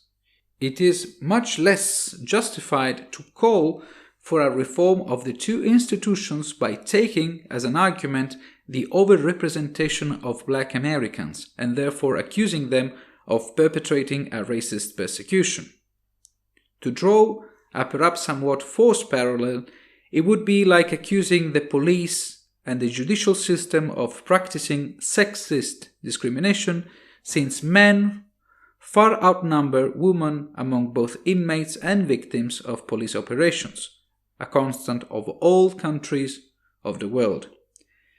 But, as said before, the parallel is appropriate up to a certain point, because gender differences such as the presence of testosterone, average build and physical strength are factors to be taken into consideration in explaining, at least in part, the greater propensity to violence of men than women, even net of social cultural factors that up to the present day tend to assign to men characteristics and behaviors associated with the use of force and physical struggle. On the other hand, a similar argument is not valid when it comes to evaluating the different propensities to crime of the various ethnical or racial groups of a country. The question is abundantly demonstrated. So why does an ethnic or racial group have significantly different indices of propensity to crime than other groups living in the same geographical area? Attempting to analytically answer such a question would take time and space that I do not intend to use now or to ask the reader that has come this far. Rather, I refer to an article I wrote some time ago which partly answers the question. Here I will limit myself to saying that if it being understood that in the final analysis it is always the individual who commits a crime with their choices and responsibilities, the tendencies towards a greater or lesser propensity to crime among a group with ethnic or racial characteristics are essentially attributable to cultural, value and ideal factors, namely what is generally considered virtuous and vicious, admirable and deplorable, right and wrong, rather than material factors such as poverty or poor economic conditions. In other words, those who do not consider delinquency degrading in itself tend to commit more crimes than those who are seemingly forced to resort to it for material necessities. And, as far as I'm concerned, the same argument can be applied to all trends in human behavior. Cultural and ideal factors are far more important than a certain material and economical reductionism is willing to admit. Therefore, assuming that a greater propensity to crime is related to a shared system of values that tolerates or even promotes vicious behaviors such as violence and prevarication, what would be the most effective strategy to counteract such a trend? Here too, I will indulge in an answer that is not supported by data or arguments, but which Martin Luther King and at least in part Malcolm X would agree with. Promoting a culture of freedom and personal responsibility, of civil duty to contribute to the improvement of society through a constructive behavior. Of course, the former espoused the idea of a society without distinctions based on skin color, while the latter fought for a total separation of blacks from whites, yet both were convinced of the importance of the autonomy of the individual for the construction of a better society. The same cannot be said of the BLM. Any statistical trend, any data that highlights the serious hardships within the so-called Black American community is bound either to be labeled as racist denigration or to confirm the theory of systemic racism. Things go wrong because the system is made so that things go wrong. In any case, any individual responsibility is denied, and together with it also the possibility of improving one's condition and that of others without first a radical change in the legislative and economic system. Such an approach risks generating both a frustrating sense of helplessness and an inane and inconclusive victimhood. In marginal cases, even a dangerous anger and distrust, if not contempt and hatred, towards those who are perceived as privileged by the system or even a more or less unconscious oppressor. As we said at the beginning of the article, even with the appropriate caveats, the anti-racism of the BLM fits fully in the wake of that traced by Malcolm X. It takes racial categories for good rather than repudiating them, warns against integration and rather emphasizes the usefulness of dividing society into communities based on skin color. It does not seek conciliation but feeds resentment and conflict and ultimately intolerance and racism. Yet, in closing this article, it is the case to do a little justice to the memory of Malcolm X. Although for a large part of his activism, Malcolm X represented the anti-racism we have described and which has influenced so many successive movements, this does not exhaust the complexity and evolution of his thinking. As he himself declared, quote, "Despite my firm convictions, I have been always a man who tries to face facts and to accept the reality of life as new experience and new knowledge unfolds it. I have always kept an open mind which is necessary to the flexibility that must go hand in hand with every form of intelligent search for truth." End of quote. And Malcolm X's intelligence and flexibility were such as to make him question what he believed in and to make him express a position fully consistent with that of his rival Martin Luther King. The confession dates to February 19th, 1965, 2 days before he was murdered, and emerges from a conversation with photographer Gordon Parks. Quote, "I realized racism isn't just a black and white problem. It's brought bloodbaths to about every nation on earth at one time or another. Remember the time that white college girl came into the restaurant, the one who wanted to help the Muslims and the whites get together, and I told her there wasn't a ghost of a chance, and she went away crying? Well, I live to regret that incident. In many parts of the African continent, I saw white students helping black people. Something like this kills a lot of argument. I did many things as a black Muslim that I'm sorry for now. I was a zombie then, like all black Muslims. I was hypnotized, pointed in a certain direction, and told to march. Well, I guess a man's entitled to make a fool of himself. He's ready to pay the cost. It cost me 12 years. That was a bad scene, brother. The sickness and madness of those days. I'm glad to be free of them. It's the time for martyrs now.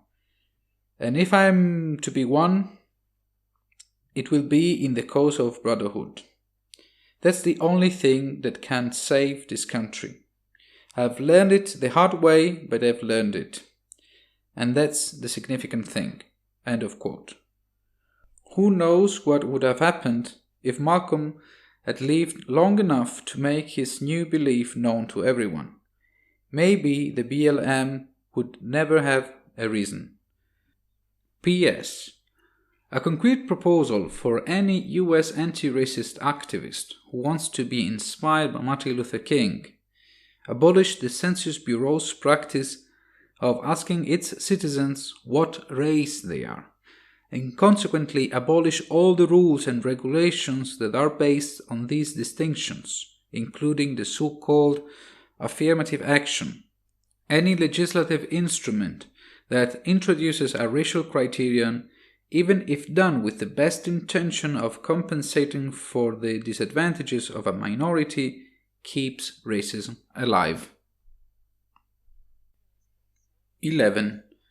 Transgenderism, the religion of a distracted God. It is not straightforward to define the term transgenderism. According to Diagnostic and Statistical Manual of Mental Disorders, DMS-5, published in 2013 by the APA, the American Psychiatric Association, quote, "Transgenderism refers to the broad spectrum of people who transiently or persistently identify with a gender different from their natal sex." End of quote. But such a definition already makes many turn up their noses because instead of natal sex, today the expression sex assigned at birth is more commonly used and preferred.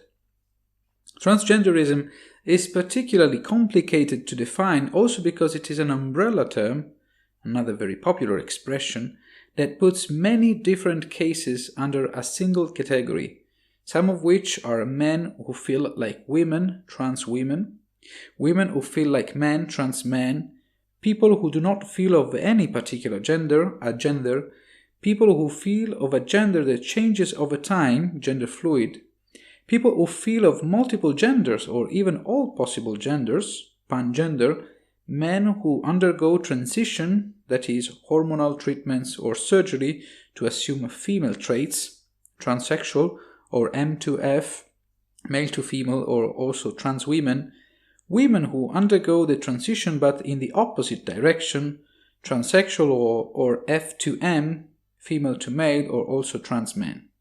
But the list is much longer than that, and above all it seems to be growing all the time. Currently, depending on the sources, the labels can exceed the figure of 60, although it must be borne in mind that there are often overlaps, whether they are minimal, partial, or almost total between different terms, and that most of these labels are not yet integrated into medical and psychological science. Trying to make a rash foray into epistemology, the fields of knowledge or, on a smaller scale, the objects of study, whether concrete or theoretical, are typically difficult to handle for two main reasons, which in turn define roughly two categories of knowledge. The first category is that of the fields of knowledge that embrace a certain basin of data, are divided into numerous branches, and progress rapidly both from a theoretical, applicative, and a technological point of view.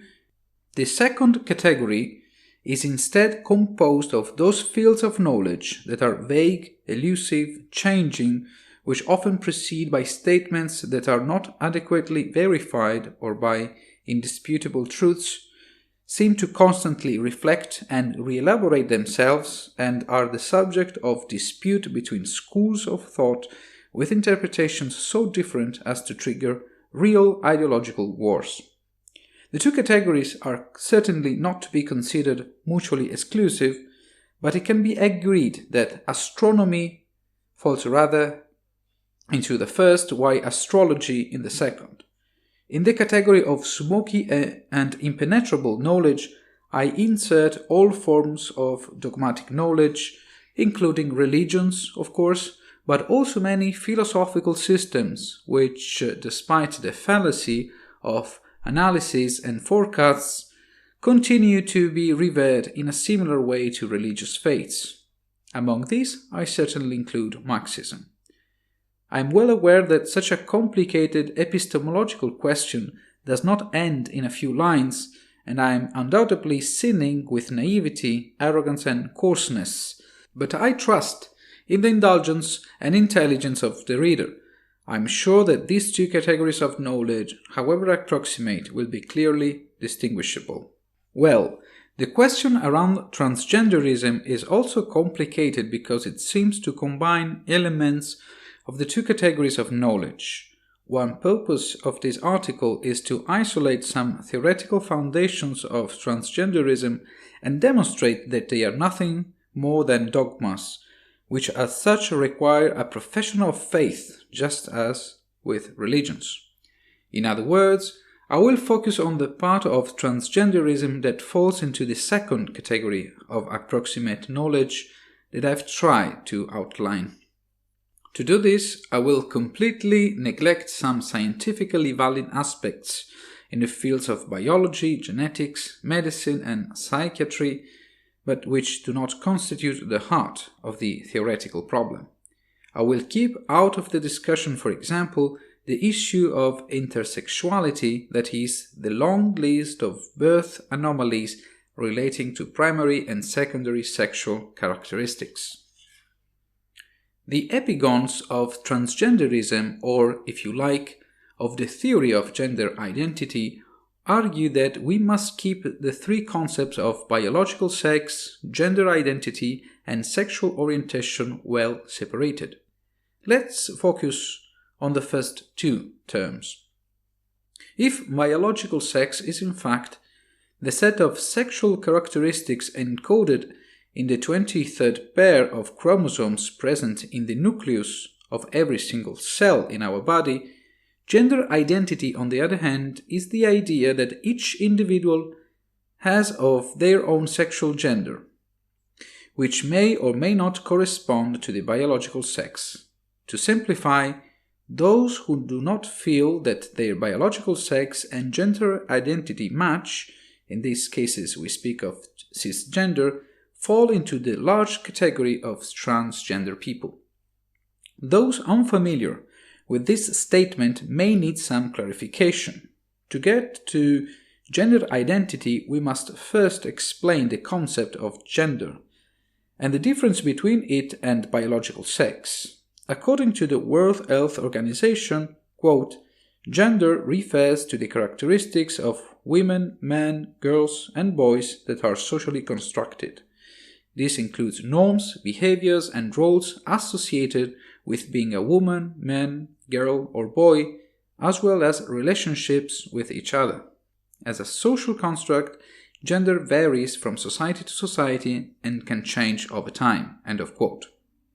If being male is a biological fact true in every place and time, the male gender is rather a cultural and social fact. It summarizes meanings and norms stratified over time, which strictly speaking vary greatly not only from epoch to epoch or from continent to continent, but also from family to family and from individual to individual. However, if the common understanding is that gender is anchored to sex, that is, the former is the cultural correlative of a medical scientific term, to the point that they are most often considered interchangeable, the theory of gender identity intervenes here, separating the link between the two terms. Sex and gender may not coincide. One can be born of one sex and be of a different gender inwardly. From this dogma all the rest originates. Transgenderism believes that one can be born in the wrong body, that sex, body, may not match gender, interiority, soul. It is in fact a religious belief that some god, in charge of checking at birth that the gender of the souls accords to the sex of the bodies, every now and then gets distracted and makes a mess, which then some particularly shrewd human are able to identify, bringing out the true gender present in the bodies and eventually correct the mistake with hormonal or surgical therapies. It goes without saying that between body and soul, the latter is more important, which means that not only sex and gender are completely independent, but they are actually in an inverted hierarchical relationship with respect to what could be commonly understood. One is born of a sex, while gender is internalized as one grows and learns from the outside. According to transgenderism, however, the self-perceived gender has absolute priority over the sex of the body. Perhaps it even pre-exists the body. From such a dogmatic creed detached from reality, there can only originate implications and logical passages that are equally arbitrary, artificial, fallacious, and often contradicting each other. And yet it is useful to know it, because in light of it, it is easier to identify and explain expressions, reasonings, and evaluations that pertain to this theory. I imagine that, for example, the meaning of, quote, sex assigned at birth, end of quote, will become clearer, since biological sex is considered little more than an accident that has no effect on the gender of the child.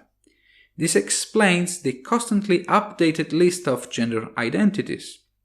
If gender identity is independent and free from any biological fact, why limit ourselves to the binary logic of male and female? Therefore, we should not be surprised by the imagination with which genders multiply to improbable astral gender, clown-choric gender, cat gender, kid gender, math gender, pyrogender, etc. It becomes terribly problematic to define sexual orientation, the term we have left aside. Are you attracted to external sexual characteristics, to external appearance, to gender identity, which we cannot know for sure if we do not first ask the person concerned? It is not possible to answer without raising further doubts and contradictions that inevitably end up discovering the flaws in this fragile theoretical system.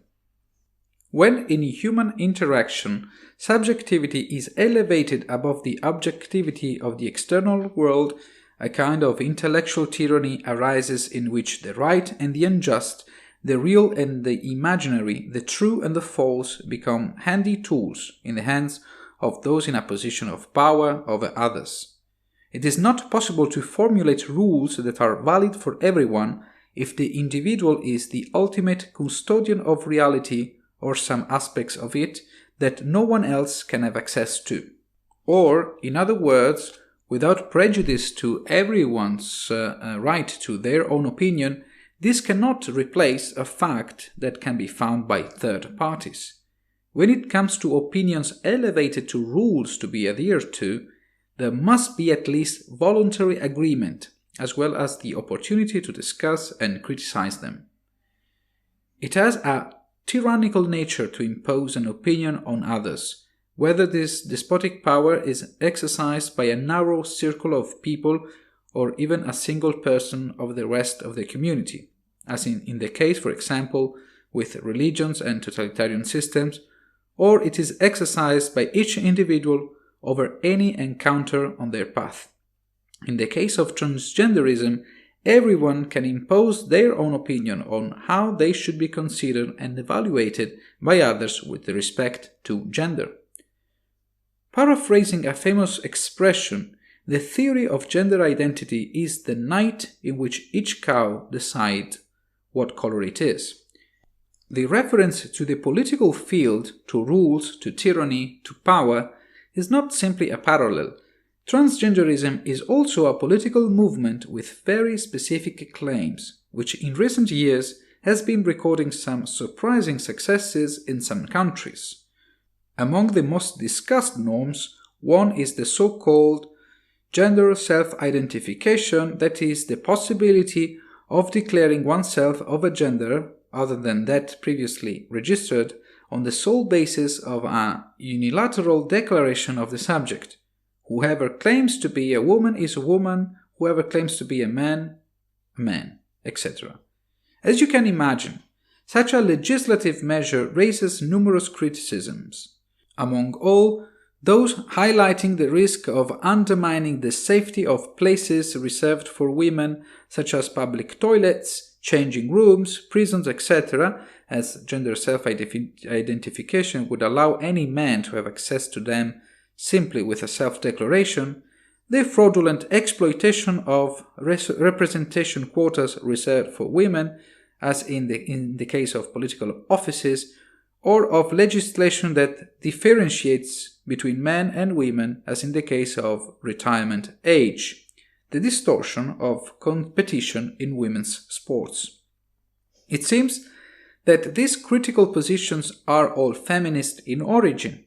Indeed, the theory of gender identity is a particular subject of contention by feminist political movements. The aversion can be summarized as follows.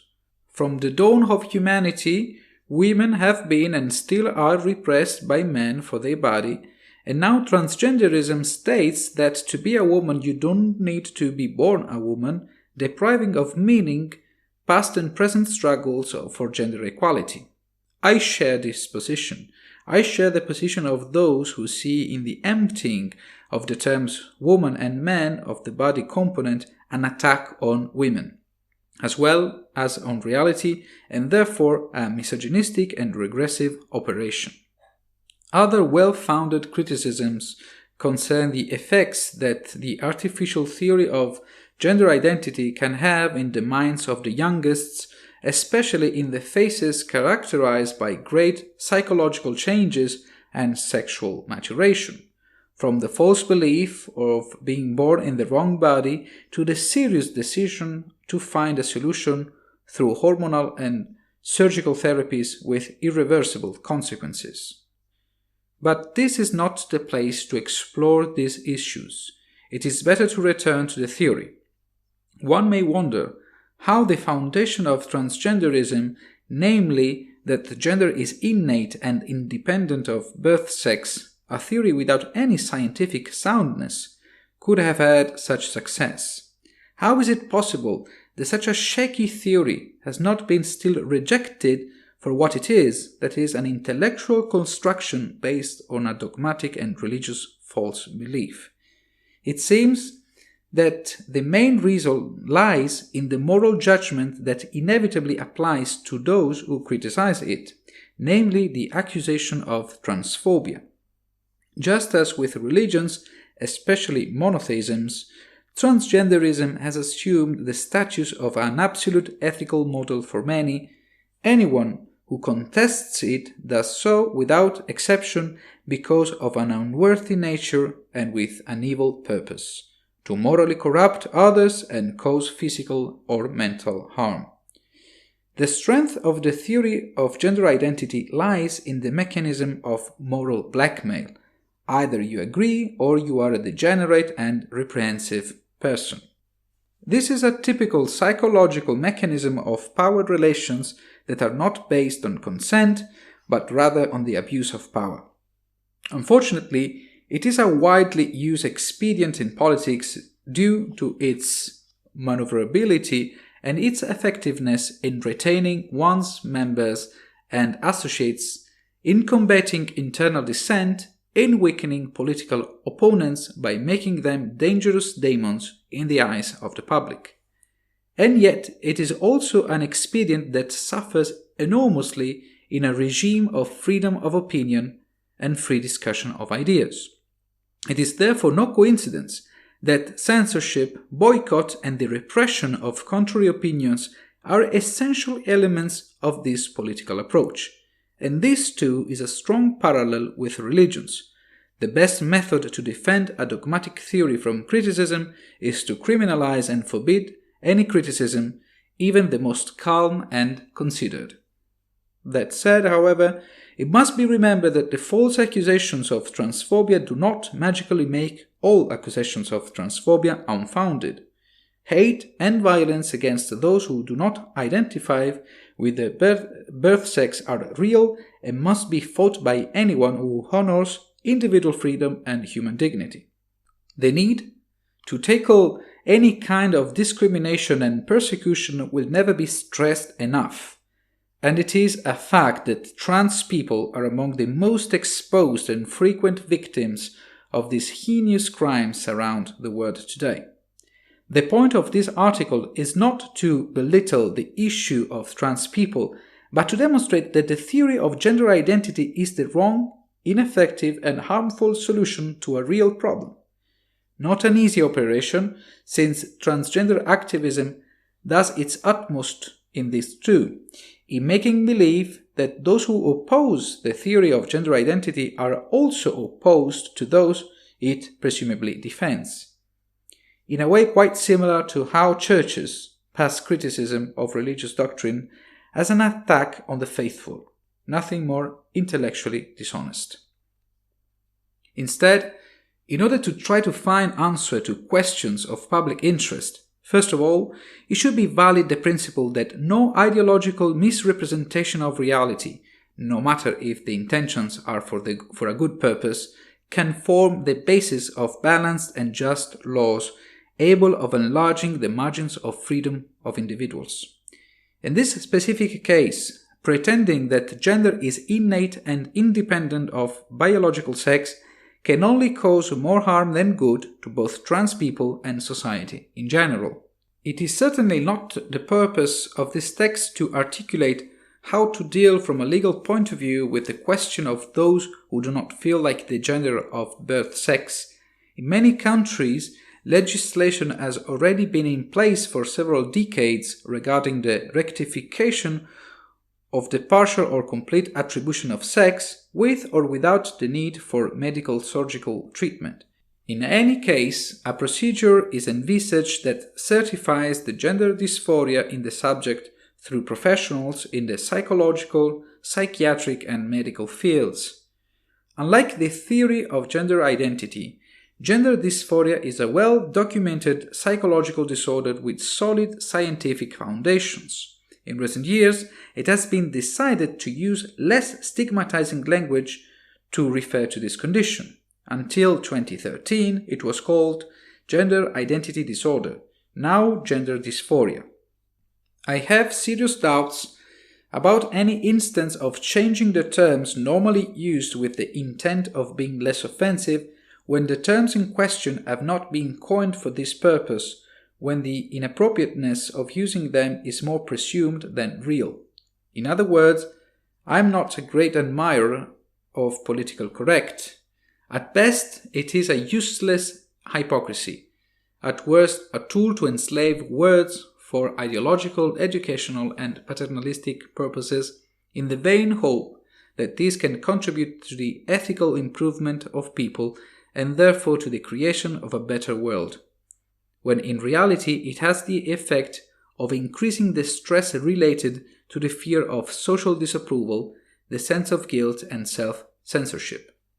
To conclude, if it is imperative to remove any unnecessary impediments to the enjoyment of a free and satisfying life for those suffering from gender dysphoria, as well as to promote a culture of tolerance throughout the world, on the other hand, it is never the case in the manner of gender identity theory, to subordinate facts to political desires and ends, however noble they may seem.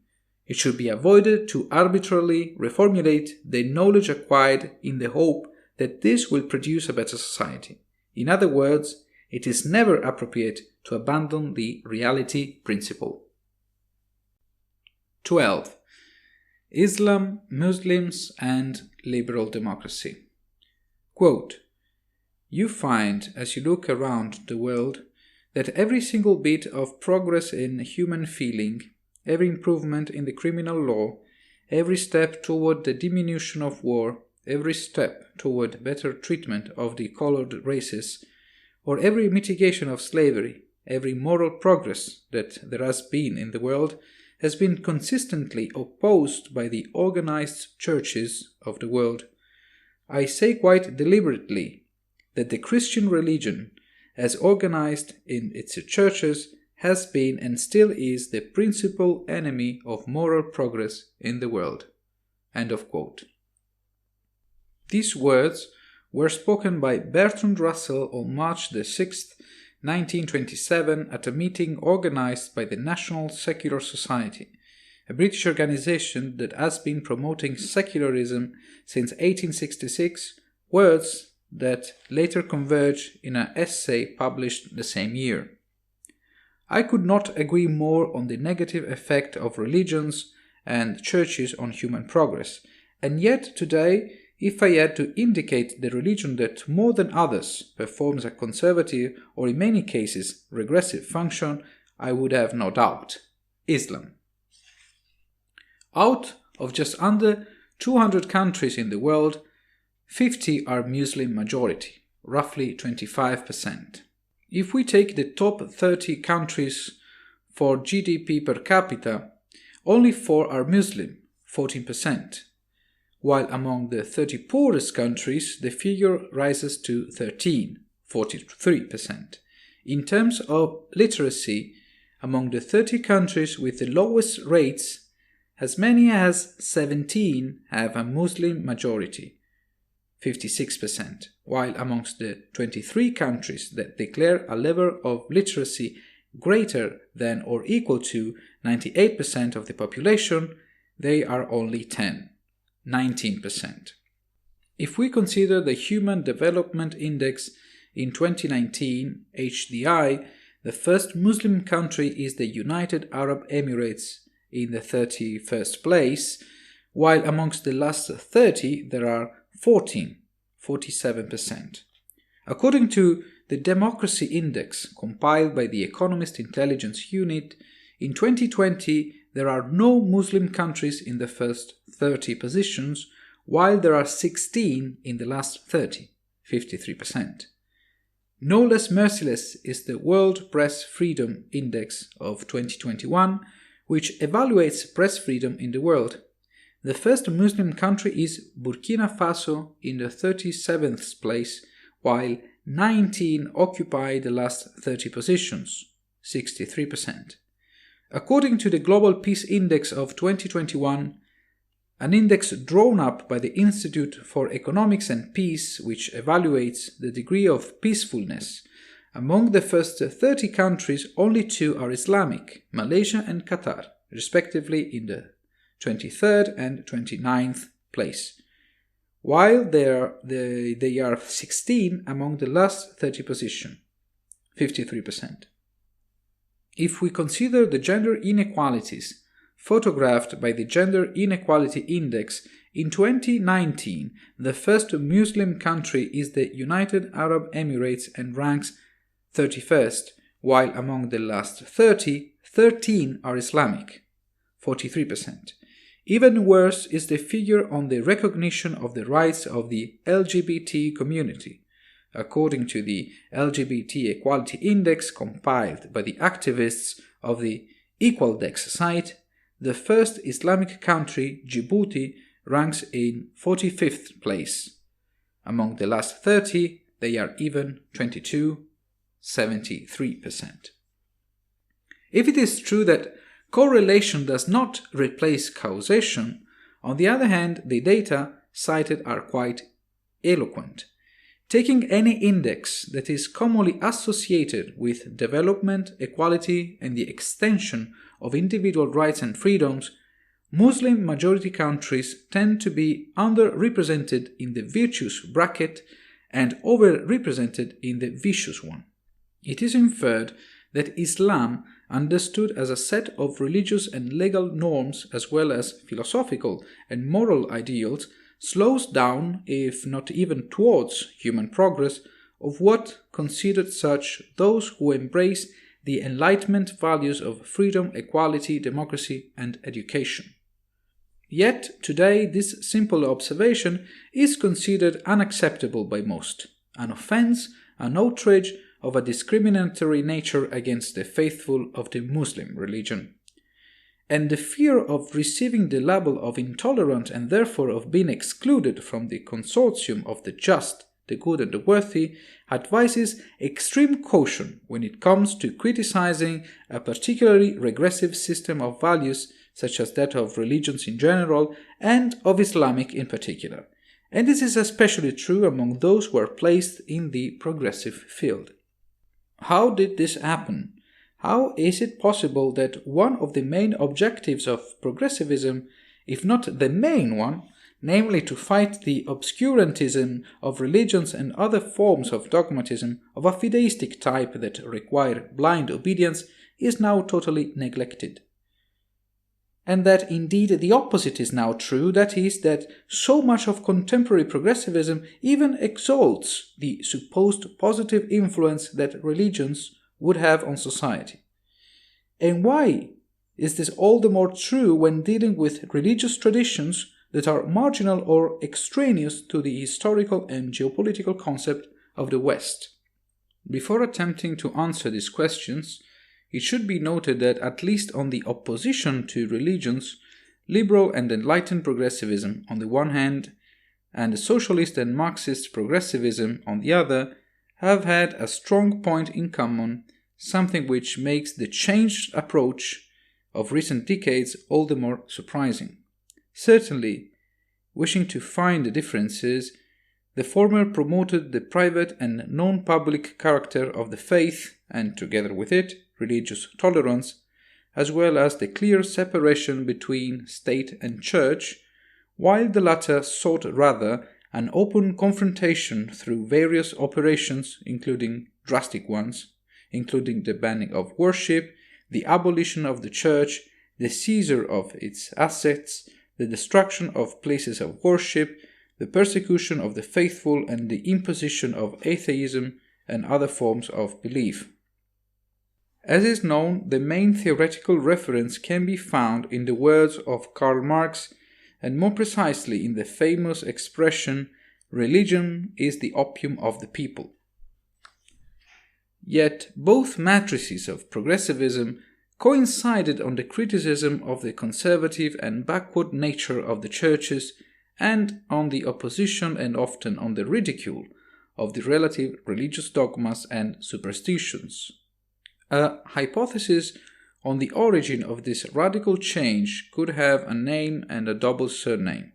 Claude Lévi-Strauss, 1908-2009, the father of structuralism in the anthropological field, which had enormous influence in various fields of humanistic knowledge, was a militant of the maximalist socialist party SFIO, Section Française de l'Internationale Ouvrière, from 1927 to 1936.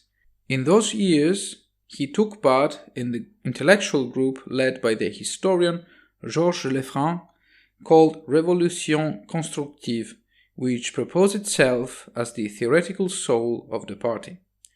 The work of the anthropologist is scattered with theoretical depths and signs of esteem towards Marx. In a letter to the editor dated the 25th November 1955, published in the postscripts to chapter 15, 1956, in response to a critical article by his colleague Maxime Rodinson, he reproached him for not having investigated, quote, "my endeavors to reintegrate the anthropological knowledge acquired during the last 50 years into the Marxian tradition, end of quote. Further on in the same letter we read, quote, Mr. Rodinson criticizes me for misinterpreting the concept of structure which I have borrowed, or so I thought, from Marx and Engels, among others, and to which I attribute a primary role, this constituting a more frequent ground for criticism addressed to me. End of quote. Having ascertained, therefore, the political affiliation to Marxist socialism and the influence of the thought of the philosopher of Trier, what would be the contribution of Levi-Strauss capable of changing the way of seeing religions within the radical left, which was able to integrate itself into the Marxian tradition without raising too many objections? My hypothesis is that Claude Lévi-Strauss took the concept of class struggle, of struggle between oppressed and oppressors, and applied it to cultures, which are therefore divided into oppressed and oppressor cultures. More specifically, Western capitalist culture would have constituted and still would constitute an existential threat to other oppressed cultures that resist.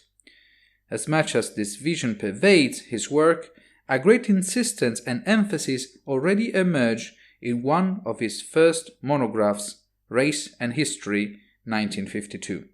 Here, in fact, Claude Lévi-Strauss clearly expresses his adhesion to cultural relativism, that is, to the idea that ethical and social canons reflect the cultural context in which they are widespread, making the research for universal human values and ideals, or even the comparison itself between different cultures, misleading. What is right in one culture can be wrong in another, which means that it is the cultural context that gives meaning to every human abstraction and custom. To these we add an open accusation against Western civilization of having imposed itself, with its values and its technique, on all the others, effectively erasing them or forcing them to Westernization, even in case of resistance to Westernization itself, with obvious paradoxical effect. In another extremely significant chapter, The Idea of Progress, chapter 5, Claude Lévi-Strauss states that cognitive and technological progress is a deceptive concept, or in any case difficult to apply to humanity, because every culture with a cumulative history, that is, which has accumulated knowledge and technologies over time, has had its own, which always has the characteristics of a discontinuous, jolting, and casual path, and each of them would often go in a different direction. According to the anthropologist, quote, advancing humanity can hardly be likened to a person climbing stairs and which with each movement adding a new step to all those he has already mounted. A more accurate metaphor would be that of a gambler who has staked his money on several dice and, at each throw, sees them scatter over the cloth, giving a different score each time. What he wins on one, he is always liable to lose on another, and it is only occasionally that history is cumulative, that is to say, that the scores add up to a lucky combination. End of quote. There is certainly some truth in his words.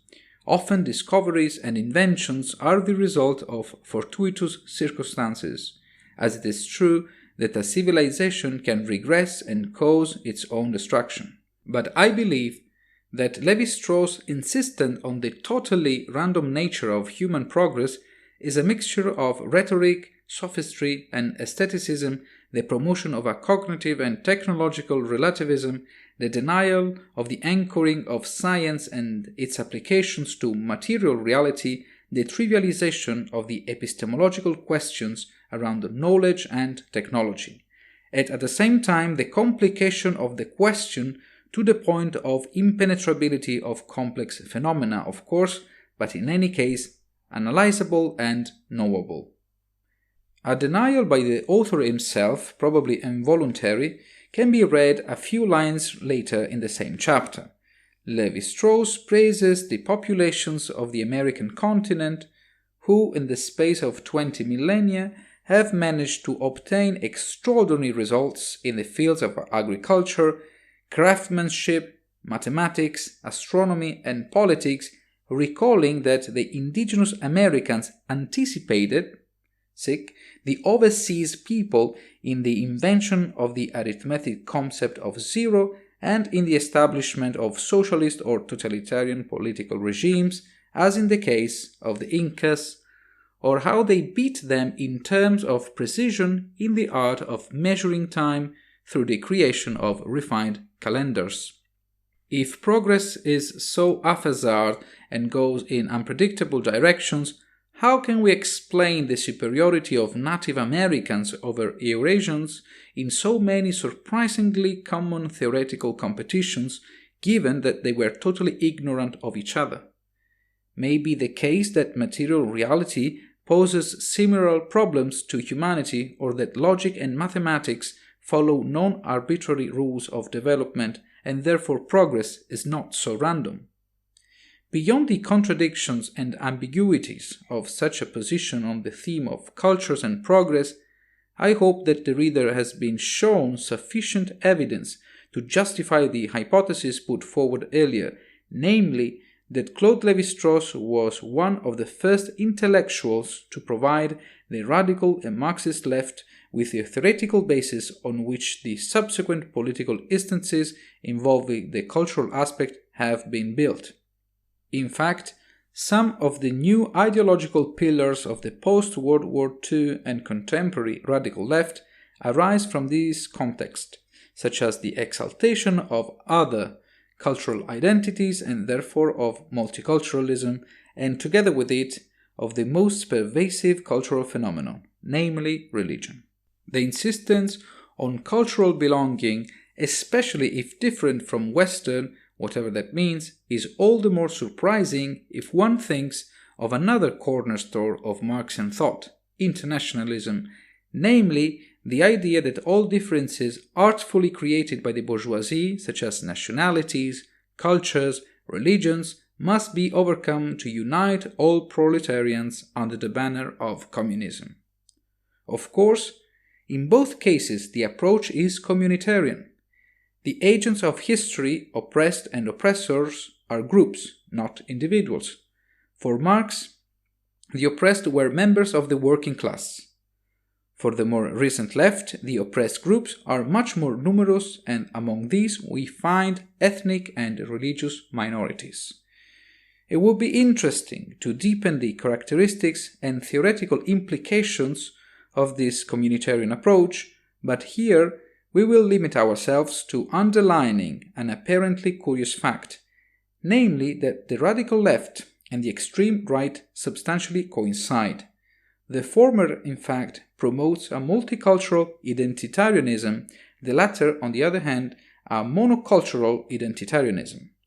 Personally, as a liberal progressive, I can only lean towards an approach that is both individualistic and universalist, and therefore be in favor of internationalism and cosmopolitanism, which is in no way equivalent to denying the value of one's own culture, nor of others, whatever the detractors may say, but rather to consider that each individual is unique, unrepeatable, and irreducible to any community labeled, such as culture, religion, politics, class, sex, educational qualification, etc.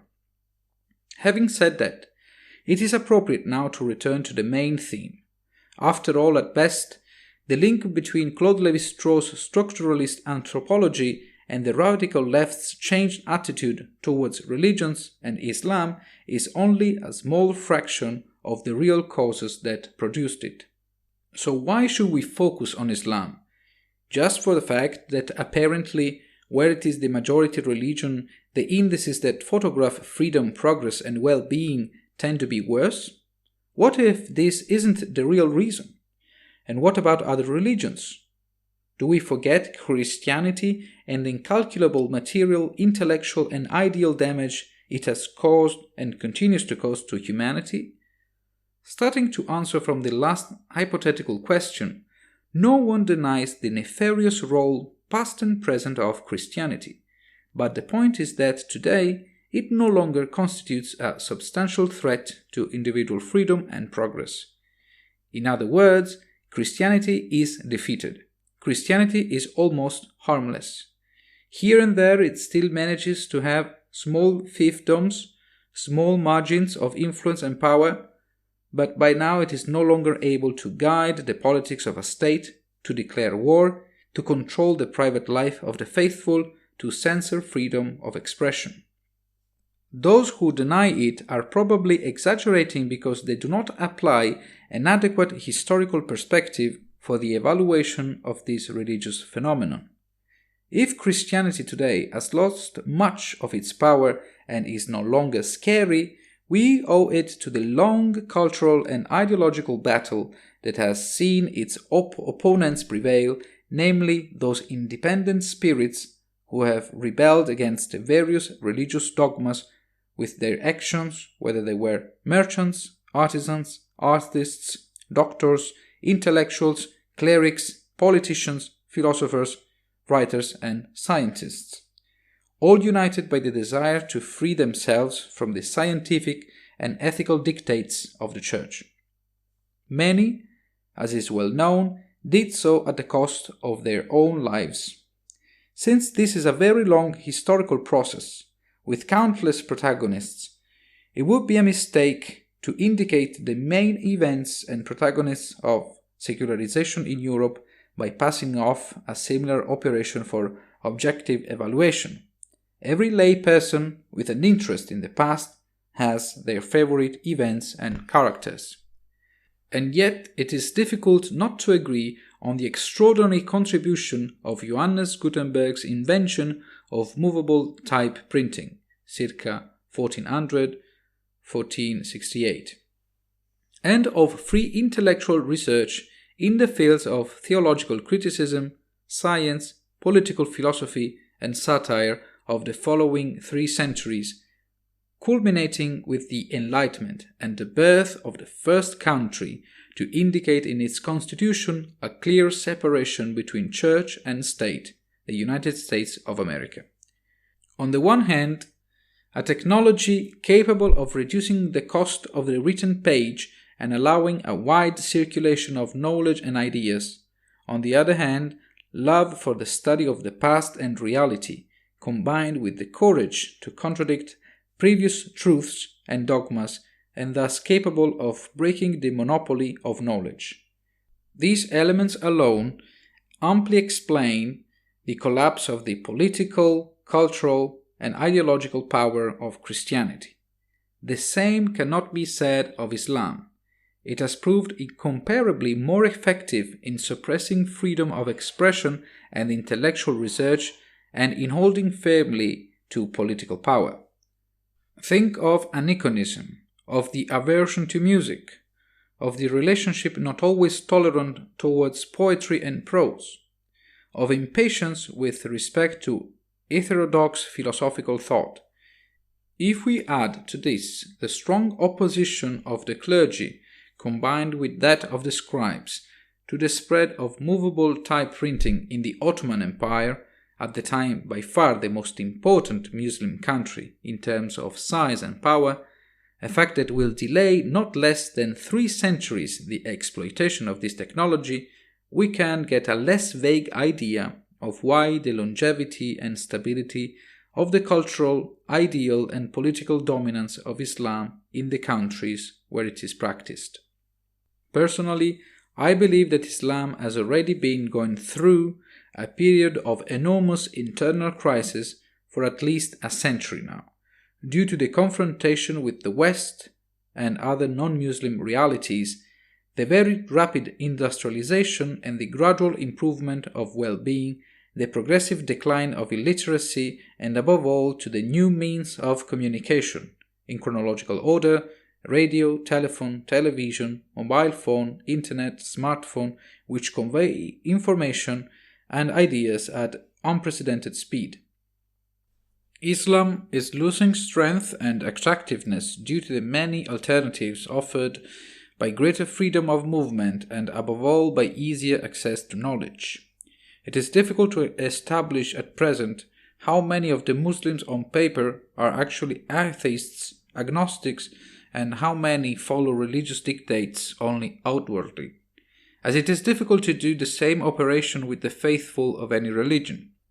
And yet, the most probable thing is that within a few years, Islam will lose a substantial part of its faithful, while another substantial part would follow religious dogmas in a more superficial and blunt way, just in a similar way to how it happens for some time among Christians.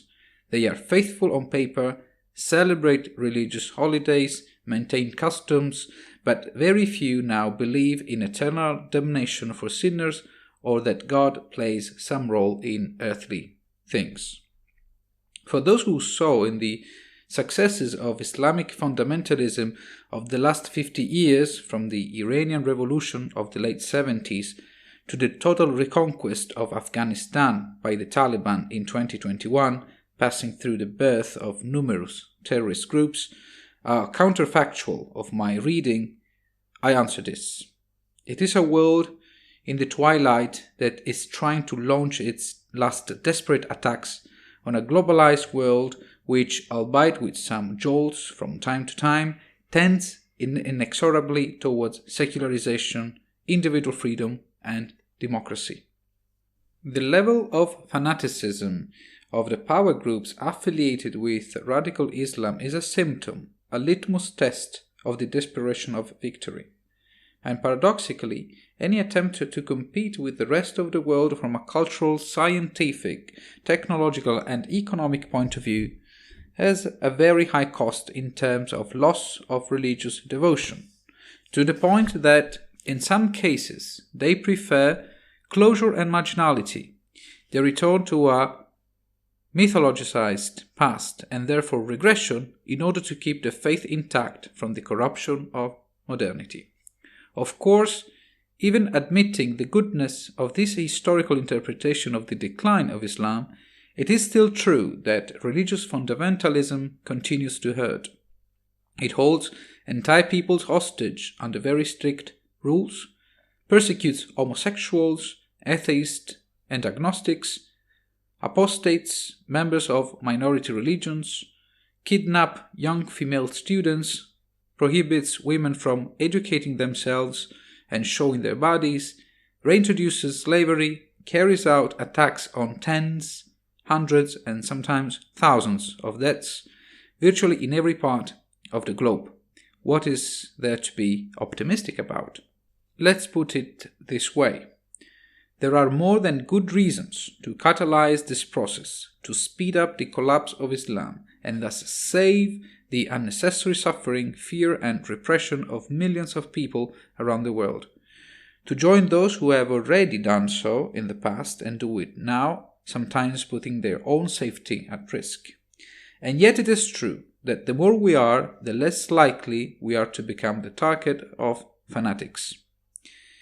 If it is relatively easy to hit a critic or a dissident, it is less so where the critics are 10, 100, 1,000, and so on, and above all scattered everywhere. Obviously, the multiplied possibilities of circulating information and ideas thanks to the internet are on our side, that is, of the laity and of the promoters of liberation from the religious yoke. I too give my small contribution to the cause with this article in the hope, perhaps a little romantic, that it will convince the hesitant to do the same and also be of comfort for those who, reading it, will feel less alone. How am I going to do it? Simple. Reporting the textual references of the Quran and the Hadith, the sayings and facts attributed to Prophet Muhammad, which demonstrate the absolute incompatibility between Islam and the values that are usually attributed to liberal democracy, individual freedom, and human rights. About the Bible, the writer Isaac Asimov, 1920-1992, said, quote, Properly read, it is the most potent force for atheism ever conceived. End of quote. I believe the same can be said of the sacred texts of Islam. As for a striking case of historical irony, the texts of the Bible and the Quran contain within them both the seeds of authority that have guaranteed them enormous success and the seeds of self-destruction. It will be precisely the widespread reading of the sacred texts of Islam that will create the crisis of devotion and therefore a rapid decline. My advice is therefore to read the Quran and the Hadith and to invite others to do the same, thus avoiding relying on the embellishments, distortions, omissions, and inventions of Islamic apologists who find themselves in the uncomfortable position of defending the undefeasible. I will repeat something that I have already written elsewhere. It is necessary to overturn a mantra that is typically heard as a comment on a serious episode of violence or an attack perpetrated by Islamic fundamentalists as a consolation. Quote, "The problem is not Islam, but the Muslims who misinterpret it." End of quote. The question is exactly the other way around. The problem is not Muslims, but the message of the sacred texts of Islam, which some follow literally. The problem is the set of values and norms that are derived from the Quran and the Hadiths. If not, on the other hand, how can we explain the fact that Islamic fundamentalist groups are all extremely similar to each other in ideas and actions, even if distant in space and time?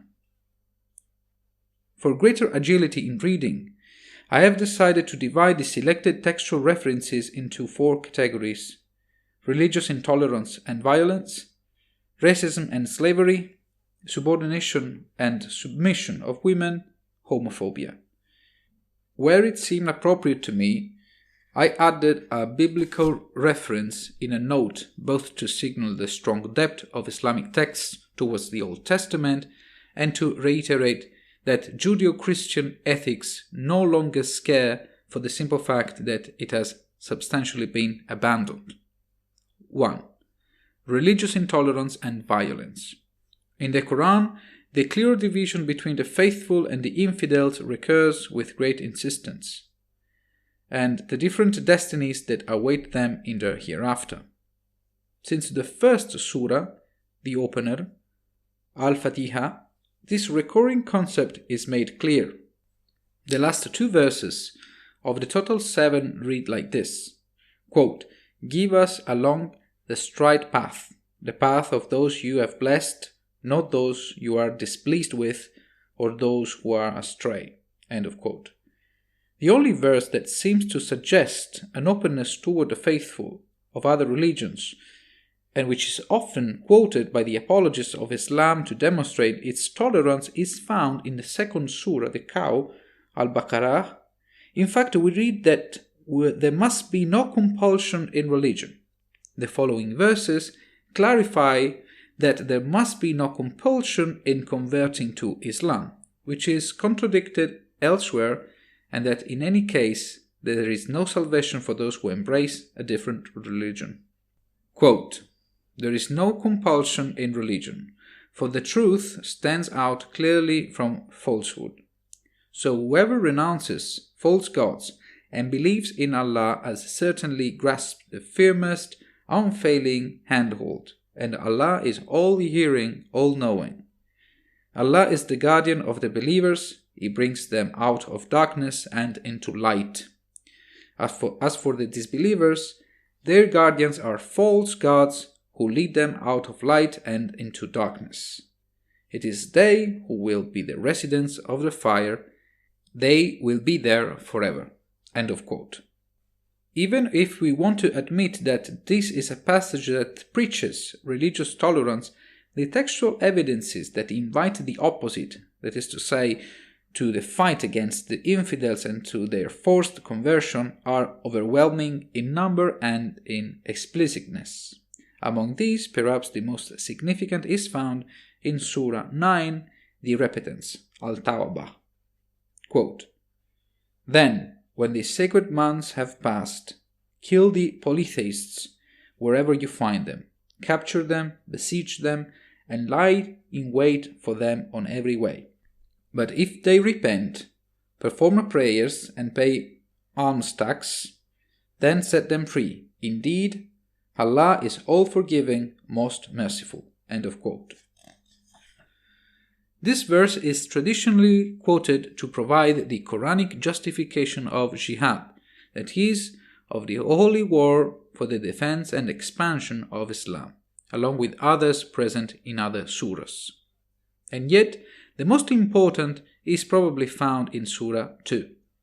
Quote, "Fighting has been made obligatory upon you, though you dislike it. Perhaps you dislike something which is good for you and like something which is bad for you. Allah knows and you do not know." End of quote. In addition to these references to war and armed struggle, the rules that prescribe the behavior to be followed by the Islamic authorities towards religious minorities denotes a strongly discriminatory nature of Islam. In fact, in Muslim territories, the only religious minorities allowed are the so-called dhimmi, or collectively al-dimma, that is, the people of the pact, which coincides with the people of the book, al-kitab, namely Jews, Christians, and Sabaeans. They are granted a particular juridical status which allows them, among other things, to profess their religion for a fee, the jizya. For believers of other religions, there are essentially three options: conversion to Islam, expulsion, or death. The most explicit Quranic passage is found in Surah 9. Quote, "Fight those who do not believe in Allah and the last day, nor comply with what Allah and His Messenger have forbidden, nor embrace the religion of truth from among those who were given the scripture until they pay the jizya, willingly submitting, fully humbled." End of quote. Coexistence does not necessarily mean integration. The Quranic text explicitly invites believers to avoid ties of covenant, protection, or friendship depending on how the word awliya, plural of wali, is translated, with the infidels, therefore Jews and Christians, also because they would be allies, protectors, and friends among themselves, which suggests the establishment of a society characterized by religious segregation. Among the verses that prescribe this behavior, the best known is found in Surah 4, the women, An-Nisa. Quote, "O believers, do not take disbelievers as allies or protectors or friends instead of the believers. Would you like to give Allah solid proof against yourselves?" End of quote.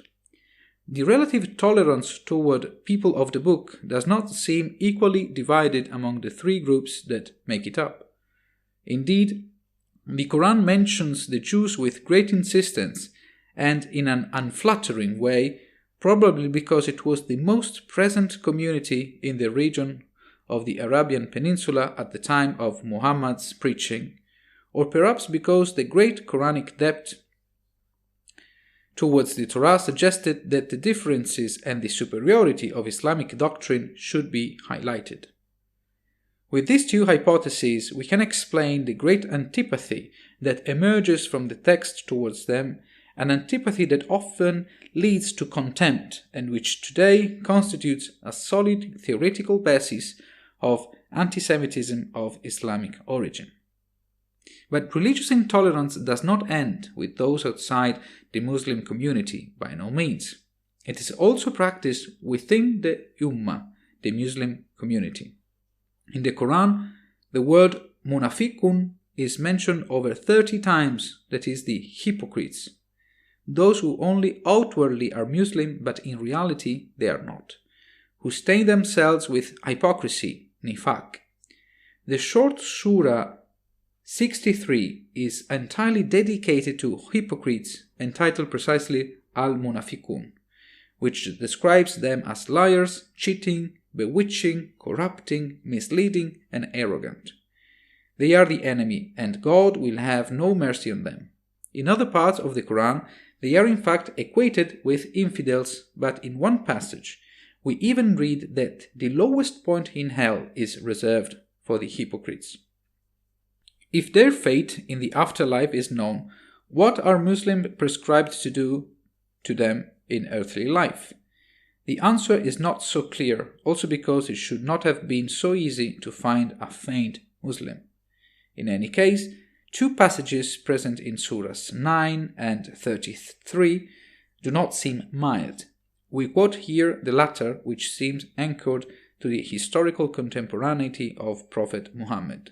Quote, "If the hypocrites and those with sickness in their hearts and rumor mongers in Medina do not desist, we will certainly incite you, O Prophet, against them, and then they will not be your neighbors there any longer. Accursed, they will be seized wherever found and slain with a fierce slaughter." End of quote.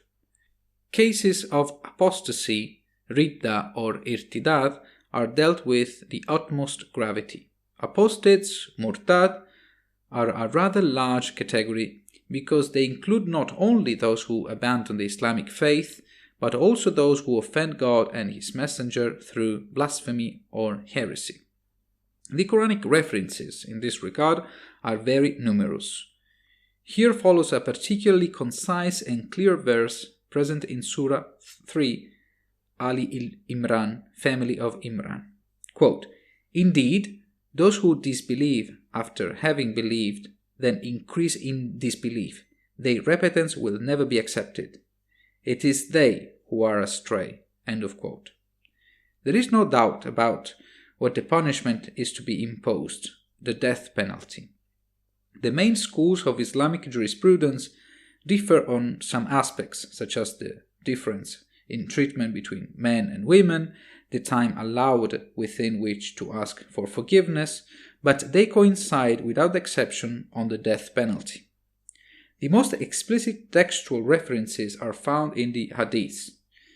We mention the two main episodes found in Sahih Bukhari and other compilations believed to be authentic.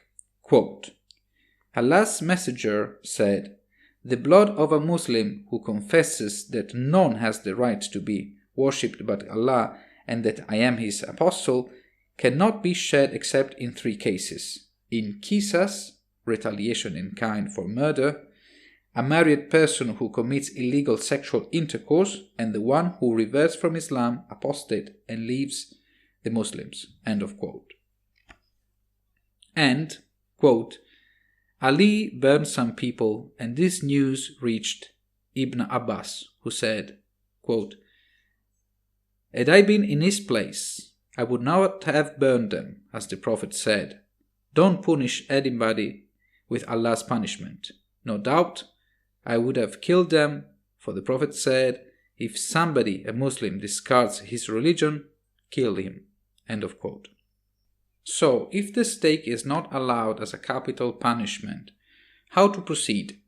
The Quran gives quite clear indications. In fact, apostasy falls within the so-called hudud, that is, the crimes of those who transgress divine limits, which differ from crimes that break worldly rules.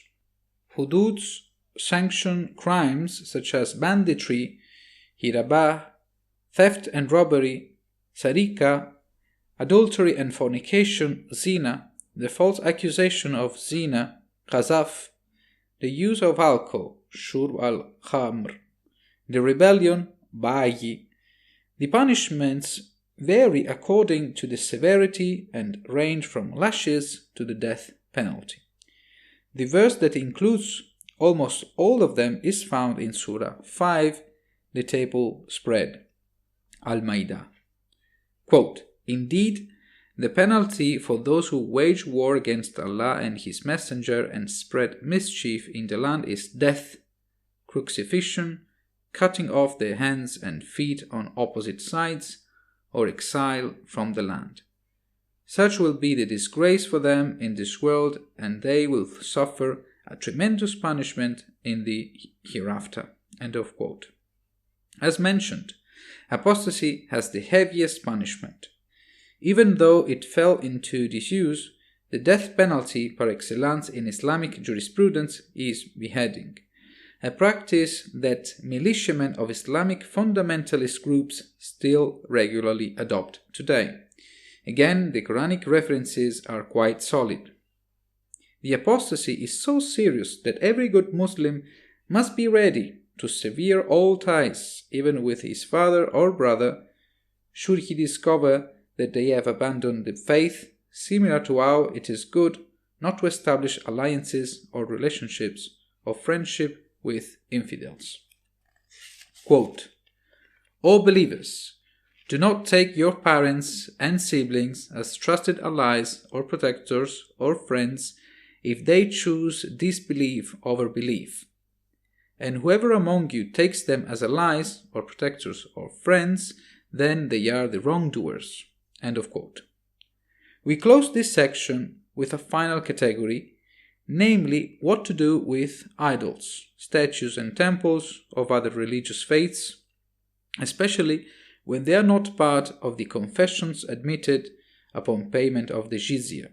In other words, it is worth asking whether the destruction in 2001 of the Buddhas of Bamiyan, the huge statues of the 6th and 7th century AD by the Taliban, or the defacing of the archaeological sites of Palmyra in Syria and Nineveh in Iraq by ISIS, respectively, in 2013 and 2016, have some justification in the sacred texts of Islam?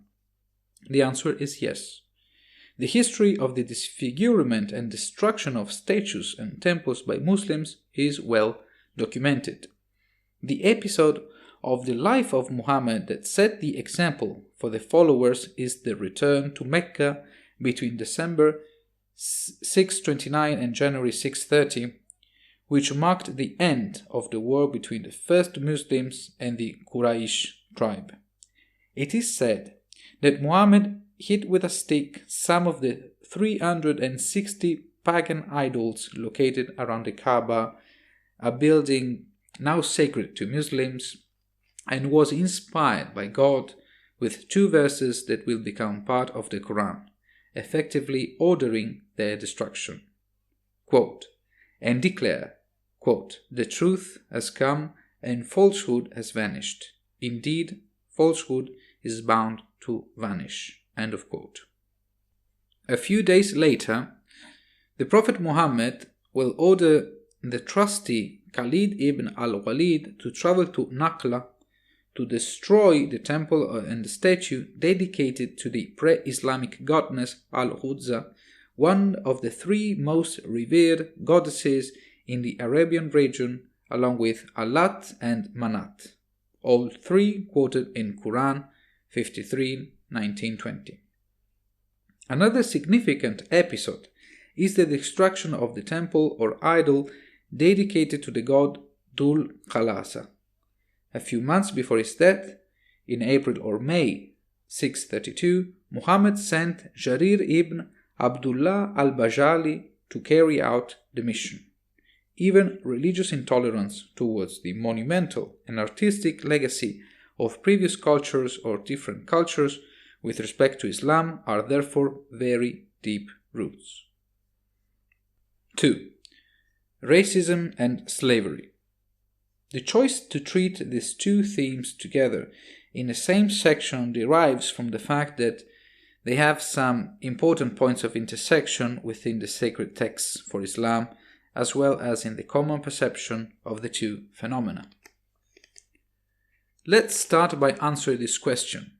Does the Islamic religion endorse racist theories, or does it preach the equality of all men regardless of skin color? Judging from verse 13 of Surah 49, the rooms, Al-Hujurat, it would seem to lean towards the latter.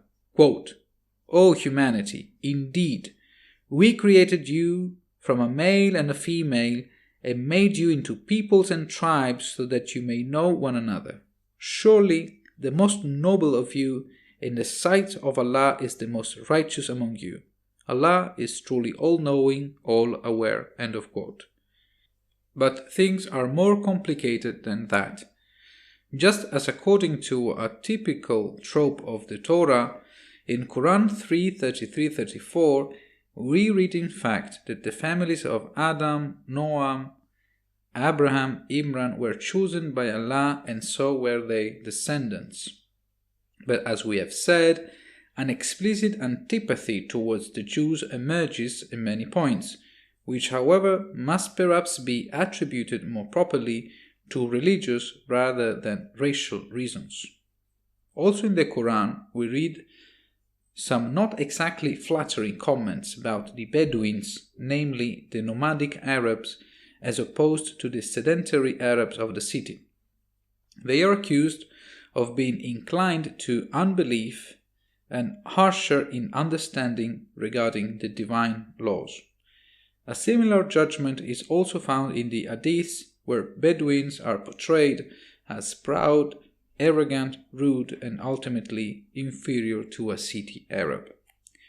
Another direct reference to the biblical tradition with possible racial implications can be found in the collection of the Hadiths of Jami' al-Tirmidhi, one of the 6 most important, in which the tripartition of peoples as descendants of the 3 sons of Noah, Ham, Shem, and Japhet.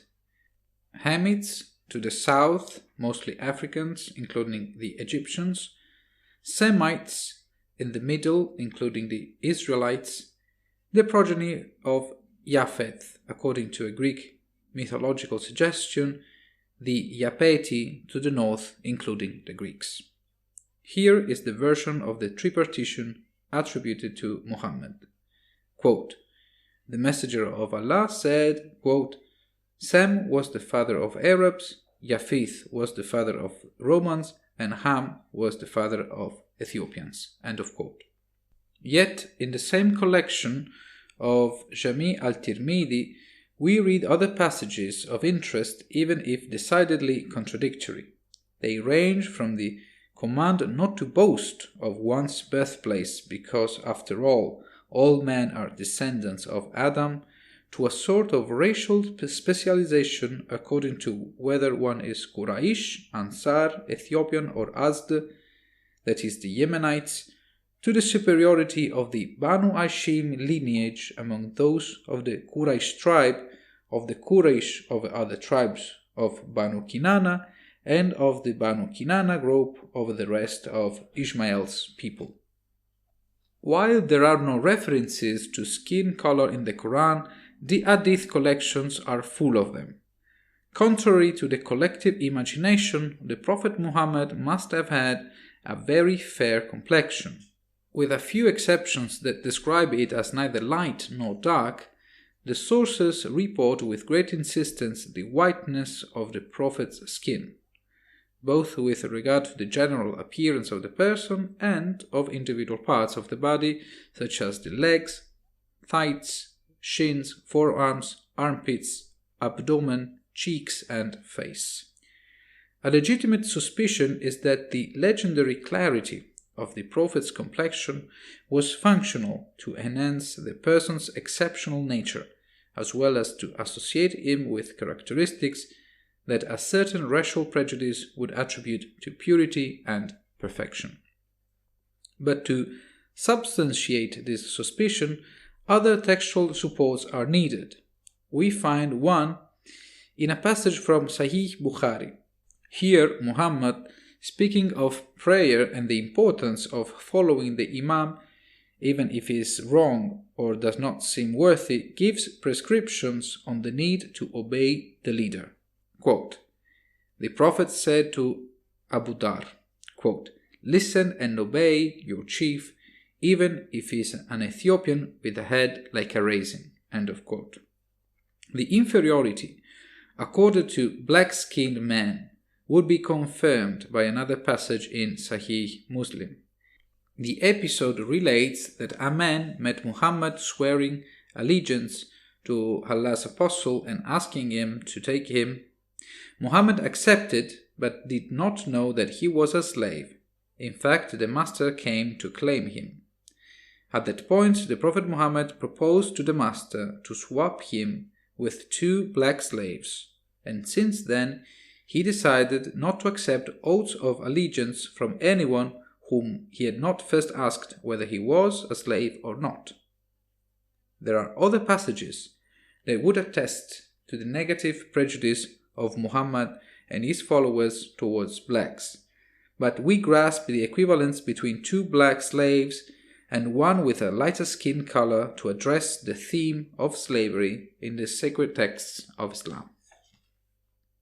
As this is a phenomenon that is rapidly disappearing only in the last few centuries, we are not surprised that slavery is mentioned several times both in the Quran and the Hadiths. Let us not forget that these texts were written roughly a millennium before the abolitionist movement began to record its first solid successes, starting from the second half of the 18th century. And then, one might ask, why address the question with the sacred texts of Islam? Isn't it true that wherever you look in antiquity, the practice of slavery is widespread? With the same logic, shouldn't we erase all the past with the stroke of a pen simply because it does not reflect contemporary ethical standards? I am not one of those who ask the past to be morally flawless under penalty of exclusion from the sources of learning, reflection, and admiration. I am of the opinion that contextualizing men and past events is necessary not so much to justify them, it would be an equally harmful and dangerous operation, but rather to understand what the shared horizon of values and ideals was from time to time. If anything, because only in this way it is possible to grasp continuity and discontinuity in the history of thought. In a few decades, perhaps even years, when technology will allow us to consume animal proteins grown in the laboratory without spilling a drop of the blood of other living beings, we will wonder how it was possible that humanity has perpetrated such a massacre of animals without feeling guilty. Someone will surely come to say that we were cruel monsters, and that for this reason nothing we have said or written is worthy of being taken into consideration. And of course, this would be a ridiculous position. There is always something to learn from the past. But to answer the above question, first of all I refer to the purpose of this article, which is to provide the reader with textual evidence that proves the incompatibility between Islam and liberal democracy. But as a second, I will say this: it is not so easy to pass over aspects such as slavery, attributing them to the different cultural context of the Arabian Peninsula over 1,000 years ago, because a dogma of Islam is that the Quran was inspired by God and has universal and perennial validity, as it is true that the Prophet Muhammad is revered as the first and most accomplished Muslim, whose example must be followed by all the faithful. To say that the Quran contains anachronisms or errors, or that the Prophet has said or done anything wrong is not allowed. It is equivalent to staining oneself with apostasy. We can therefore imagine the strong psychological pressure on every Muslim faithful in the face of such a great irreconcilability between the most common contemporary values and the timeless exaltation of a man who evidently did not share them. In summary, there are three choices: to criticize or abandon Islam, to ignore the problem or create an artificial but acceptable version of religious teachings, to reject modernity and take refuge in the myth of the just life indicated by the texts.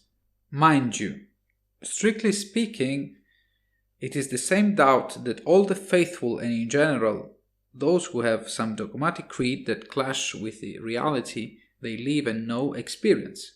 But I believe that in this historical phase, the internal dissension experienced by many Muslims is particularly serious. As in other texts of Judeo-Christian tradition, in the Quran slavery is at the same time an accepted but degenerate condition with respect to those who are free. In Quran 16:71, freedom and wealth are presented as divine gifts, not to be shared with one's slaves. Quote, "And Allah has favored some of you over others in provision, but those who have been much favored would not share their wealth with their slaves, ma malakat amanuhum, what or whom their right hands possesses, making them their equals. Do they then deny Allah's favors?" End of quote. A little further, Quran 16:75, the comparison between the free and the slave reappears. Quote, Allah sets forth a parable. A slave, abdan, who lacks all means compared to a man to whom we granted a good provision, of which he donates freely, openly, and secretly. Are they equal? Praise be to Allah. In fact, most of them do not know. End of quote. The two main ways of referring to slaves, abd, plural, ibadan, and ma malakat aymanuhum, more often ma malakat amanukum, occur dozens of times, even if the word abd tends rather to mean servant, slave of Allah, therefore faithful, while the expression ma malakat aymanukum indicates more properly the slaves, and especially the female slaves, whose bodies the masters are authorized to dispose of freely. In addition to buy and selling, an established way to obtain new slaves was the division of the booty at the end of a victorious battle, a widespread practice throughout antiquity. And yet, in the Quran, we also read passages that consider the freeing of a slave a good deed. Elsewhere, freeing a slave is instead a form of atonement for a sin. And in one passage, the slave is given the possibility of freeing himself for money, provided that the master sees something good in him. It is allowed to marry one's own slaves or to give them as brides to whomever seems fit, but not to make them prostitute. Even the hadiths attest to the lawfulness of slavery in numerous places, as they attest that the Prophet Muhammad owned slaves, sold and bought them, obtained them from war spoils, in some cases even advised against or prevented the liberation of slaves. And if it is true that on one occasion Muhammad disapproved of the practice of beating slaves, in at least two he prescribed to punish with the whip the slaves who were caught having sexual intercourse not allowed. Not exactly the shining example that one would expect from the most accomplished man that has ever existed. 3. Subordination and submission of women. The theme of women in Islamic texts would require much more space than what is possible to dedicate in this paragraph. Here I will try to focus only on some judgments about women and prescriptions of conduct that they must follow, or that men must adopt towards them. As for the previous paragraph about racism and slavery, the argument is valid that the cognitive and moral as well as physical superiority of man over women, in a word sexism, is a widespread belief in the history of humanity that lasts until the nowadays, so it is not surprising that the Quran and the Hadiths reproduce it. Women are inferior to men, and it is right that they should be subjected to them, whether they are fathers, husbands, or masters. The first explicit verses to this effect are found in Surah 2, the cow Al-Baqarah. Disbelieving women are inferior to believing slave women, and no one should marry a pagan bride unless she converts, as it is forbidden to marry one's daughters or slaves to infidels before they convert. Menstruation is a contamination from which one must purify oneself at the end of the cycle, and it is wrong to have sexual intercourse for as long as it lasts. Women are like fields to be cultivated to which men can go when they wish, Married women have rights similar to those of their husbands, but the latter are in a position of superiority. Also in the Surah 2, further on, it is recalled that in the case of a loan of money, it is good to have 2 male witnesses or, alternatively, a man and 2 women, in case one of the 2 women is forgetful. When it comes to dividing the inheritance among the many and complicated succession rules, the first and most important is that the share for sons is double that for daughters. To better summarize the conception and place of women in the Quran, it is appropriate to quote a famous verse from Surah 4, the Women Al-Nisa. Quote, "Men are caretakers of women, as men have been provisioned by Allah over women and tasked with supporting them financially. And righteous women are devoutly obedient and, when alone, protective of what Allah has entrusted them with. And if you sense ill conduct from your women, advise them, do not share their beds, then strike them. But if they change their ways, do not be unjust to them. Surely Allah is Most High, All-Great." End of quote. Reading the Quran, one gets the impression that it is aimed almost exclusively at men. An indirect proof can be read in Quran 4:32, in which Allah seems to reserve different rewards in the hereafter for virtuous men and women. This would seem confirmed by the characteristics of heaven. It is in fact a lush garden in which streams flow and fruits of all sorts grow. You drink a beverage similar to wine, but which does not give headaches or causes intoxication. There are streams of milk and honey, comfortable homes for everyone.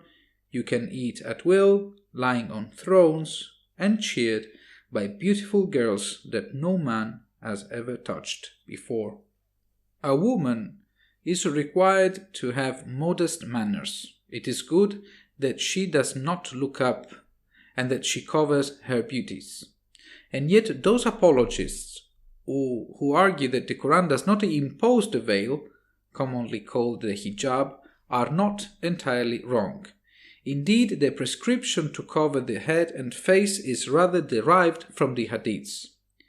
There are 3 Quranic verses that most clearly mention the need to cover up: Quran 7:26, 24:31, 33:59.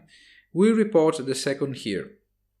Quote, "And tell the believing women to lower their gaze and guard their chastity, and not to reveal their adornments except what normally appears. Let them draw their veil over their chests, and not reveal their adornment except to their husbands, their fathers-in-law, their sons, their stepsons, their brothers' sons or sisters' sons, their fellow women, those bondmen in their possession, male attendants with no desire, or children who are still unaware of women's nakedness. Let them not stomp their feet, drawing attention to their hidden adornments. Turn to Allah in repentance altogether, O believers, so that you may be successful." End of quote. We close this short section by referring to the phenomenon of child bribes, that is, marriages between adult men and underage or even prepubescent girls. Unfortunately, this is still a very widespread phenomenon. It is estimated that as of 2018, more than 650 million women then alive were married before their 18th birthday. Typically, this is related to factors such as poverty and access to education, but there is no doubt that cultural and religious institutions play an important role. According to the study Untying the Knot, Exploring Early Marriage in Fragile States, 2013, commissioned by the humanitarian organization World Vision International, which deals with long-distance adoptions, among the top 25 countries where the phenomenon of child bribes is most widespread, 12 are Muslim majority, 48%, and in 6, Islam is the second religion, 24%. Among the many reasons why it is still socially accepted to marry an underage girl, we must also include the example of the irreproachable Prophet Muhammad. The third and favorite wife, Aisha, was 6 years old when she was married to the Prophet, who was about 50 at the time, and the marriage was consummated 3 years later. In 2013, two of the most important schools of Islamic law, Jafari and Hanafi, set the minimum age for marriage for women at 9 years of age. 4. Homophobia. As for the biblical tradition, the episode of reference is that of Lot, nephew of Abraham, who escaped from the city where he lived, Sodom, on the orders of 2 angels sent by God before it was destroyed together with Gomorrah by a rain of fire and sulfur. As is well known, the practice of sexual promiscuity was prevalent among the citizens of Sodom, although it is not clear whether they were punished by God for this reason. The same episode is reported several times in the Quran, and in almost all cases, both this sin of male homosexuality and the destruction of the city of Lot are mentioned. In another passage, however, we read of the need to punish those who commit this crime. Quote, "And the two among you who commit this sin, an illegal intercourse, discipline them. If they repent and mend their ways, relieve them. Surely Allah is ever accepting of repentance, most merciful." End of quote. The penalties provided depend on the interpretations of the cases. They range from the 100 lashes prescribed by the second verse of Surah 24, the Light Ansur, quote, "As for female and male fornicators, give each of them 100 lashes, and do not let pity for them make you lenient in enforcing the law of Allah, if you believe in Allah and the last day, and let a number of believers witness their punishment." End of quote. To the death penalty by stoning. It will be useful to note that in the Hadiths there is not only a rage against those who have homosexual relations, but more generally against those men who have feminine manners and wear feminine clothes, and those women who pose as males. It is therefore not surprising that the condition of those who do not have an heterosexual orientation is particularly painful and dangerous in many countries of Islamic tradition. Just to give an example, in 2019, the death penalty for the crime of homosexuality is foreseen or applied in 11 countries around the world, all with a Muslim majority. It is time to close this article. In general, there would be many other themes and textual places capable of shedding light on Islamic theory, but as mentioned before, the purpose of this text is not to be exhaustive, but rather to provide solid textual elements to illustrate the distance between Islam and the ideals of freedom, justice, and tolerance. The invitation is to investigate the sources independently and to advise others to do the same. Christianity was defeated because the critics knew it well, and the same goes for Islam. The more the knowledge about a still powerful religion progresses in depth and diffusion, the more its power will be eroded, and the less it will be able to provide a justification for its power. It can be said that in modern times, the germ of liberal progressivism arises from opposition to religion, one of the most pervasive, effective, and long-lasting means for controlling individual freedoms. If it is true that liberal progressivism coincides with the widening of the margins of freedom and autonomy of the individual, it cannot therefore exempt itself from opposing any dogmatic system of values and knowledge that claims to be valid and imposed to all. The liberal progressive is on the side of those who want to be free and intellectually independent, and when it comes to religious faith, it can only be on the side of the critics and the laity. And this, however, requires a very important warning. The cultural and political battle against religion does not aim to eradicate the religious phenomenon. It must be fought so that the individual is free from its yoke, which also means defending their right to be part of it. It is only an apparent paradox. 13. Vaccines and vaccine mandates, an epistemological, legal, and political question. Even though I started writing this book at the beginning of 2021, therefore in full pandemic, I had no intention of talking about it in an article, and not because there were no theoretical and political implications of great interest to consider, but because the issues emerged until then did not, in my opinion, touch the heart of liberal theory in such an urgent way as to justify an article relevant to the subject of this book. The management of vaccination campaigns in Italy, as elsewhere, convinced me differently. Since this is a question that deeply concerns each of us, I'm sure that the reader will want to know how I have behaved in this regard, even before reading what my considerations are on this subject, and it seems right to satisfy them. I didn't get vaccinated. The funny thing is that I decided the day before I was supposed to undergo the vaccination that I had booked myself. This makes me an anti-vaxxer, and that's fine. I gladly accept the label in order to avoid unnecessary distinctions, explain reasons, talk about my past as an adult and vaccinated person, etc. I am an anti-vaxxer.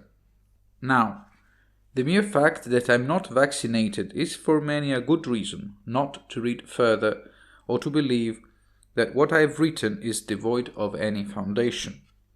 An anti-vaxxer cannot say anything sensible. It is a very common logical fallacy. It is the so-called principle of authority. That is the error of evaluating not so much the argument as its assertor. Whatever a person we admire says is correct, as well as anything a person we hate says is wrong. Perhaps more properly than the principle of authority, we could rename it fan syndrome, or fallacy of tribal attachment, because this logical fallacy is typical of those who feel they belong to a category of people in open hostility with others. As far as I'm concerned, we live in a era in which the division of society into two on numerous topics, that is polarization, is very fashionable.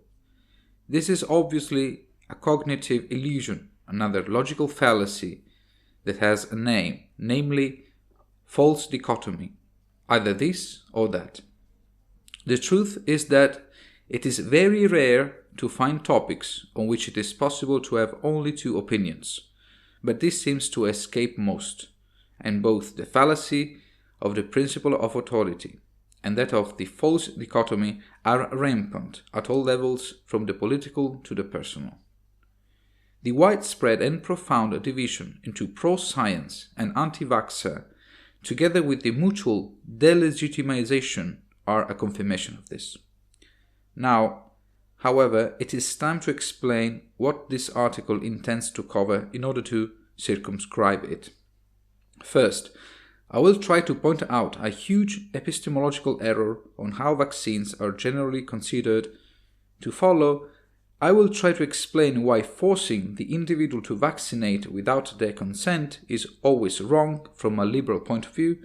Thirdly, I will make an hypothesis on the reason of the two blunders, of the epistemological and above all of the juridical liberal, a hypothesis that will rather involve the political and cultural dimension. Epistemological question.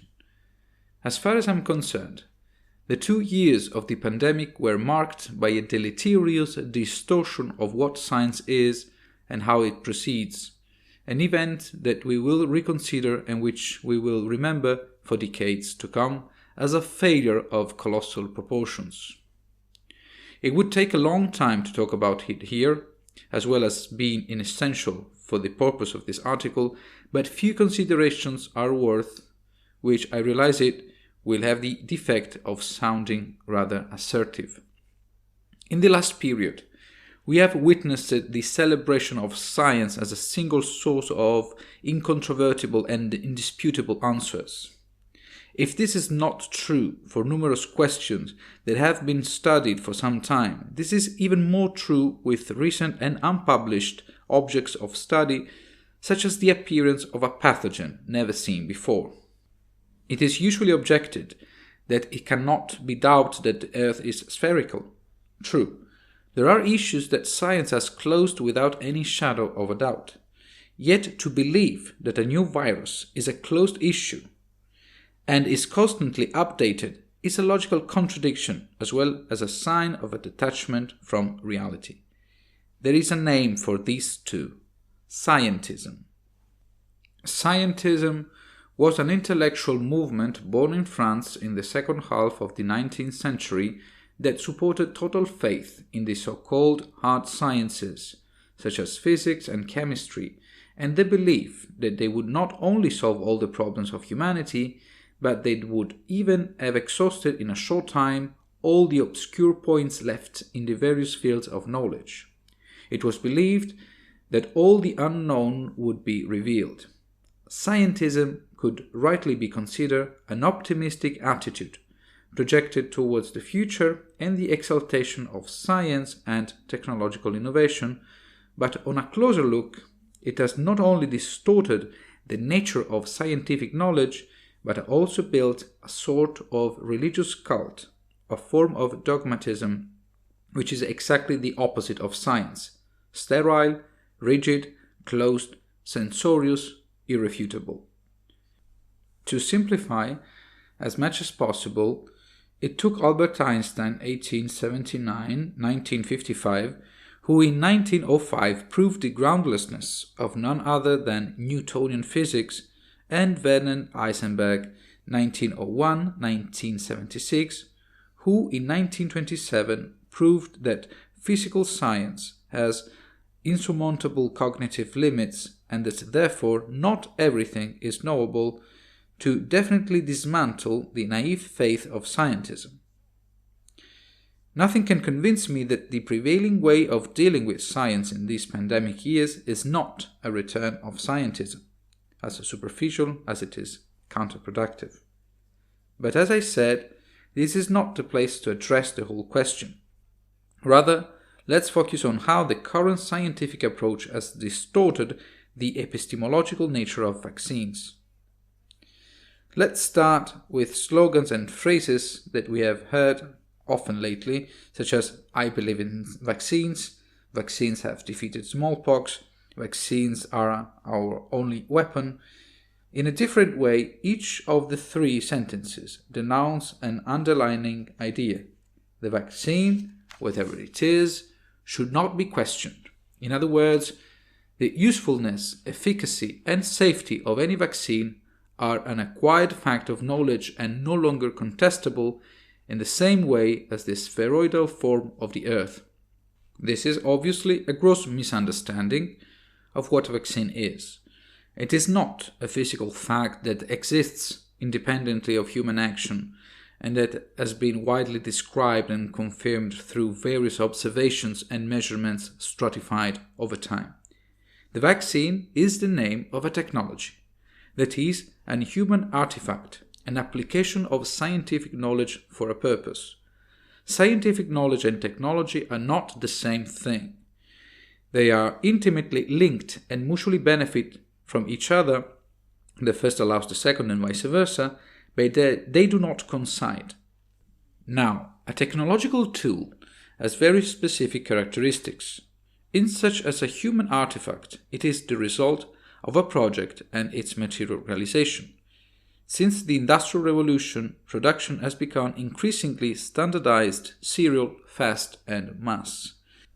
Beyond the banal fact that a technology can have defects both in design and in production, it must be remembered that technologies are by definition improvable, in the sense that they can be designed and produced in a way that serves the desired purpose more effectively. This consideration is confirmed by the evolution we are witnessing year after year of cars, airplanes, computers, and smartphones. The same goes for vaccine technology. This means that the phrase, "I believe in vaccines," is as meaningless as "I believe in cars" or "I believe in planes." There is nothing to believe in except in the fact that they are produced with a very specific purpose. We know that cars are not all the same, some work better than others. Changes are made over time, sometimes revolutionary, as in the case of electric motors. Same thing goes for airplanes. We have no doubt that the Wright brothers' first airplane of 1903 was incomparably less efficient than the last model of civilian transport aircraft from Boeing or the Airbus, even if we use the same word to designate them. Yet for vaccines, it seems that a completely different perception prevails, as if they were all equally effective and safe, as if questioning even a single aspect of a specific vaccine is an unacceptable attack on science. We tend not to have the same feeling of being faced with blasphemy when we listen to a comparison between two car models, explaining why one is, in our opinion, better than the other, or when we read about a possible design flaw in a latest generation aircraft. For some time now, it has been undeniable that any criticism or observation of a vaccine is generally perceived as a clear symptom of ignorance, bad faith, malice, or conspiracy. Yet it is known that the list of drugs withdrawn because they have been overtaken by others that were more effective or even because they were harmful is very long. Perhaps the most striking case is that of thalidomide, a sedative and anti-nausea drug recommended for pregnant women and introduced in 1957, which was withdrawn 4 years later due to the very serious malformations of numerous children that caused one of its enantiomers, that is, symmetrical but not superimposable arrangements of atoms of the same molecule used as the active principle. The same is true for vaccines. Even these have sometimes been withdrawn because they were not effective enough or dangerous to health. In order of time, the latest cases concern the anti-COVID-19 vaccines. Vaccines manufactured by AstraZeneca and Johnson & Johnson were phased out in Europe starting in March 2021, after administration had begun in the previous months. The reason?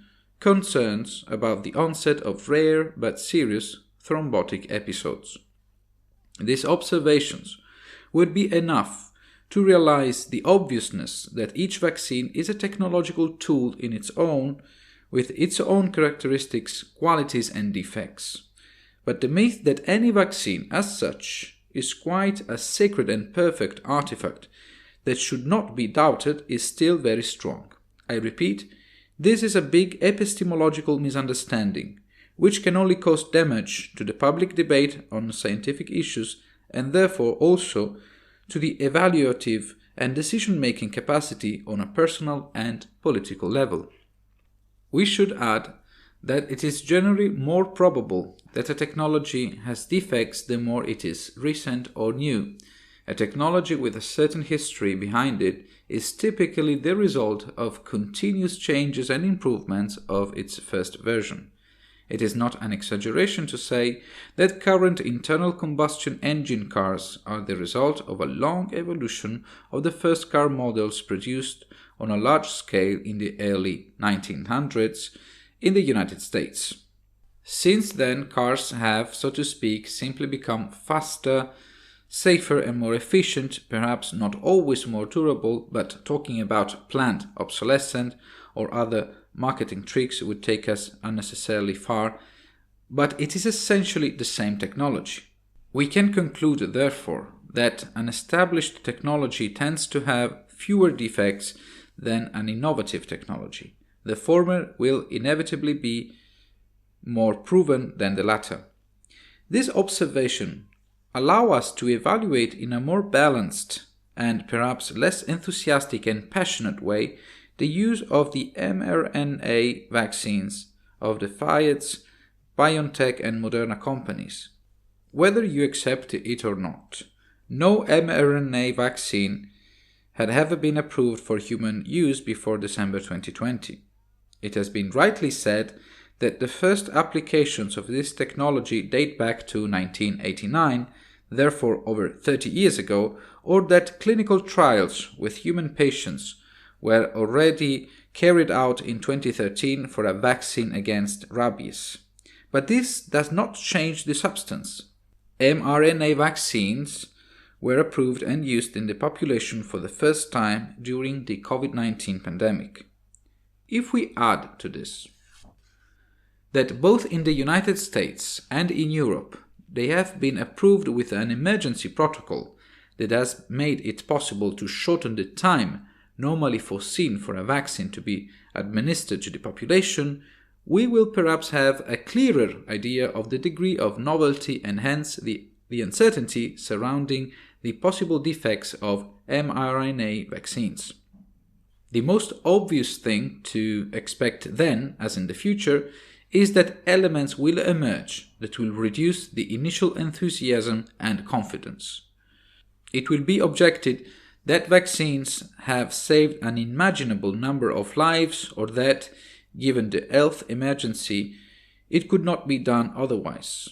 Assuming and granting that this is the case, I believe that keeping in mind the extremely innovative nature of vaccines would perhaps have advised greater caution in its administration.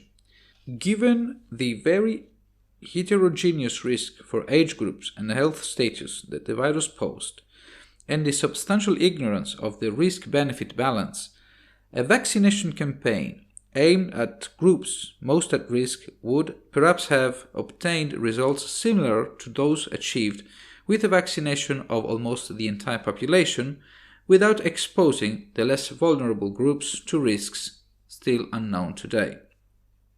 It will also be objected that vaccination is a way to protect everyone, that the more people get vaccinated, the less likely it is to get infected, and therefore everyone benefits from it. It is a strong argument, which nevertheless clashes with other principles. The principles of prudence and ignorance that we have just talked about regarding how to assess the risks of a new technology are solid, in my opinion.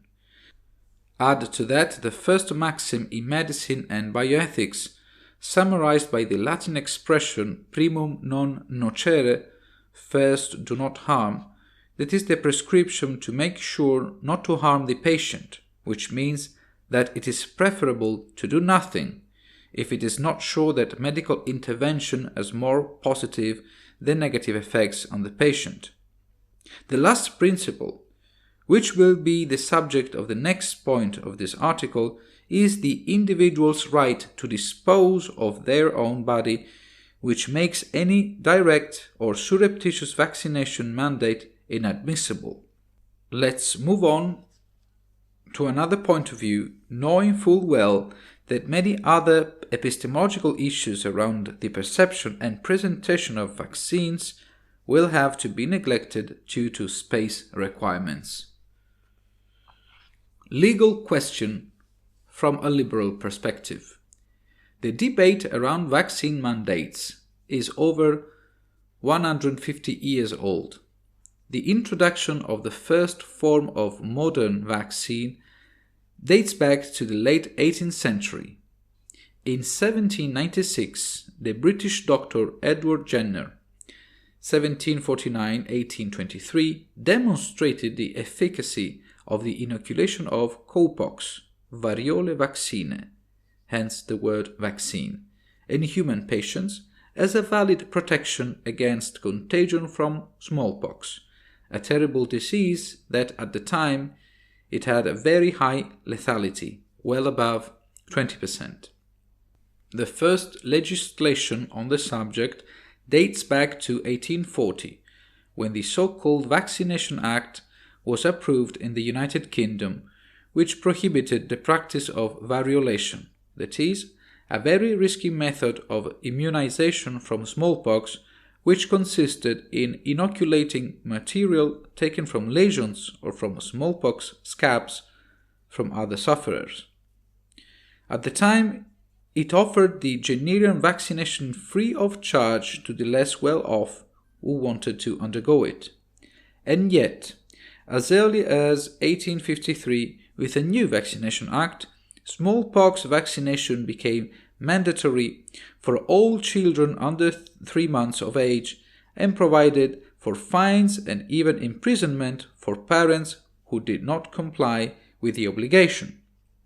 As was to be expected, the first anti-vaccination organizations, or in any case, against the obligation to vaccinate, were born at the same time, many of which first merged into the Anti-Compulsory Vaccination League, founded in 1866, and then into the National Anti-Vaccination League, founded in 1896, active until the second half of the 20th century. The political pressure exerted by this organization resulted in 2 other vaccination acts, one in 1898 and the other in 1907, which effectively recognized parents the right not to subject their children to compulsory vaccination by making use of conscientious objection.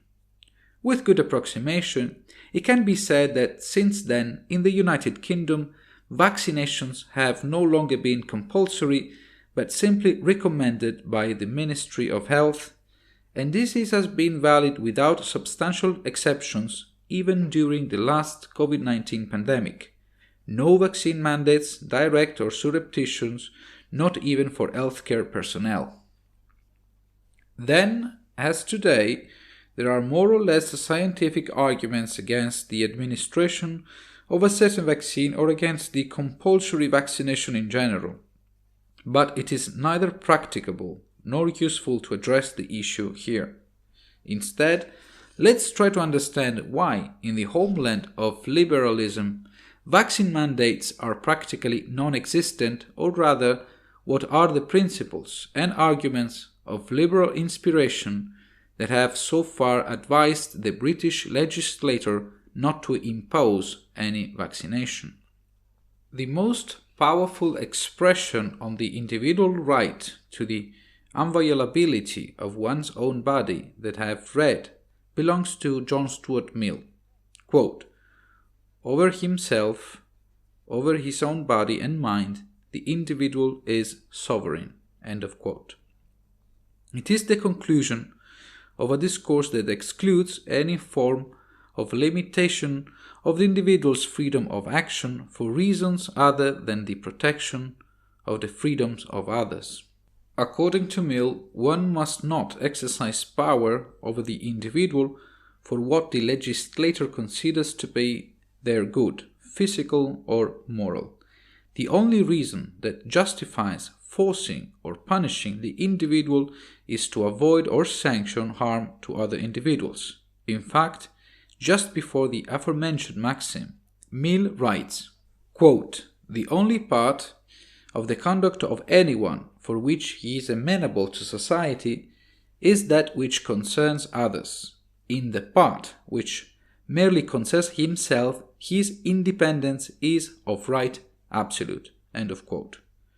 Now, the proponent of the compulsory vaccination will object that not being vaccinated against a contagious pathogen is detrimental to other members of society, and that therefore it is perfectly legitimate to force the individual to a health treatment that protects others. It is undeniable that this argument is valid. We are faced with a real dilemma. Giving priority to the individual's right of choice over irreversible health treatment on their own body, which choice could jeopardize the health of others, or give priority to the right of individuals, collectively understood, to limit the risk of damage to their health, requiring everyone to undergo a vaccination, even without consent? This very delicate dilemma is the real heart of the issue around the vaccine mandates. And given the unprecedented and emergency elements that the pandemic has brought and the stakes that each of the two options constitutes, we could only expect the heated, divisive, and disordered public debate that we have witnessed in numerous countries around the world. It is worth considering what kind of harm to society would imply an unvaccinated individual taking as an unrealistic but convenient working assumption that the vaccine in question is totally effective in preventing transmission to others, but not as effective in avoiding contracting the pathogen, and in no way to avoid serious or fatal development of the disease. Even in this hypothesis, not being vaccinated would not in itself constitute intentional harm to others, an intentional crime. That would be the voluntary spread of a pathogen to other subjects, not the fact of possibly being an aware carrier of the infectious pathogen. If anything, the latter case falls rather into the category of unintentional crime, as it can be accidentally hitting a person with a car. As we understand, establishing with certainty that an individual is without a shadow of a doubt responsible for the infection of another person is not as simple as establishing the dynamics and responsibilities of a road accident. And this is all the more true when during a pandemic the infections recorded every day are numerous, sometimes even exceeding the order of hundreds per 100,000 inhabitants. Strategically resorting to the general accusation that the unvaccinated are collectively responsible for most or all infections recalls the episodes of summary justice that have always been the triumph of its opposite, namely injustice, arrogance, and arbitrariness, as well as being a bad taste move. If we add to this that there are non-invasive tools and practices to effectively reduce the risk of contagion, protections, tests, distancing, etc., which can be imposed without substantially infringing the individual right to inviolability of one's body, we will perhaps have a less serious perception of the refusal to undergo a vaccination. The anti-vaxxer may not be a traitor to the homeland. Instead, let's try to consider the possible negative implications of the imposition of a vaccine. Also in this case, we are working on an hypothesis that will put in difficulty my opposition to compulsory vaccination. Let's assume a shot that has been tested for years and does not expose to the slightest risk of side effects, practically a candy. Where would the scandal be in imposing it on the individual regardless of their consent? Aren't we obliged to wear a seat belt, helmet, and lately a mask? Strictly speaking, one could also argue if and in what way these obligations are undue interference by the legislator towards the individual. But besides being an off-topic, I do not currently have a libertarian sensitivity to embrace such a cause. I would not do it with conviction. Here, on the other hand, it is appropriate to clarify an unfortunately very common misunderstanding, namely that of equating the obligation of a seatbelt or helmet with the obligation to vaccinate. It looks like another epistemological blunder that has escaped most. In the first case, in fact, we are faced with a reversible action. The belt is put on for the necessary time and then it is removed. If for any reason the belt should cause discomfort to the wearer, it can be removed immediately. In the second case, however, it is an irreversible action on the body. Whatever the effect, there is no going back to the condition prior to administration. It is a huge difference. Therefore, comparing the seatbelt to the vaccine is first of all a gross evaluation error, and it is better to avoid it. So let's go back to the hypothetical 100% safe vaccine. Why would the individual still have the right to refuse it?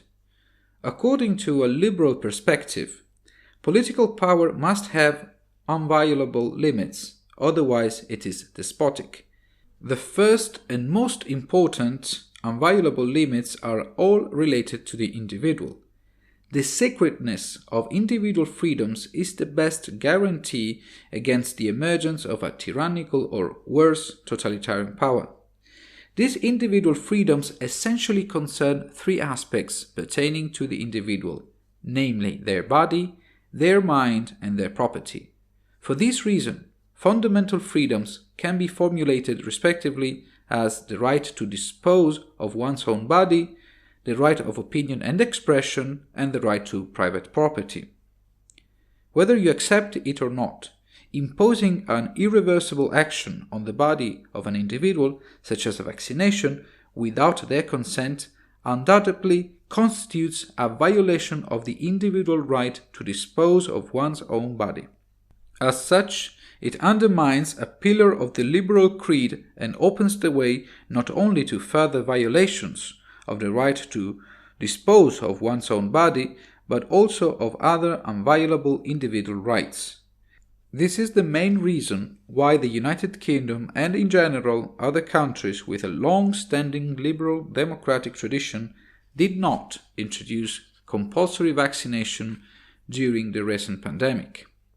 And where this red line has been crossed, there has typically been heartfelt mass protests and the unfortunate division of society in two categories, not only on an ideological level, but often also through a disturbing differentiation of freedoms according to vaccination status.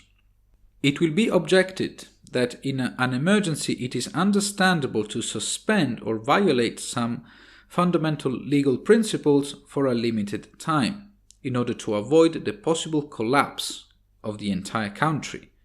Life comes before freedom. I can't help but see it as an illusion or a pretext rather than a good argument. Beyond the impracticability of establishing with certainty the severity of an emergency and the real risk for the country's endurance, I am of the opinion that the founding principles of liberal law must be confirmed even more so in times of crisis. Believing in individual freedoms is not a pose or a luxury for times of peace and ease, but it is an ideal that has led men and entire peoples to victory in the darkest period of recent history, when it seemed inevitable that the individual and freedom would be overwhelmed by complete submission to tyrannical and totalitarian powers. Imagine if individual freedoms must not be guaranteed in the event of a health crisis. Remaining in the hypothesis of a vaccine without any side effect, another objection emerges strongly, and that is, what is the sense of not taking it? What is it if not an incomprehensible whim, a reckless and paranoid choice? Perhaps for some is even an unacceptable and intolerable resolution. Well, even here the liberal philosophy advises to suspend the judgment on the personal reasons that an individual may have for not undergoing a safe health treatment capable of protecting them from certain death. The principle of ignorance applies, for which it is not possible to probe the experiences and the profound reasons that move a person's conscience. The principle of good faith applies, namely that, in the absence of evidence to the contrary, each individual acts in good faith.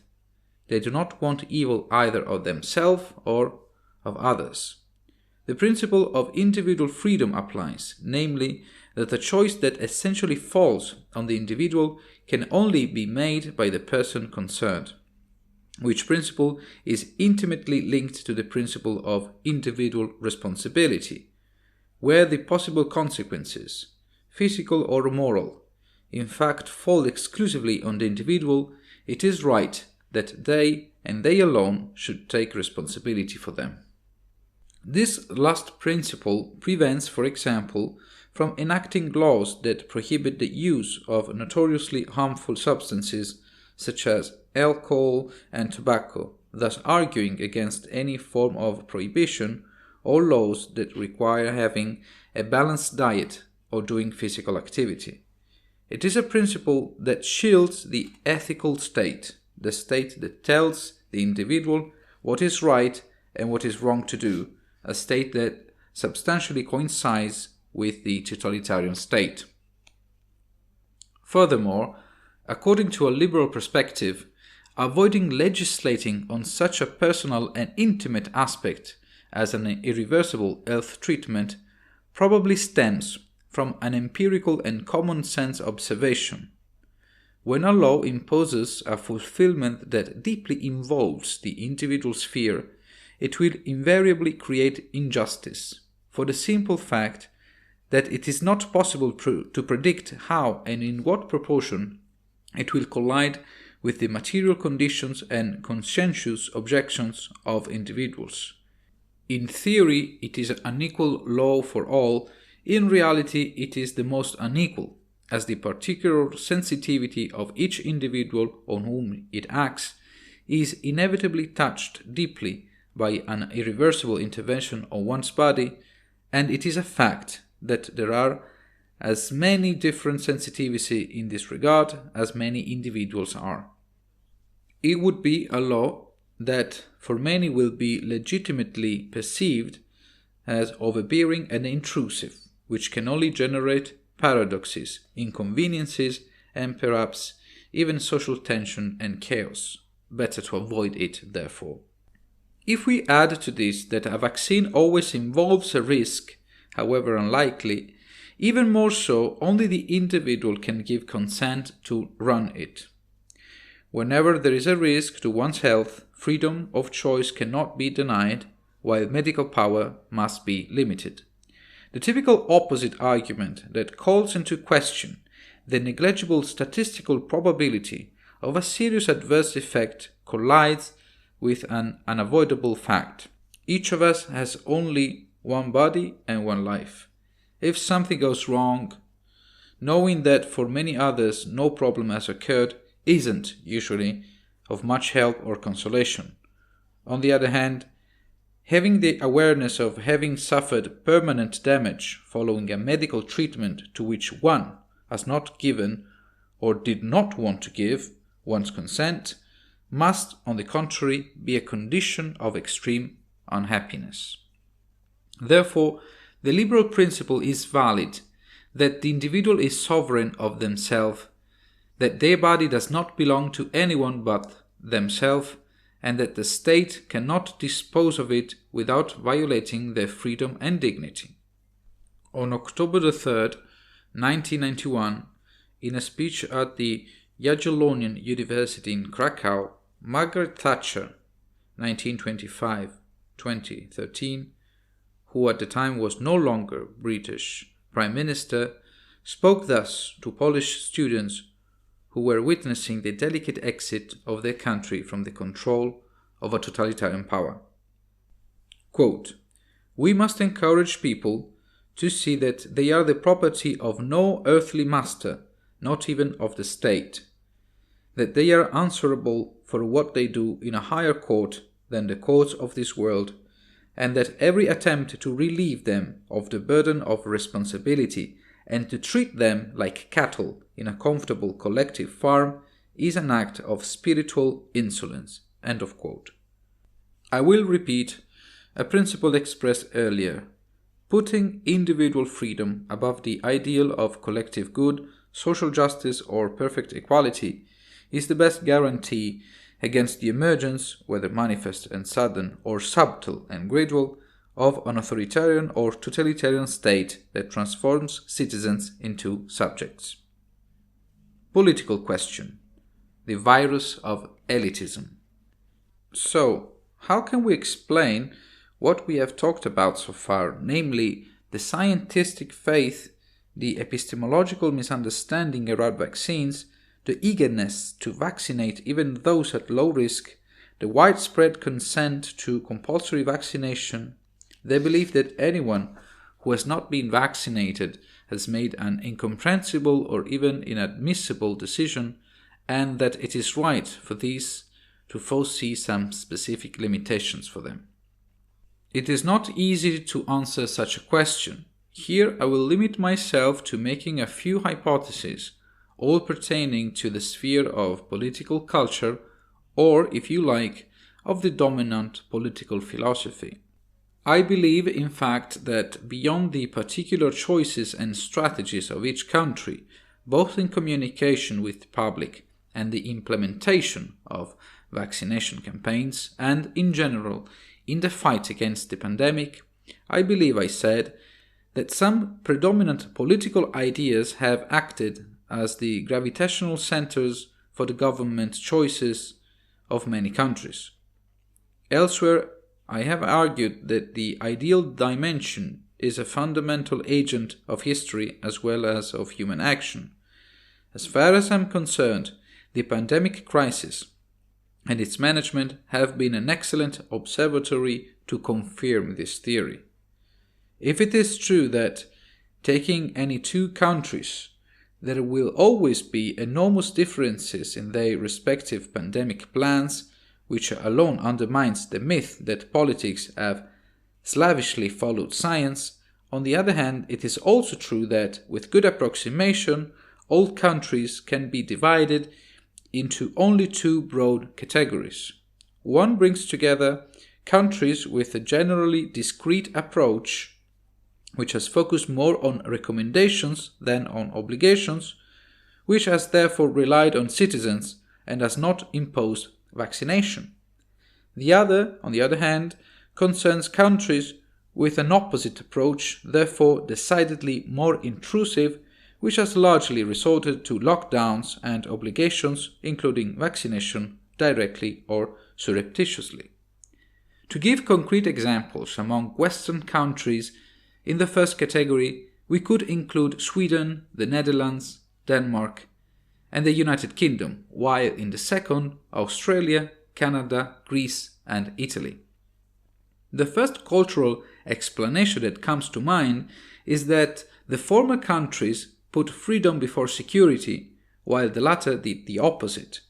It does not seem accidental to me that the countries of the first category have a solid liberal tradition behind them, while the latter less so. At the level of political culture, we can imagine dichotomies more or less coincident around which the countries of the two categories have orbited, such as libertarianism, authoritarianism, individualism, collectivism, liberalism, statism. Italy, for example, is a country with a fragile liberal tradition. Even considering only the post-fascist period, the major post-war parties, the Christian Democrats, the Socialist Party, and the Communist Party are all strongly statist. In the election of 1946, the three parties reached 75%.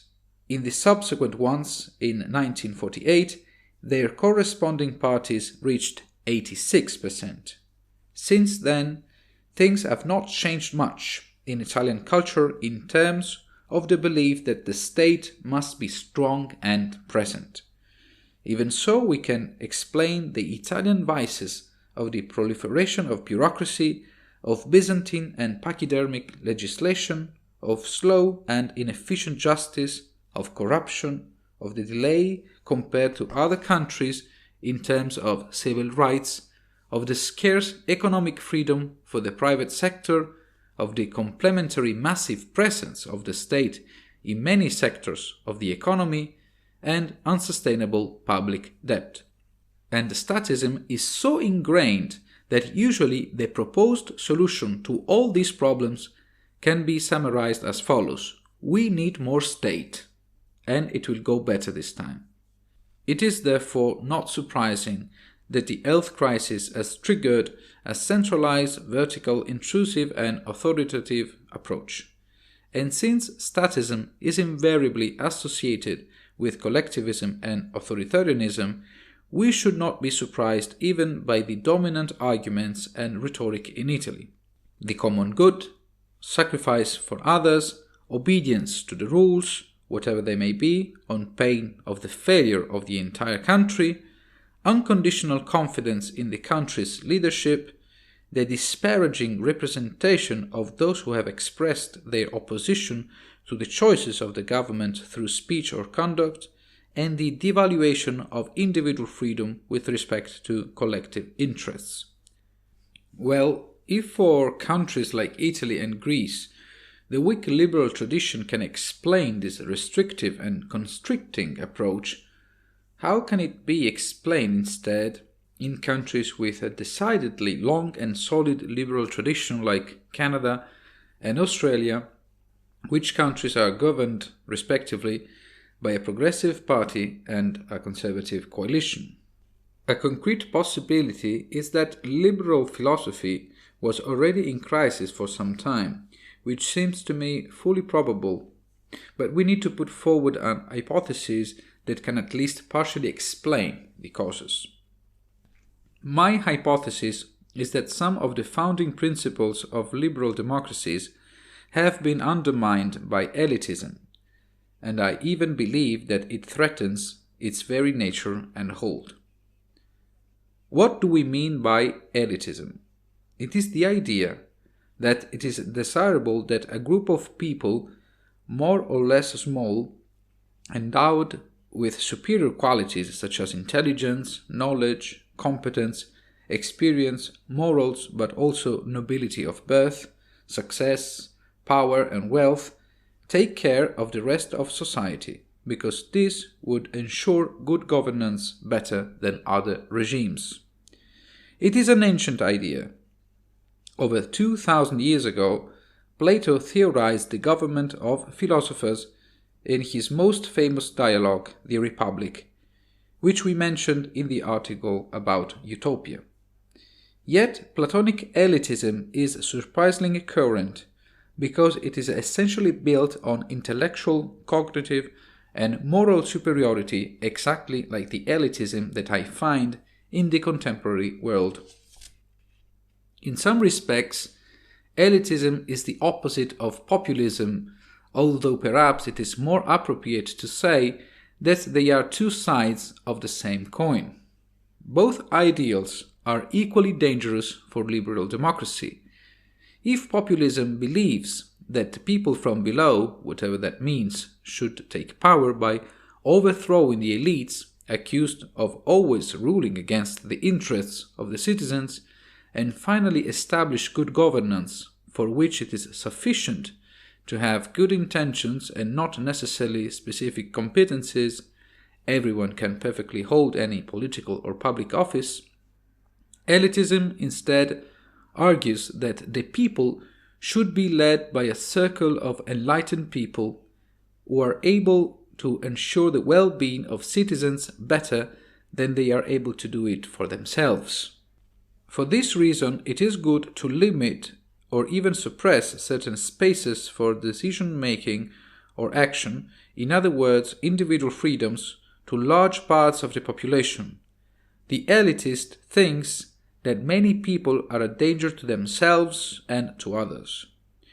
The French motto "Tout pour le peuple, rien par le peuple," everything for the people, nothing through the will of the people, describes very well the spirit of elitism, and it is not coincidence that inspired the so-called enlightened despotism in many European absolute monarchies of the second half of the 18th century. As I said, elitism and populism would seem to be the opposite of each other, but I believe they can be seen as two ideas that complement and feed each other. Contempt for the arrogant, selfish, and evil elite fuels contempt for the uneducated, incompetent, and childish people, and vice versa. They coexist in societies, and sometimes even within the same political organizations. When they conquer space, or even become a majority, it is not a good sign for democracy and in general for the political atmosphere. because they promote resentment, mistrust, and intolerance. Both populism and elitism introduce a criterion of class-based discrimination, which, like any form of discrimination, pollutes the entire political debate and creates irreparable divisions within society. And yet, I believe that class discrimination is now in the background for elitism. It is rather based, as in the Platonic case, on the supposed intellectual, cognitive, and moral superiority of those who are part of the elite. Let's call it an intellectual and moral superiority complex. Striking examples in the recent past come from the dismay and indignation with which the European Union and American democratic establishments witnessed, respectively, the victory of Brexit in June 2016 and the victory of Donald Trump in the presidential elections in November of the same year. In both cases, the argument that sometimes democracy does not work because some people vote badly has been read and heard several times in different versions, shades, and styles. And people who vote badly are wrong because they are stupid and ignorant, and easily fooled. Now, it would be a fatal mistake to believe that elitism, which from now on we understood only as intellectual and moral elitism, is exclusive to a small circle of people. Before being a practical approach to the management of power, it is a cultural ideal of a political nature. Strictly speaking, everyone can be an elitist. That is, everyone can believe that it is right for an elite to assume all the responsibilities of the government because of its superiority, and that a large part of society should be excluded from decision-making as it is inferior. As paradoxical as it may seem, like all cultural facts, elitism is essentially an ideal mass phenomenon. It was not only elite members who were indignant and horrified by the outcome of certain democratic votes, but also very large sections of the population who had voted well. Seen in this way, elitism is a virus that has spread one of the few forms of discrimination still socially accepted, namely intellectual discrimination. Like other forms of discrimination, such as racism and sexism, it is based on a factually false assumption, namely that the satisfaction of a certain criterion confers superiority over those who do not satisfy it. And it is remarkable to realize that if in the case of racism and sexism the criterion used as a pretext is at least verifiable in reality, such as skin color or sex, for elitism the criterion is extremely smoky and difficult to determine. Educational qualifications, number of books read, IQ, which perhaps explains why it goes almost unnoticed and is so complicated to eradicate. Yet there is elitism. The idea that a part of the population is unreliable and dangerous because of its supposed intellectual inferiority is real and unfortunately rampant. The sooner we will become aware that it is a form of discrimination like any other, and the sooner and better the social injustices will be smoothed out, and the threats to peaceful and free coexistence among people that every discrimination inevitably brings with it will be thwarted. It would be idle to try to trace the causes of the great success of elitism in the recent past. As far as I'm concerned, like other types of discrimination, it is a legacy of the past that takes superficially different forms with alternating events and fortunes. Here, on the other hand, it is important to say that in the current era, elitism is a decidedly predominant idea, and that the 2 years of the pandemic have given ample proof of this. Elitism is crucial in explaining the highly restrictive policies and vaccine mandates, direct or surreptitious, of many countries, including many with a long liberal tradition. Those countries that have placed little or no reliance on the sense of responsibility of citizens preferring the path of obligations to that of recommendations, have put into practice an elitist approach, namely the belief that large sections of the population would not be able to take care of themselves, and that would even be a danger to the rest of society. This is how we effectively explain the systematic stigmatization of any opposition or criticism of the government's decisions regarding the fight against the pandemic. Elitism is perfectly married to scientism. Either you are with the science or you are stupid. Intellectual and moral discrimination has created the false dichotomy between those who are rational, intelligent, and constructive on the one hand, and those who are irrational, obtuse, and destructive on the other. A division of society in which so many believed, even among those who were on the wrong side. Needless to say, deafness to criticism has had a negative impact on the management of the crisis, as it has made it much more complicated to correct the errors that in such an unprecedented and complex situation could only be committed. The first step to solving a problem is to identify it, and this is typically the task of criticism. And since it is clear that some people do not know what they are doing because they are not intellectually up to par, elitism has provided politics with the logical and moral justification to act against their will even on matters as of close relevance to the individual, just like vaccination, or to create a differentiation between citizens according to the vaccination status.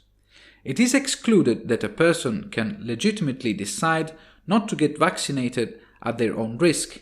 They must be out of their mind, and it is good for the state to take charge of them by hook or by crook.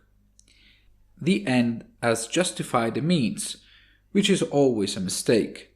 Therefore, we should not be surprised by certain arguments and certain rhetoric which exceed in bad taste those I mentioned earlier. Consider, for example, the legitimacy of blackmail as a tool to induce to take the shot. In many countries, unvaccinated people have been excluded from certain public spaces and services, a measure that sometimes even affected minors, and in some cases they have been even prevented from working. Think of the intellectual or moral denigration reserved for so-called anti-vaxxers, invariably portrayed as idiots and selfish, but in some cases as parasites, a burden on society, essentially evil. It was not a pretty sight, in short.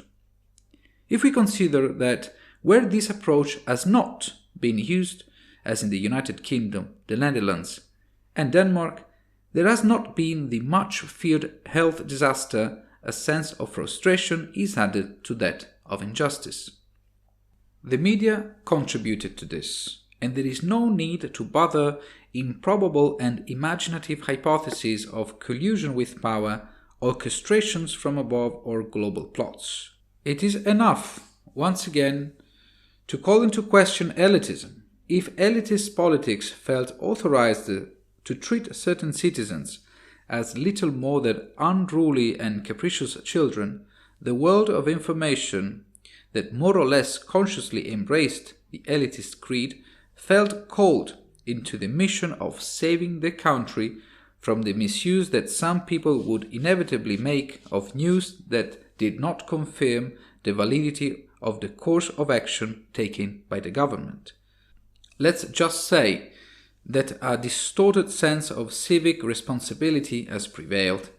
In other words, journalism has in fact decided to educate rather than inform the public, failing in its fundamental task of reporting the complexity of events, which is all the more serious in such a delicate and critical phase as a pandemic.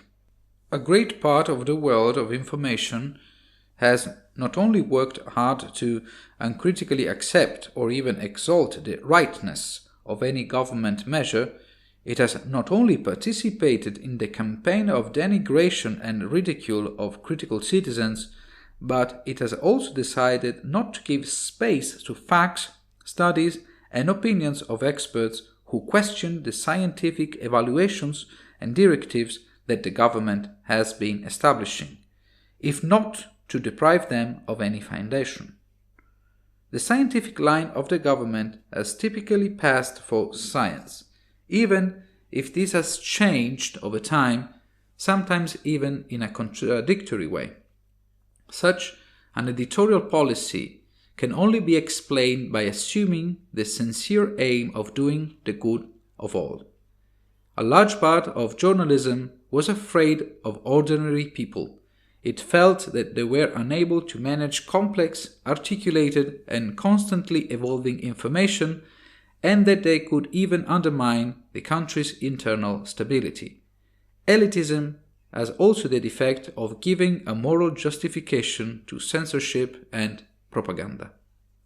Well, let's try to close this article now.